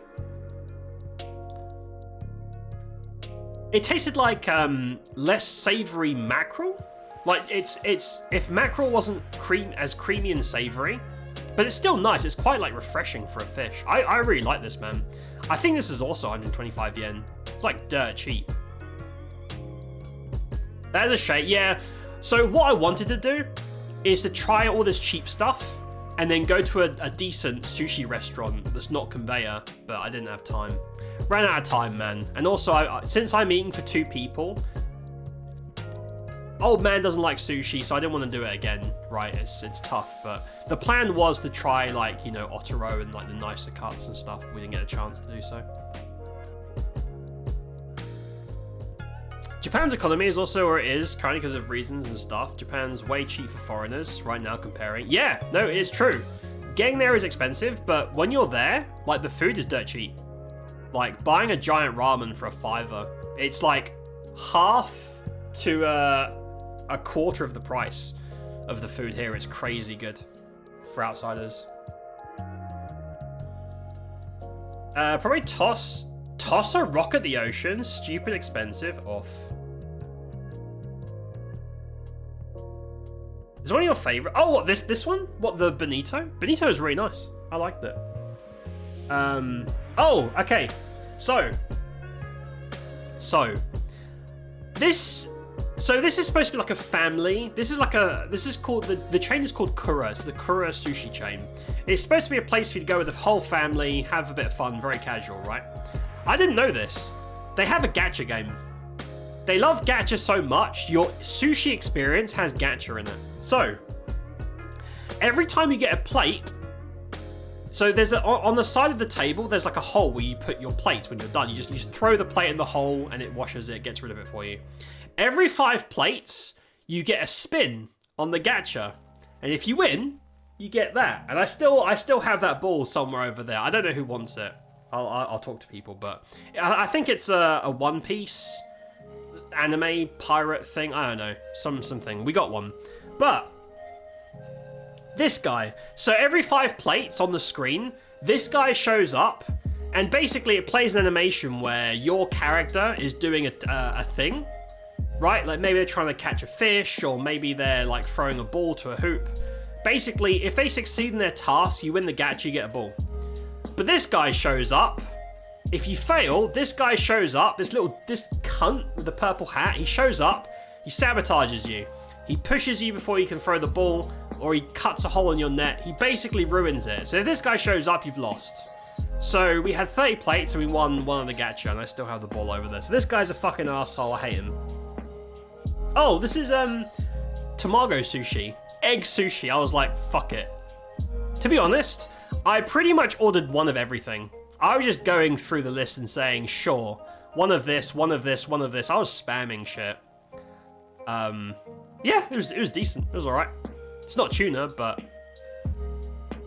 egg's pretty good over there. Tamago's pretty good. Food is super affordable. Travel to Japan, eat and come back almost cheaper than living and eating in the EU. That is very true, Velvet.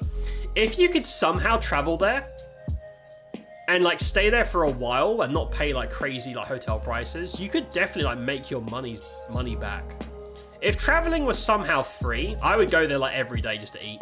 If we had teleportation, I'd go there and eat, to be honest. A little bit of gacha. You got the One Piece? I'll show you.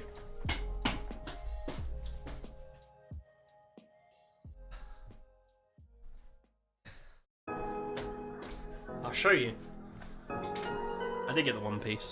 Where's the gacha, dude? You see that blue ball? Here it is. It's this thing. So I don't know who this is.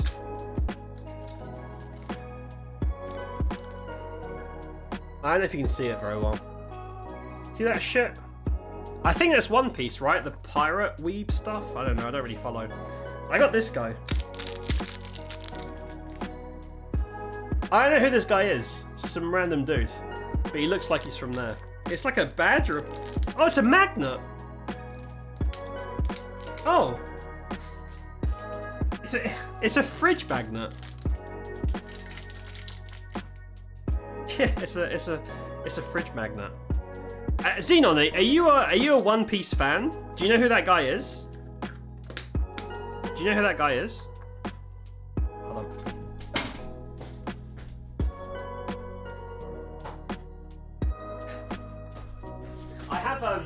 I have my Japan stash behind my PC, so there's all the snacks that I bought, some miscellaneous trinkets and shit that I bought back. Otoro is your favorite cut? I didn't try full-blown Otoro. I only had a little bit in the Maki, and it was fine. I would have liked to try the real deal. Like a big piece of sashimi or something.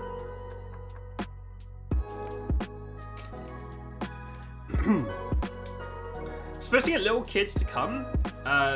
They asked their parents to take them instead of another chain like Sushiro. Yeah, for sure. It makes sense. It's cool. I mean, it's goofy, but I had fun. Like I had fun and I enjoyed eating there. Like it was a good experience. Oh, this is seared sablefish. This is pretty good. It's very meaty compared to the other fishes, but it had a nice taste. It's probably my third favorite of the night. Seared sablefish was pretty good. This is a little bit more premium. This one was, I think, like 150 yen. I was like, whoa, that's like 40p. Crazy price. This is the premium cut. Super expensive, right? I made a new Discord account. I sent you a friend request on there. Where are you? Aha. I have accepted. Hello. Hello. Gotcha. Tamagoyaki is somewhat of an acquired taste since they're often made sweet. Kizaru? Wait, what's Kizaru? Oh, he's essentially one of the bad guys? Oh, that's the One Piece dude? 100 different types of fridge magnet of One Piece. There's like 1,000 episodes. I can't bring myself to go through. So you're not a fan. Do you not want the magnet? I was going to offer you the magnet. So my plan was to buy you... I wanted to buy you a Sonic trinket or like a doll or a plushie. I just wanted to buy you something dumb Sonic related. I had zero time to shop. I did a snack run and that was it. Do you want the magnet or do you not give a fuck about One Piece? Otoro can go more expensive than A5 Wagyu. Yeah, it's very expensive. Wagyu equivalent for fit. Yeah, it's very, very pricey. I know. I'm okay with paying for it. I just didn't get a chance to. Again, it was with my dad. Dad doesn't like sushi, so I'm just happy I got to eat sushi at all, to be honest. Right, what's next? Oh, here we go. So, I think by the color, I think that's Otoro in the middle. It's like the very expensive fatty tuna. But... obviously, very, very small amount. very small amount. It's mostly rice. This isn't the right way to eat otoro, right? You want to try like a big old sashimi piece. Yeah. I liked it. I enjoyed it. But because it wasn't... I don't know. I much preferred the aged salted, like big tuna pieces. I would have liked to try like a big piece of otoro. But yeah, this is the only otoro they really had. You're a filthy casual, only really watched the live action, and you call yourself a weeb. Oh, why would you have tiramisu at a sushi place? I was just curious, what would happen if you ordered tiramisu on a conveyor belt? It just comes on a plate in this little box. It was, I'm gonna be honest, it was pretty good. And it was also like, I think 200 yen. It's like £1. And it's not a tiny thing either. It's pretty good. That's the ball I just showed you, because I won the gacha. Yeah, so that was the sushi experience. Like I said, that was my favorite part of the entire trip. And even though it was very, very cheap and like the lowest, very low budget, very cheap cut, well, supposedly cheap, I thought it was delicious. I really enjoyed it, man. It's a shame I didn't get to have like a real, like sit down type of sushi experience, but I loved it. I fucking loved it. Tiramisu in a box and a plate, yeah. It's cute. It is. It's good. It's good. Hard to get bad food in Japan because they're very like to go out of business. Yeah, we only had one bad experience, and that was in Piss Alley in Shinjuku. That's fucking shit. Surprised I didn't get food poisoning. Yeah, Piss Alley. Piss Alley was disgusting. Don't eat there. Used to have a revolving sushi. Didn't order. Just grabbed what you wanted and paid per plate. Different colors, different prices. But every 20 plates, you got one of those gacha. Oh, really? That's cool, Jade. Yeah, some places over there do that as well. I have seen the videos of those. So on this place, there's two belts. There's like a generic belt which has like salt utensils, and I think sometimes they put like random plates of fish. You just grab them if you want. But then like the main belt at the top. I have seen those. I would love to eat more sushi, but you know. Not saying you can't from experience, it's just much rarer. Oh yeah, no, for sure, dude. All the food we ate, we only had one bad one. So, you know, no, the food quality there is much higher than over here. Let's be honest now. What is this? Oh, is this when I left Tokyo? Yeah, this is the last picture in Tokyo. This is right at the station. This is Tokyo Station. Get the fuck out of there. So this is our conveni stash. There are more food pictures of convenience store food than like real food, which is funny. But it was pretty good. So this is on the bullet train back to Osaka. So that thing on the left, that's, I think, egg and pickle sushi. I'm not sure if there's fish in there. I don't remember, but it was good. So the little like brown things in that box are fried tofu skins in like a sweet glaze with rice on the inside. They were really fucking good, man. I'm gonna be honest. They were tasty, surprisingly. The biscuits in the middle. Oh, is that? I can't read the text. I think that's like red bean paste. Whatever it was really fucking good. That bagel on the right is matcha, and there's like white chocolate chunks in it. It was really fucking good. Now, I'm not even crazy about matcha, but when you're in Japan, you gotta have matcha stuff. That's just the rules. But this was really good. Matcha by itself is really bland and not nice, to be honest. I tried the real deal in Kyoto. There's a picture later. Matcha by itself is fucking disgusting. I'm gonna come out and say it. But if you mix it with sweet things, like, oh, I'll show you. Hold on.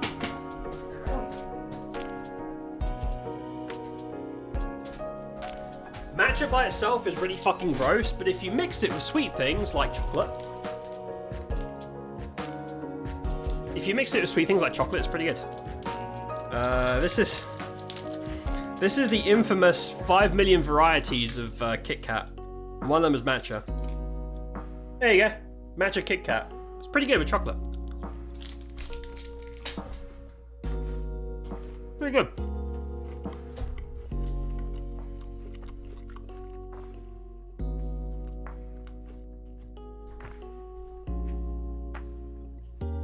Oh, This is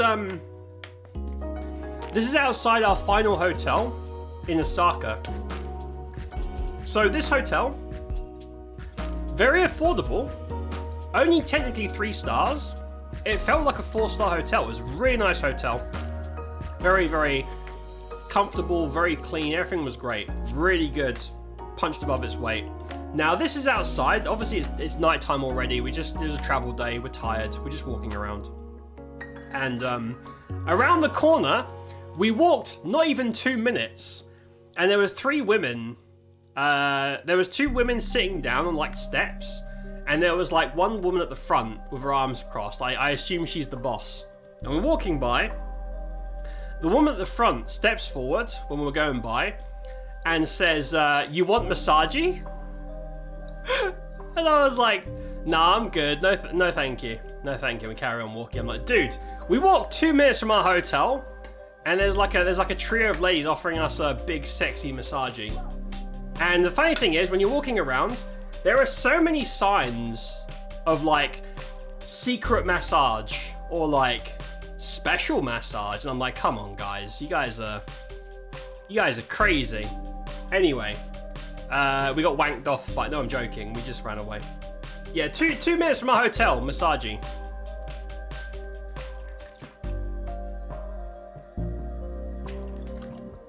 Crazy. Pogo, hello, what's up, bud? How you doing, mate? Also, in the same area, there was lots of men in suits standing at the crossroads of every junction. Now, I didn't see any tattoos, but they were like big, strong-looking guys in suits. They all had earpieces, and they were all standing at junctions so they could see every avenue of every street. I don't know what was going on there, but I feel like someone important was in town. We saw them on every single junction, and we were like, that's really weird. We should probably go home. We didn't feel comfortable. So we went home. We got like convenience food and fucked off. We didn't want to hang around too much. Also, when he said "kampai" to 2 random, I did. I told 2 random women "kampai" after they cheersed me. Shout out to them. Oh, it's imitated crab meat. I gotcha. It tasted alright. Inari sushi, the brown pocket, is actually one of my favorite sushi you can get. It was really tasty. I thought it would be gross, but it was really nice. Yeah, massagey. Very special massage. Butcher shop, maybe. Maybe they cut your balls off as well as a special treat. Right, what's next? Oh, so here's the... I told you about this earlier. Dan, why the fuck are you eating pizza in Japan? Well, I already mentioned earlier and explained that getting food that isn't a chain, a convenience store, or street food is really fucking inaccessible. It is so difficult in Japan as a non-Japanese speaker to get like real food. So we were walking home, places, and the thing is, they were either inaccessible or they were full. Everything is full, or everything is like feels off limits. It's so difficult and abrasive to get food over there, which is really upsetting. Anyway, we're almost back at the hotel. What do we have on the other side of our hotel? What store do we have? Fucking Domino's Pizza. And then my dad looked at it and says, "They got Domino's here." I says, "No." And he looked at me. I was like, "No, come on. We didn't come all this way." But we were hungry. There was nowhere else to go. We didn't want to have convenience store food again. And I was like, you know what? Out of curiosity, fine. Let's try it. And I got the like super basic, like just cheese and tomato margarita. And it wasn't great. I'm gonna be honest with you. It wasn't shit. Because I always say no pizza is bad, right? Even bad pizza is still good. This was very mid. I feel like they don't use tomato sauce over there. It's just tomato puree, so it's very, very sharp. They just rub tomato puree on the dough, and the dough isn't right. But the dough is... I don't know, man. The dough is weird over there. It's still pizza, so it's still good, but... Nah, dude. I'd rather have had convenience store food, to be honest. But yeah, I had Domino's Pizza in fucking Japan because... Getting real food is a chore over there. You want to know a fun fact? Infidelity rate is really high. I know. Oh, I know all about the acceptable cheating culture over there. Why can't cops all be wearing tuxedo? Maybe they should. They should. Japan has a lot of problems with certain streets having professional massagers standing around luring people in for services. Yep, they do. I went to the red light district as well. And an old lady in her 80s offered to suck my dad off and let him play with her tits. He traumatized him and he ran away. Actually looks pretty good. It does look good, but it's very mid. The dough's not great, and the tomato puree, not even like a salt, like a marinara, is very weird. But, you know, it's still pizza. Even bad pizza is still good. Do you venture and get Sundeer pizza or fish and chips pizza? No. Domino's known to be a rip-off and shit in terms of quality. Yeah, it wasn't great. It's not known for their pizza, no. Made it across the world, the rest we didn't. We went to Mystic Pizza from the Julia Roberts movie because we noticed it walking past. It was phenomenal, really. That's awesome, Jade. I wish my pizza was phenomenal. Oh, okay, so after the pizza, we got like sweets, Konbini sweets. These are all good. This is chocolate hearts. You've got to get some... Guys, when you're in Japan, I know some of you can be like, Dan, I'm not into that. Trust me, when you're in Japan, make sure to get some cockasses. I know if you're not into cockass, trust me, just try it once. The top, you see the top left? Cockdasses. Go get yourself some cockass. They're like biscuits. I think it's matcha, but it's like chocolate matcha, which means it's not bad. Chocolate, yeah, matcha chocolate biscuits. They're really good. The top middle is just like generic chocolate tubes. They're pretty good. The thing on the right, I actually bought 2 to bring home. They're like little strawberry tarts. They're like jam tarts, but not shit. Yeah, really good.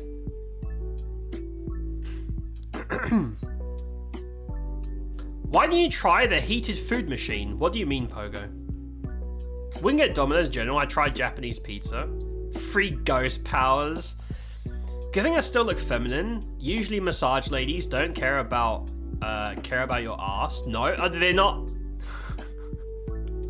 Do they not? Do you think they would hawk you? Do you think they would hawk you? They would get you in the... If that's the case, Vega, they would get you in the host area. The host area would be all over you. If that's the case. There are some slutty host boys out there. Let me tell you. I showed a picture earlier. There was a guy like sucking on his thumb in this video, try and get women to come up and, I don't know, rent a boyfriend or whatever it is they do. Japan isn't really that big in terms of cheese culture. No, I know. The cheese was okay. The cheese wasn't... The dough and especially the tomato puree, those are the weak parts. The cheese was okay. Yes, Omega, cock ass. You've got to try a cock ass while you're in Japan. Trust me. It might feel weird at first, but it gets better. So many foreigner lives there that complain about how shit the cheese are. How do you serve good pizza without decent cheese? Wasn't even the worst part. I would like some Vega, if I had a box, I would send you a box of cock-ass. I would send you 10 boxes of cock-ass just for you. Go get cheese and sauce for a pizza, and the dough as well. Heated fast food serving machine Japan to other countries' soft drink ones. Oh, do you mean vending machines that like give you like vending machine hot burgers? No, I didn't try that because they look disgusting. I didn't. I had one vending machine and it was a chocolate milk. It was delicious. Vending machines are great. They're great for drinks because you don't want to be carrying that shit around. Oh, okay, right. Here's where things get spicy. This is Kyoto. In terms of daytime, this is the best part of the trip. Kyoto is beautiful. Kyoto is really, really pretty. A different kind of pretty to like nighttime electronics and stuff. Kyoto is fucking beautiful. So this is Kyoto. This is the main temple. This is, what's it called? Kyoto Temple. Kyo Mizudera. Pure Water Temple. I'm pretty sure that's what this is. It's very, very nice. So that's the entrance, as you can see. People everywhere, of course. It's Kyoto. Random even random homes are really pretty. I love Kyoto architecture. That's the first thing you see. So there's a weird thing in here. So you can pay 100 yen to walk around a dark corner. They say it's like some spiritual stuff, and I'm not going to be culturally insensitive, but you literally pay 100 yen. I didn't do it because it sounded like a scam to me. And you walk. It's just a corner. It's literally like a 1 second corner that you turn in the dark, and it's supposed to be like spiritual or something. I don't know, man. Sounds like a scam to me, but I'm not gonna go bashing someone else's stuff. If it's real, good for them. If it's a scam, they know what they're doing. I didn't go for it. I'd rather save the 100 yen for convenience food. Close up of like the main architecture. Very, very pretty. Very, very pretty buildings. If you don't care about health, you can live off snacks. Absolutely. The amount of variety you get, yeah, for sure. Water Temple at night is the hardest Japan level. Is that a Sonic stage? Or is that, wait, is that a Link? I feel that's a game reference. Oh, this is really weird. So there's a bunch of trees, which has irrigation at the top, and it turns it to mist. So Kyoto is very hot, so you just walk under the mist, and it just sprays you. you just walk under it, and it just like sprays you with cold water mist. I don't really understand it, but I stood under it. It's pretty great. Oh, Zelda. Okay, I knew it was one of those two. Need to get to bed. About to drop below freezing. Catch the VOD later. Thanks for letting us travel vicariously through you. Jay, thank you for hanging out, mate. I appreciate you. Go get some rest. Go warm up in bed. Go get some rest.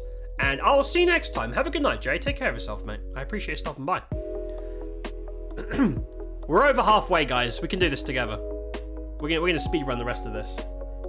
Oh, cool statue. This is like sacred water. You're supposed to like, you know, do the ritual. You wash your hands and all that. Just a random shot off the side. Kyoto, if you like green stuff, Kyoto is the place for it. Everywhere you look.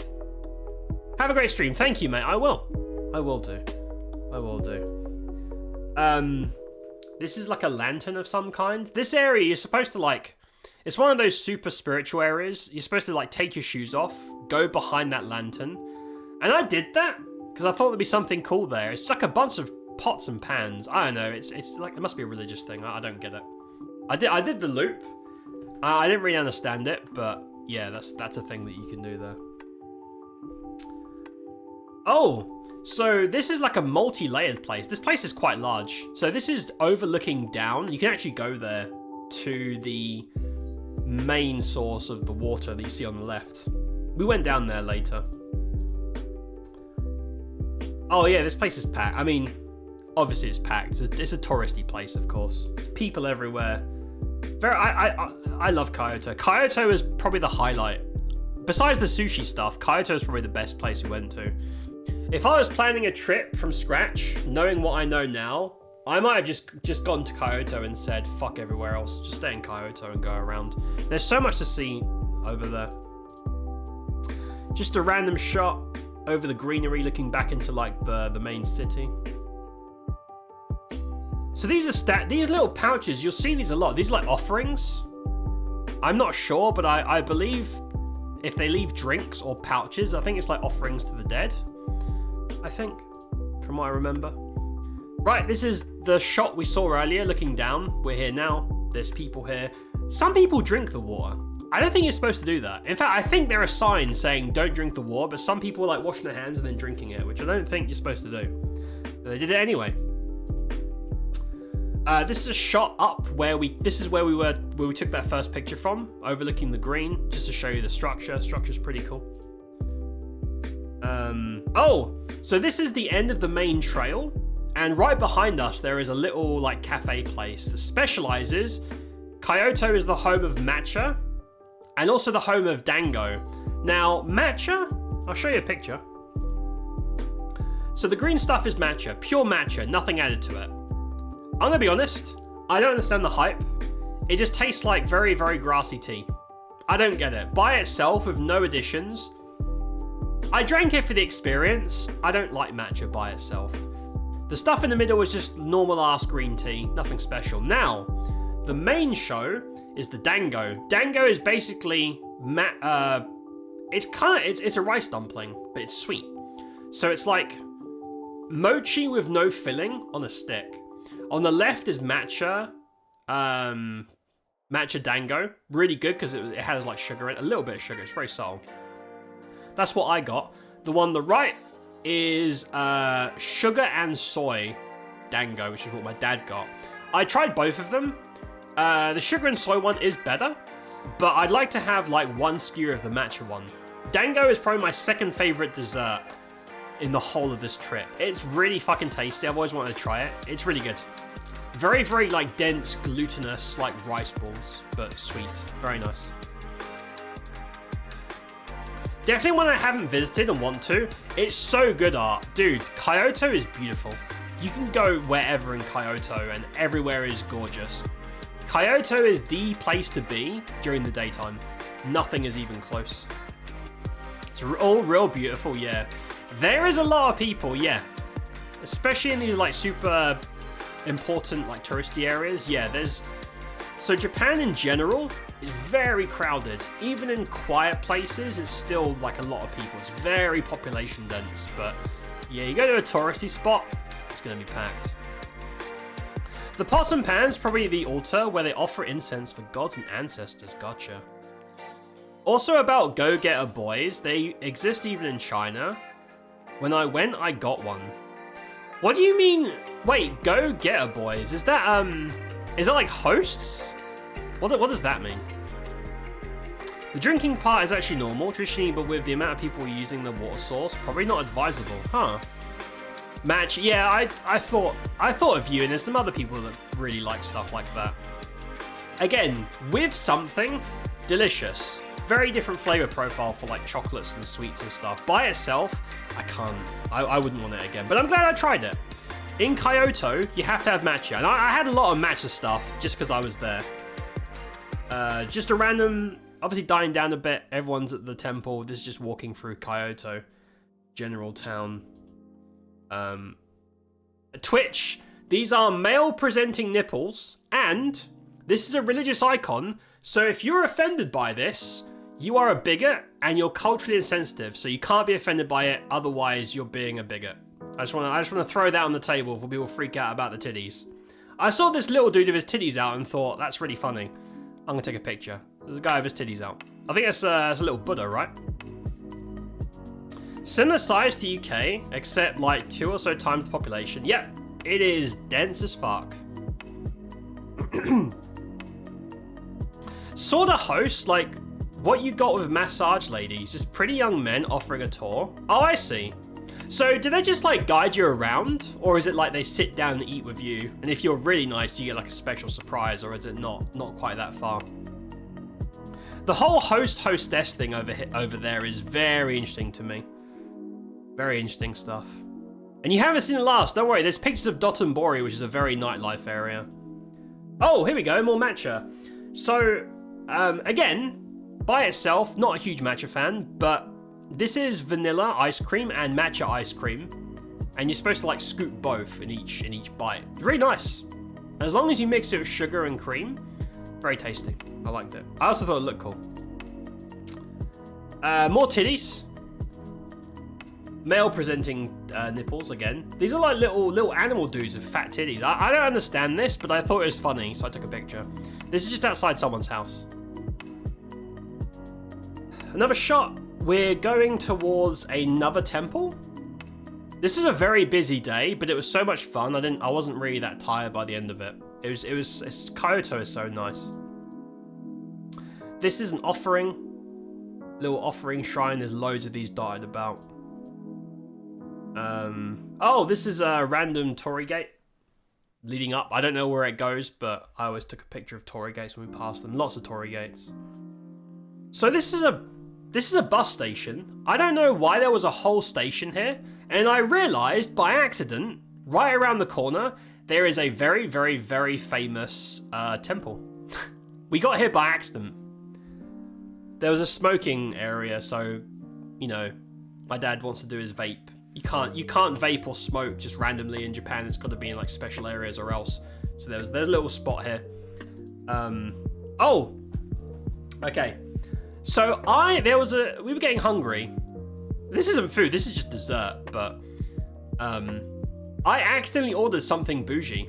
So this place was right next to that place, and we said, fuck it, let's go in there and have something to eat. They realized it was purely like a dessert bar, and they had lots of different stuff. A lot of it's matcha themed because it's Kyoto. And there was like the dessert box. Because the food in Japan is so cheap, I can't really tell when something is like crazy bougie. I can't tell. The food is so cheap. This whole box was, I believe, 1,200 yen, I think, which is like £6. And I was like, oh, okay, I pay more for that for a slice of cake in the UK. You go to a restaurant, it's like £7 or £8, a scam. This is like 1,200 yen, I think. And it's a box of really fancy and pretty desserts, but when it arrives in like this big box and they lift the box and all the smoke comes out, it's like a theatric, it's those, you know, really pretentious bougie stuff. But I was like, oh, I didn't know. I would have taken a picture. I had no idea. I couldn't tell because to me, everything is just cheap. Anyway, this was, what is this? Okay, so middle bottom is a chocolate matcha truffle, delicious. The middle left is matcha tiramisu, really nice. The back left is like a marshmallow, I think frozen fruits and matcha, like ice cream sundae, really nice. Fruit salad in the middle, whatever. The thing on top of the fruit salad is like I think it's mochi, like a really, really sticky mochi. The thing on the middle right is jelly, like matcha jelly. Kind of weird, but all right. And I think the bottom right is something between a mochi and a jelly. I don't remember what the bottom left. I don't remember what the bottom left is, but it was all good. It was a dessert platter. It was very nice. But yeah, it's definitely bougie. I got it by accident. It's very tasty though. Escorts, but they escort you instead of having sex. Oh, they guide you around. Okay, so it's like you basically like it is rent a boyfriend. Like rent a boyfriend or rent a friend kind of thing. Tanuki, famous yokai. Oh, no, Xenon, the other one. They have giant sacks, turn the faceless monks with eyes for assholes. I love that. You inhale the box. It's pretty good. It's pretty good. Right. So this is I believe this is called the Cannon Temple with a K, not the cannons you shoot. Now, this temple, so all the other places had kind of like quite a chill like vibe. The atmosphere in this temple was very somber. I didn't know why when we got there, but yeah, this is like there's like a lot of resting places and there's some pretty bleak stuff in this place. So it looks pretty, but yeah, the vibe is very different. I think I've actually cut some pictures out. So when you go in, they give you a leaflet so you can see what's available to look around that. They give you a stick of incense, which you stick in the middle, which we did here. Got incense each. Yeah, this is like memorials for like fallen soldiers. There's a lot of that.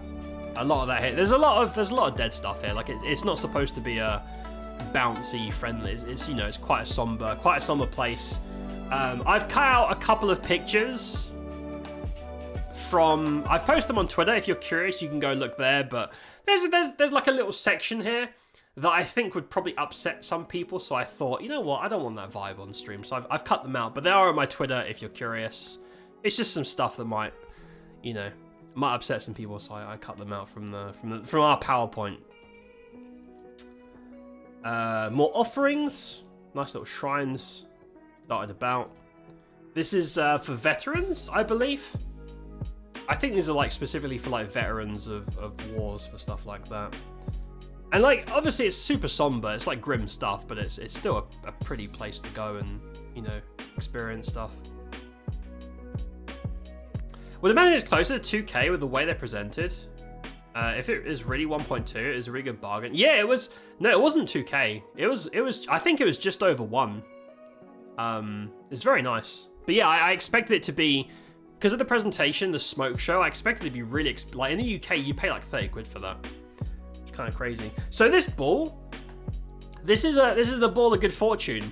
You're supposed to like drop money in the box. You put your hand on the ball, and then you walk 3 times around it, and then you get good fortune or something. I didn't do it because I just want to say, you know, I'd rather spend the money on sweets.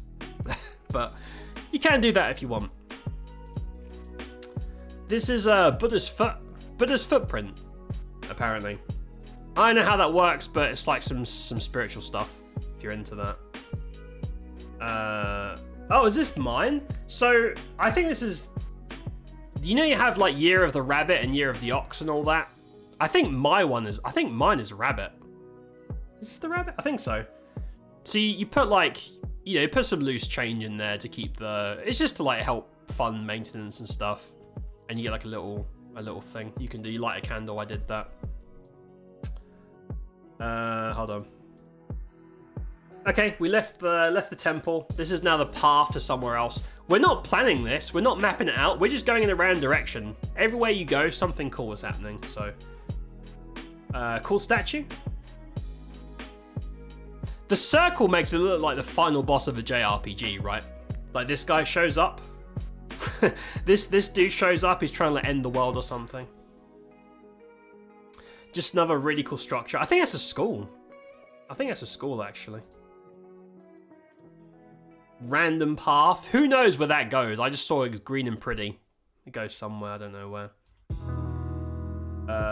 Yeah, more very, very pretty architecture. Again, Kyoto is king for like cool buildings. Very, very pretty stuff. Oh, so we walk through these very serious, like religious, you know, graveyards and very, very somber, heavy stuff, right? Some really heavy stuff in the last temple. And then 2 seconds outside of it, there is the Hotel Lovin'.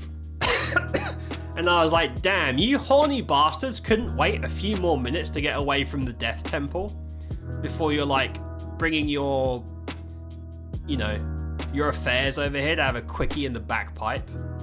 Dirty, dirty. You dabbed in there? No, I did not. It's not touristy as other temple. You often find a more peaceful, quiet experience. That's true, Art. Yeah, it's very. It doesn't try to be like, you know, hey, come on in. It is supposed to be somber. Rub the balls for good fortune, like Witcher 3. Yes, that is exactly what you do, and it gives you good fortune, allegedly. May, hello. Hi, buddy. Daddy, take me to Japan next time. Wrap your girthy tentacle around me and make a pixel bar that would make censors blush. Oh, mate, you've missed some stories tonight, mate. There has been a lot worse than that so far. May, thank you for the 88. I appreciate you. Thanks, buddy. How you doing, May? What's up, man? How you doing, you cheeky devil? Of course, May shows up. We're talking about the Hotel Lovin'. May, you're such a pervert sometimes.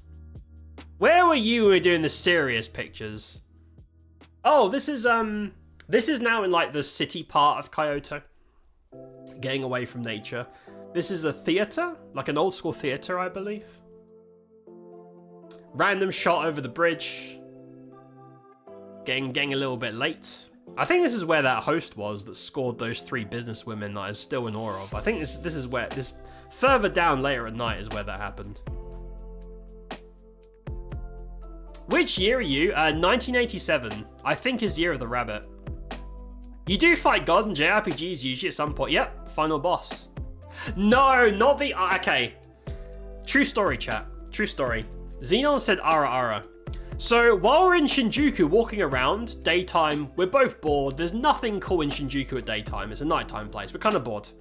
My dad looks at me while we're walking and says, Dan, do you know what ara ara is? And I was like,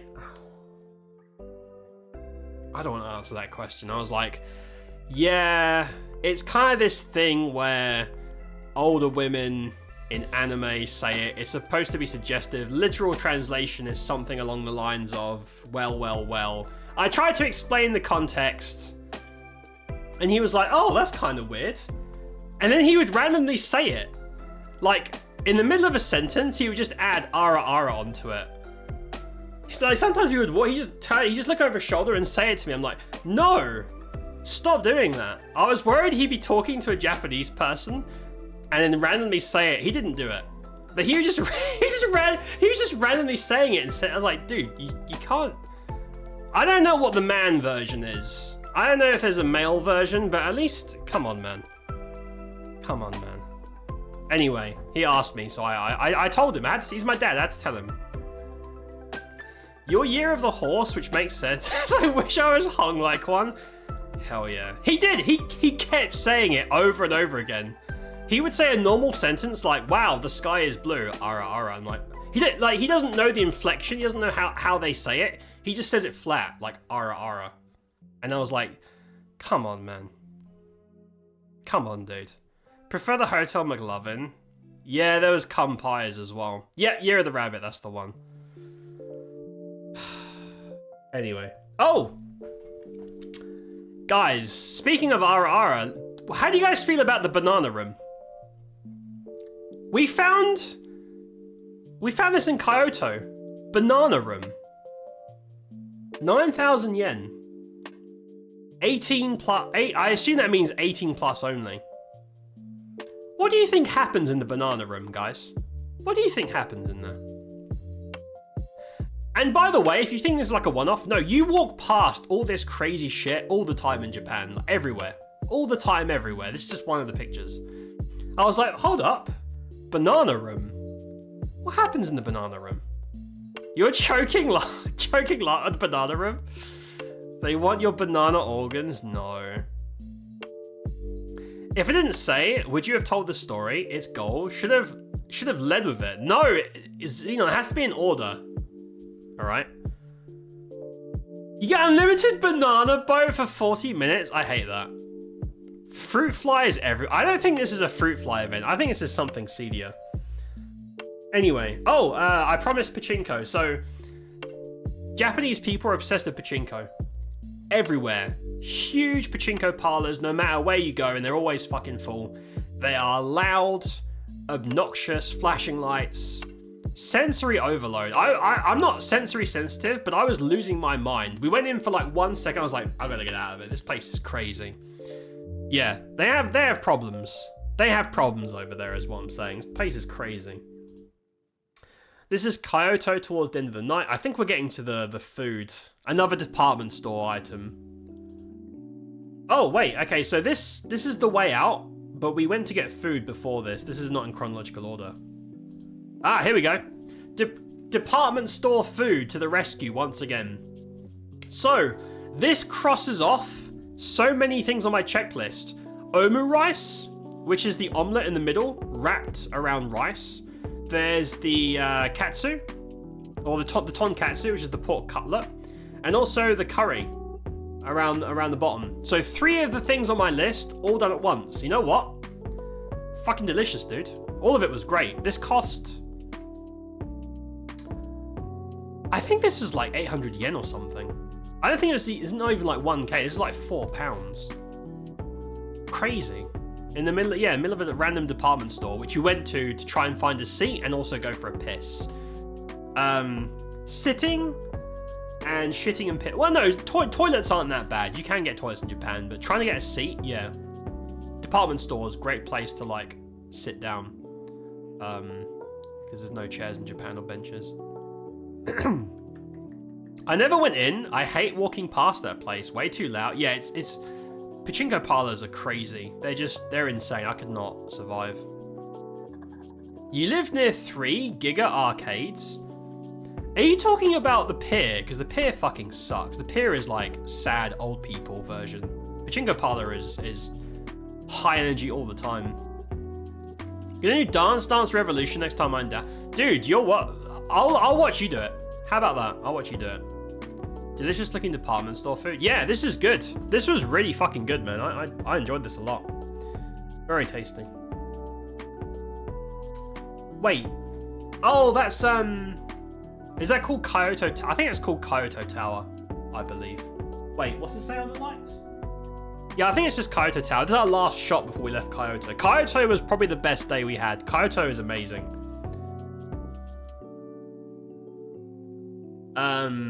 Oh, so this is the next day. Okay. Folks, I'm going to take another quick piss break. I know I've been taking pee breaks. My voice is failing. But we are in the last quarter of this segment. We have one more quarter to go, and we're done. Okay? So I'm going to go for a quick piss and hydrate. Not in that order, probably.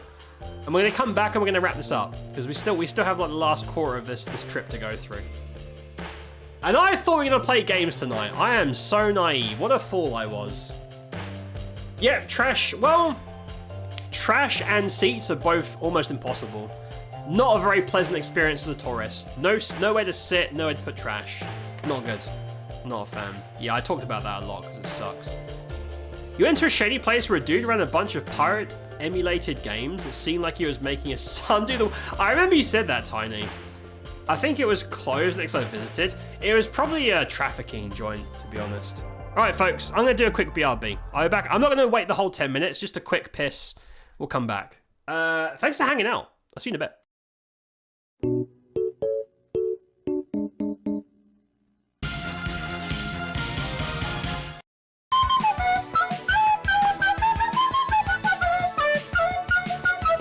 All right, chat, hit me out. No!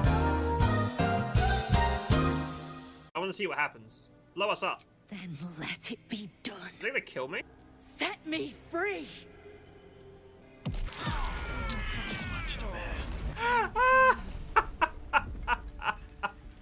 To give credit, they followed through. I respect that. Samara's... She's giving him a biotic reach around. That's amazing. I'm gonna take a screenshot. That's not bad. She got some titty jiggles when she casts spells? Bro. That is Kreia.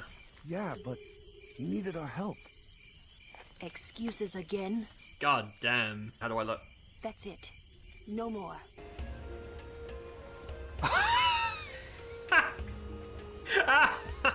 Yes.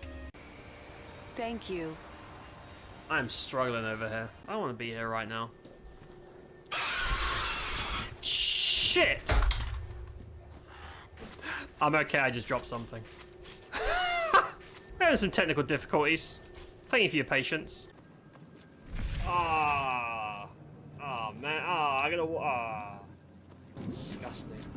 Y'all pay for that on the websites. Lots of aliens are having alien sex, and when they climax, they call it Mass Effect. As in, oh no, I Mass Effected too early. Sorry about that. This is so weird. Wait, is the audience underwater as well? He just kicked someone out? Okay, that's pretty cool. Maybe Blitzball's alright. Surely he can't hit me over here, right? Oh my... Oh, I'm dead. No! Come on, man. I'm going to bed.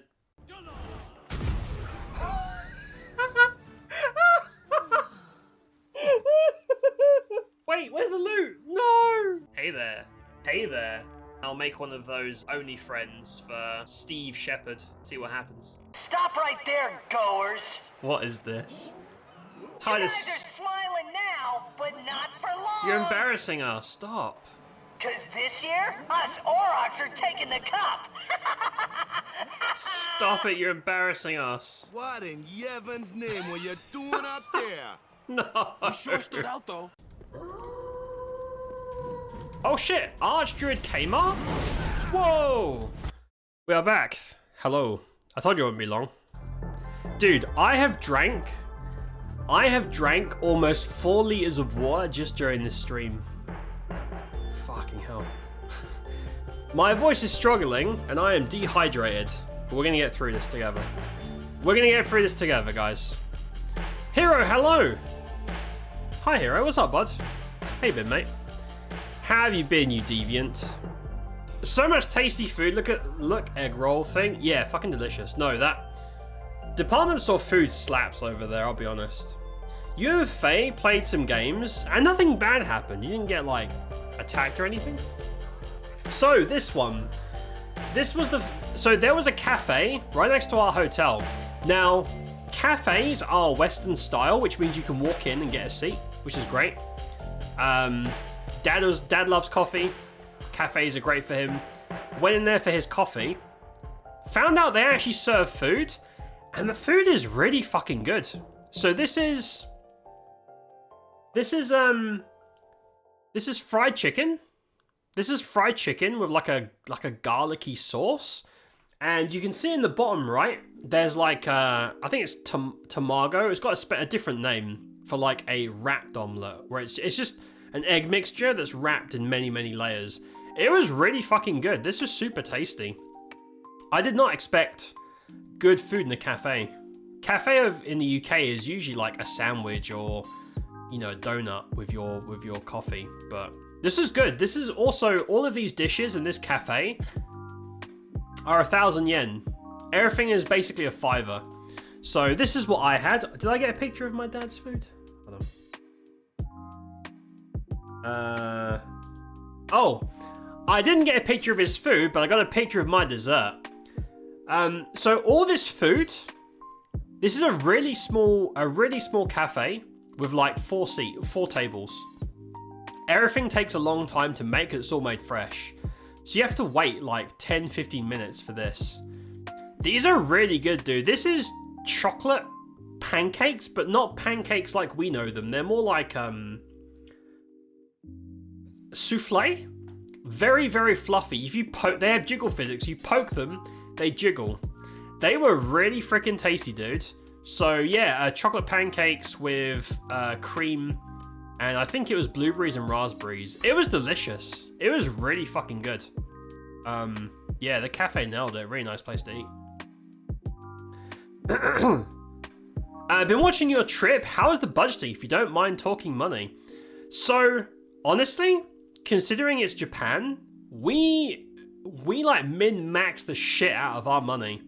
So the flight was less than 500 a head, which is about a fifth of the normal price. I spent under $1,000 on accommodation, just shy of $1,000 for 2 weeks of accommodation for 2 people, 2 separate beds. You can do a lot cheaper if you're less fussy, but you know, we had nice places, so that was under $1,000. We spent, I think, 1.1 grand in like you know, food and stuff.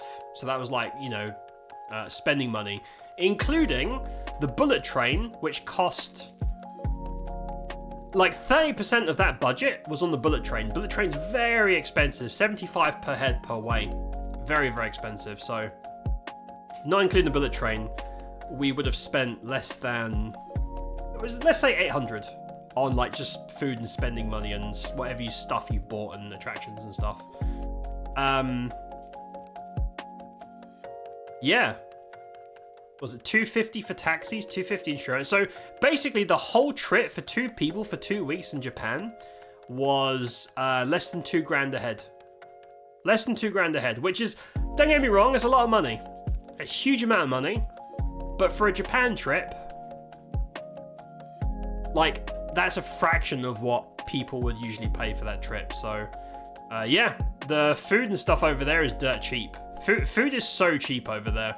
Like, food is not going to be a big part of your budget over there. You're going to be paying for like travel or accommodation, but actual eating, nah, dirt cheap. Like a fraction compared to eating over here. Didn't get attacked. Me being the emulator man, I noticed nothing was running on real hardware. But on like China, shady clones and not original games, damn. And now it's shut down. You had me at physics. Wait, jiggle. There's jiggle. There was a lot of jigglings. If you're into that, you like jiggly pancakes, this is the place. I'm spending 1 to 1.5 for a trip to Detroit for a con. Okay, so that's in mind you, $1 isn't. I don't think, yeah, $1 is not that much less than £1. So that's probably like what, 800 to 1,300 quid. Yeah, so that's, I mean, it was just shy of $2,000 a head. So let's say 1,900-ish. Everything, all the way from insurance, travel, even like the taxis to get there. So if you don't count insurance and like getting to the airport, it would have been like $3 grand, 1,500 a head, which is crazy for Japan. Oh, I had a rule. Every time I see dango, I have to buy it. This is like supermarket dango. Red bean paste dango on the left, and then mystery colors of sugar coated on the right. They're great. I love dango. Dango's delicious. Oh, I told the story earlier. The old lady that chatted, not the weird red light blowjob lady, not her. This is the nice old lady. Met us in the supermarket, very chatty, very friendly, just wanted to ask what we were doing and how things are going. Waited for us at the exit, and then she gave us beer. Non-alcoholic beer, but she gave us a gift. And we were both like really charmed by it. We were like, oh, that's so sweet. If we knew we would have seen her again, we were gonna get her like flowers or a, you know, or a cake, because we started talking over this like chocolate cake thing they had in there. But you know, the chance of us seeing her again was pretty slim, so we didn't. But yeah, just a random old lady gave us this. Now, I don't like beer, and my dad doesn't like non-alcoholic beer, so it was kind of wasted. Hopefully the hotel staff liked it, but I like the sentiment. I appreciate the sentiment. It's very sweet. Where's this? Oh, this is the outskirts of Osaka Castle. Yep. First thing we did when we got to Osaka, or after Kyoto, was Osaka Castle. Yep. You can start to see stuff in the distance as you walk through. It's like a big old park. I don't know what this is about. This is a bunch of rocks in water, but because it's quite central, I have to assume it has some deep historical relevance of some kind. I don't know what it is, but it's a bunch of wet rocks. My only other issue going there is you reversed fish and ginger. When you say ginger, do you mean the food item? Or you just like redheads scare you? Because there's not many redheads over there. But yeah, they eat a lot of fish, but there are lots of non-fish dishes. Now, if you were adverse to rice and or egg, I would say don't even bother going. Because you cannot escape egg and rice in Japan. That is in every single dish, even the sweet ones. But there's plenty to eat that isn't fish. I wouldn't worry about that. Like beef is big over there, or do like the katsus and the pork chops and the chickens. There's plenty over there to eat that isn't fish. This is the moat. This is the moat for Osaka Castle. This is one of the shrines just outside the castle, off the path. This is museum. There's a museum right outside the castle. I think we walked through it and it was mostly food. I don't know what that was about, but it's supposed to be a museum. And there you go. There is Osaka Castle itself. That's the big one itself. You can go inside and walk around. Like, I don't think you can go in, but you can go on the outer ring, which is like a museum-y thing. The queue was enormous. There were hundreds of people in the queue, so we didn't. I don't queue for things. If there's a queue, I'm not going. Not interested. Looks pretty though. Oh, this is a historically accurate elevator. So I asked an expert, and we both confirmed that hundreds of years ago they had this fully functional elevator there. So this is historically accurate, which I appreciate. This is one of the views from the top. You can go around the back of the castle and overlook the city. Very pretty. Oh, I made a joke about this one. So I randomly saw these towers. I think this is at one of the stations. It has NHK, which is I think it's News Hong Kong. It's like a news thing. I made a goof.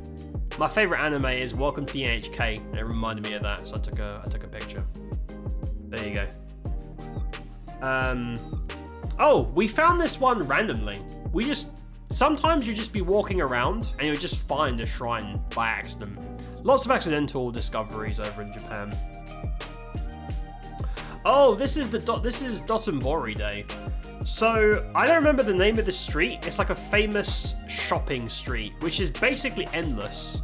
Like, if you look at a map, it is a huge chunk of the district, and it's just infinite corridors of shops. And every turn, every left and right that you take is another infinite corridor of a shop. It's pretty crazy. Pretty crazy, as you can see. This is the famous Glico Man. Now, I don't know what this guy is famous for, but I bought some Pocky Sticks home for snacks. And I noticed that the brand for Pocky is Glico. So this guy has his fingers in all the puddings. This is a bridge that I don't remember the name of, but it's like a main bridge in that area. So this is a nightlife place. Oh, okay, so this is on the bridge. I was taking a picture across the bridge. Again, this is a nighttime place. So if you think this is busy in the day, this is a party place at nighttime. Like, this isn't really a place to be here during the day, to be honest with you. You should really come here. A lot of these places I'm showing you, you should really not go earlier than like 6 p.m., 6, 7 p.m. Things light up, it gets busy, there's like things to do. But we're here anyway. So this was a party boat going by. And they were blasting music and dancing and drinking on the boat. Good for them. They're having a great time. Was this all on your phone camera? Yes, these are all phone camera. I think the quality has gone up because I think I changed the setting on my phone, which has much better pictures now. The catch is the resolution is really fucky. I have to keep cropping it, but the actual quality I think has gone way up these days. Pudding Man, yeah, Pudding Man, the Glico Pudding Man. You remember that from Like a Dragon? True, yes. And on the other side, there's a sewer. There's a manhole. If you lift it up, there's a dungeon down there for loot. That is true. I went there. Better than your camera. There you go. Yeah. Apparently my phone has a really good camera on it, but I've never used it until this trip. Oh, here we go. Right. So we're back to the hosts thing. Now, I told you that most areas are like segregated in terms of, do you want like hosts or hostesses or some sort of company service? So Dotonbori is a nighttime, it's like a nightlife place, right? Fascinatingly, Dotonbori is almost exclusively catered to like male company. So things like hosts and whatever other services they want to provide, like every single nook and cranny anywhere is shit like this. They are everywhere. Like there are more adverts for like dudes than there are for food or shows or anything, right? They're everywhere. They're completely swarmed. All the adverts are like, are you lonely? Come and pay a guy to pretend to be your boyfriend. Now, this area was all dudes. It was impossible to find like a, you know, the maid version or cat girl or whatever. But I was looking around, I was like, there has to be some. And I found this. Amongst all the dudes and their penises, I found one that isn't a dude. Now, this is to my understanding, this is a maid cafe where all the maids are cat girls. This picture took me a long time to take because as you were walking through, I saw this. I was like, "Oh look, finally!" Right? It's like we've got out of that part of Dotonbori. Now there was a young lady outside this place, and I don't like taking pictures of people without them knowing. It's fucking weird. I don't want to do that unless they're in the shot anyway, right? I don't want to do that. But I want to take a picture of this. But she was outside, and she looked so depressed. She was like all dressed up like cat girl maid. She looked like she wanted to die. Right, she was really depressed looking. I was like, oh, I feel really bad. I didn't want to take a picture because I didn't want her to like think I was taking a picture of her when I wasn't. So I sat there for like 10 minutes, like, you know, the phone in my pocket. I was waiting for her to look away so I could take a picture of the sign without her seeing, because I didn't want to think I was like making fun of her or something. Dude, there was the saddest fucking lady outside. I felt terrible. And when you walk through the areas like Akihabara, where there's like literally hundreds of like maids and cat girls and shit dressed up in a line, most of them are doing their thing. A lot of them look fucking bored. They're on their phones. They're not really paying attention. Whatever. They're out in the cold. It sucks. But some of them look like they want to die, and I feel really bad. I felt really bad. I was like, oh, come on, man. Can't you just win the lottery or something? I hope they're okay. Wherever this lady's at now, I hope she's doing okay. I hope her life gets better. She looks really miserable, dude. Is there Yuri hostesses? There is everything you can possibly imagine, I'm sure. Although that stuff is more niche. That stuff is still kind of like iffy in Japan. But if you know it, look. Yeah, and the male version too. That sounds so sus, I know. I know. Oh, this is the first donkey that we saw. Donkey is in Don Quixote, the like famous, basically a shop you can buy anything. I took a picture because this one has a fucking like not a Ferris wheel, but what's it called? Roller coaster? I don't know. It's got a roller coaster on the outside of a shop. It's a real roller coaster. There's people in there. What the hell, dude? Why does a random store have this attached to the shop? That's crazy. And it's working. It's like moving all the time. I don't understand, but I took a picture.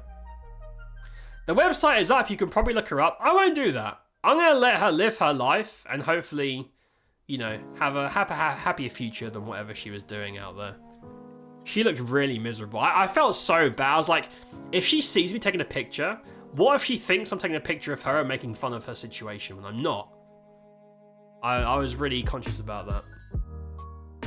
Oh, okay. So,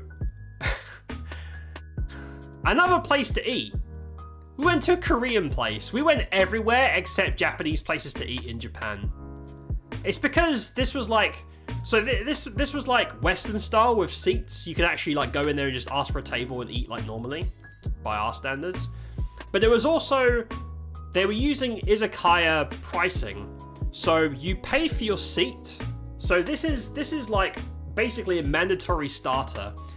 It's half a boiled potato on onions with like a mustard sauce and crumbs. I don't get it, it's fine. But it's just a weird way of charging people for their seat. Anyway, this is how all izakayas work. They all give you like a bite-sized snack rather than just charging you for the table. At least you get something, I guess. This is what I got. So this is fried gyoza on a bed of cheese. And there's loads of there's like sweet corn, tomato, basically peppers, vegetables. This is fucking delicious, dude. You can tell this is like a pub place because this food's wacky. Yeah, it's just a bunch of fried, I think chive and pork and chive gyoza on a bed of cheese and veggies. It's pretty fucking good, dude. Pretty good. What the heck is that? I think I've seen that in Reincarnated as a Slime. Wait. Are you gonna say slug my balls? Are you gonna do that right now, Xenon? I'm watching you, man. You better fucking not. You better not. Oh, and this is what my old man had. It's just a big plate of crispy pork. It's pretty good. Food was pretty good. Can't complain. May just say, yeah, but if I know it and I say it in advance, it doesn't really count. If someone's aware of it. Come on now. Oh, this is, yeah, Shinsekai. Shinsekai is like a shopping area. Tower's pretty cool. There you go. Close to the tower through the shopping district. There you go. Up close and personal with the tower. Tower's pretty cool. Oh, this is pretty. This is a really good shot. So this is like, you know, lots of food everywhere. Food and arcade stuff all over the place. It's a pretty good shot with the lanterns. I like that. Oh, you remember I said lots of creepy golden babies everywhere? Yeah, I don't know why they like big gold babies, but they do. There's something that, for some reason, they like to associate food with big creepy gold babies. I don't know why, but there you go. Enjoy. Here's the arcade thing. You basically throw or shoot things across the room where that lady is like dealing with stuff. And if you hit it, you get a prize. Very like circus fair kind of stuff. If you're into that. Oh, this is the Mega Donkey. You've heard of the donkey from earlier. This is the Mega Donkey. We walked all the way through to get here. We were absolutely fucked. Very, very long day. You can tell it's nighttime now. We started in the crack of dawn. So I wanted to come here, and I wanted to buy everyone gifts. I wanted to buy loads of snacks. I want to get like a Sonic thing for Xenon. I wanted to get people like trinkets and stuff. We got here at the end of the day. We had like 20 minutes before we were just gonna pass out and die. Luckily, there's a metro thing right outside. So I went in there. I bought 2 big old bags, 2 very big full bags of snacks. You can also get them tax-free, which is great. I appreciate that. And yeah, now they're here. So a couple of people have snacks. Everyone else doesn't because didn't have much time to shop. Didn't have much space in my suitcase left. But Mega Donkey was pretty cool. Place is massive. What'd you buy me? This. Half-torn tissue, all the way from Japan. I hope you like it. I, of course, missed an hour or so, seeing a severe lack of Sonic or Naruto or Dragon Ball. Yeah, there is no appearances of any of those in any of these pictures, I think. I'll be there in 10 days. What, to get your... No, this tissue... this tissue is Heroes. You can have a different tissue. What's this? Oh, this is Kobe. Okay, this is the last day. We're almost done, guys. I thought this Japan thing would take like 2 hours, but how naive of me. So this is Kobe. So this is the cable lift up to like this like flower botany place in Kobe. Yep, still in the lift. Lots of people sitting and relaxing. Why? Because it's a long, steep walk. That's why. It's pretty though. These are the greenhouses. I don't know why we went here, really. None of us care about plants. I guess it's kind of pretty. If you like plants, you probably really like this spot in Kobe. So this is like the entrance garden. Need my mailing address? Yes, just so I can send you a tissue. Just so I can send you a random tissue. Oh, so they do all the plants. They do oils here. They have like every scent you can think of. I'm sure if you look hard enough, there's probably like Gamer Boy butthole scent somewhere here as well. But this is like essentials, like herbs and things like that. There's literally like hundreds of these all around the room. You can have a whiff and buy them if you want. Not my thing, but they smell pretty nice. This is the magical garden. You see that wheel in the background? That wheel somehow makes the plants grow more. That's my theory anyway. More garden stuff. I mean, this to be honest, the whole of Kobe was just gardens, to be honest with you. Oh! So, when we got to the top, before we started climbing down to, like, all the other stuff, we tried this. Now, this is a touristy spot, so I expected shit food. This is Kobe beef black curry. It was really fucking good. It kind of tastes like... If you've had, my dad said it tastes like mulligatawny soup. If you've had that, but it was like a posh version with like really, really nice tender beef in it. And the rice, I think, had like beans and miscellaneous in it. Yeah, it was really tasty. It was really good. Kobe beef black curry, very tasty. Really enjoyed that, actually. There you go, there's a view over Kobe. One of the best shots right from the top. Pretty cool. So this is weird. This is like the herb part of the garden. And if you look at the ground, there's lots of little tags like, oh, this is where we grow this and this. I don't think they were growing shit. I think it was a lie. I don't think they were growing anything. Because they all look just like plain. But they supposedly are growing herbs. Welcome back, Art. Looks so good. It was delicious, man. What spicy pizza did I miss? You missed the Catgirl Maid Cafe. You missed the Catgirl Maid Cafe, man. For real, in Dotonbori. Oh, this is outside the greenhouse. Just pretty, vibrant colors, really. Very colorful place. I don't understand this. Is this like a recreation? Is this like a historical thing? I don't know what this is. They're all like props. I don't really understand this part. Yeah, just more greenery, more gardens as you walk through. Thought I'd take a picture. So this is the halfway point. Actually, a nice place to stop. there is actually a chair. There are 2 chairs on the side that me and my dad stole. And you can like hang out, relax. It's quite cool. So the second half of the trip, very hot. Osaka is always really fucking hot, scorching sun. This place is really breezy because of the running water. So we sat there for a bit to recoup. Quite nice. Overlooking Kobe and just nice plants, cool colors. This is the thing we saw from the cable lift going up. Okay, so this is overlooking from there. Pay attention to the queue. Remember that for later. Remember the people for later. This is at the bottom of that shot looking up, just so you can see. It's very green. So, that queue I mentioned. I think we spent more time queuing to get the fuck out of there than we did walking around. This queue was hundreds and hundreds and hundreds of people long. So a queue that looks quite short is actually usually 4 or 5 layers in like a snake pan. And everyone respects the queues in Japan, so there's no cutting or bullshitting. We were in queue for ages. My feet were killing me. This is the only way down, though. You got to get on the cable lift and get the fuck out of there. So we spent ages queuing. That wasn't very fun, I'll be honest. This is a shot. You can see it's starting to get dark. This is the last shot before we hit the cable place again. So I don't know what this is.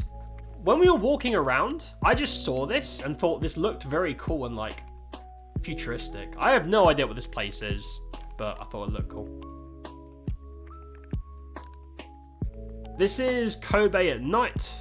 There's a couple of guys in the bottom left. I don't know who they are, but they were very happy to see me. Shout out to them. Thanks, guys.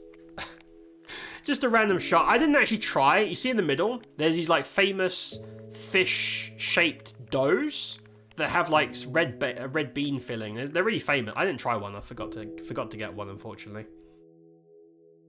Struggling for food, we thought, you know what? Let's eat more not Japanese food. There was a little alleyway that was selling dumplings, like Chinese style dumplings. I'm gonna be honest, they were really fucking good, dude. This whole steamer cost, I think, 500 yen, which is £2.50. £2.50. And it's prawns, pork, chives. There's a char siu like steamed bun in the middle.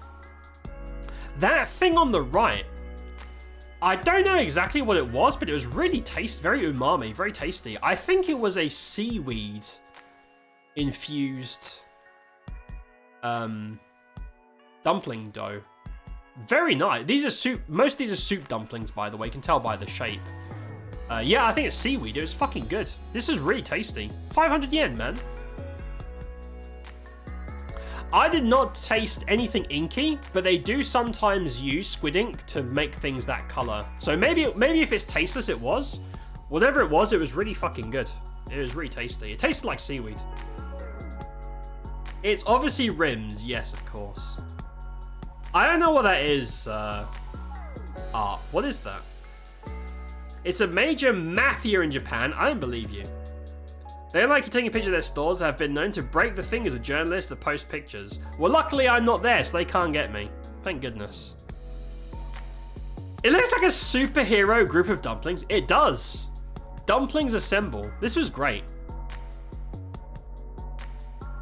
It's what's on your picture. Wait, so the whole platter? What does that name refer to? Is it just this in the middle, or is it the whole platter? It's the Infinity Stone dumplings. They're pretty good. Tasty. Oh, right. Now, this may look quite boring in comparison to all the other shit. I'm going to be honest with you guys. This is one of the best things I had in Japan. So, these are called, I think they're called Castellias. They're like an Osaka specialty. And there was we were looking around for like something to snack on before we went home. And there was like a stall with a lady behind it. Every time we walked past, all the stalls were full. This stall had nobody. No one was buying from this stall. And we walked past it like a 4th time. And it was like little dough balls filled with chocolate or custard or matcha. And I was like, that sounds really good. And they sell them in these nice little fancy bags. And you can get like 20 of them for, I think it's 400 yen. So they're really cheap. They're like, what is that? 10 pence a bite or something? Really cheap. So we bought one. My dad bought a bag for him. He got the chocolate ones. And I said, can I get a second one? She was really excited. She was like, oh, you want to buy one as well? That's great. She was like really excitable to get customers. And then when we bought there was customers behind us because it looks like it's popular now. It's great. We got us some business. Anyway, these are delicious. These are maybe the best sweet thing I had. They look really boring, but they're really soft and fluffy and really tasty. I love them. Yeah. Bag of Castellias. The soup dumplings. There are 3 different things in that picture. Oh, okay, gotcha. Yeah, they were great. They were really tasty. I enjoyed them. Right, we're nearing the end of our story. So, this is us. This is like the last picture of our final hotel. Shout out Smart Hotel. That felt like a 4-star hotel for 3-star hotel price. It was really nice, super clean, friendly staff, infinite changes on whatever you need. Very nice beds. It was great. Great shower as well. Smart Hotel was great. This is the last thing I ate in Japan. Again, in a cafe, because cafes are accessible, very Western. You just get a table, sit down, order. Very standard fare for us. Also, I assume the guy who's the loudest is usually the owner. The chef and the owner was really excitable when we walked in. He was like, oh, hello. We said, we tried to say hello and all that. He was really excited. And it was my last meal there. So I want something weird. So looking through the menu, they had quite a lot of options for a cafe. And I saw, this is the special. This is, I believe the place is called Kesh. This is the Kesh special. I don't really know what the hell this is. The best way to describe it is like a Japanese French onion soup. So there's the broth, but it's made of dashi. There's omu rice on top. So there's rice, egg, cheese, seaweed on top. There's little rice dumplings you can see on the right and the left. And there's it's not as oniony as a French onion soup, but there's like shards of onion throughout the thing. Basically a French onion soup that isn't gross. It was really tasty and very filling. This filled me up. I didn't need to eat for most of the day, and this was obviously the flight back, so you want to be full on the plane. Yeah, whatever the hell this is, it was really fucking good. I don't even like onions. This is really tasty. What's this? Oh, and this is it. This is the big finale. This is the last picture. This is the very last picture. This was our final train back to the airport before we left Japan. And I took a picture because it's a Hello Kitty. Hello Kitty special Haruka train. So I thought y'all would appreciate that. And that was it. And that was Japan.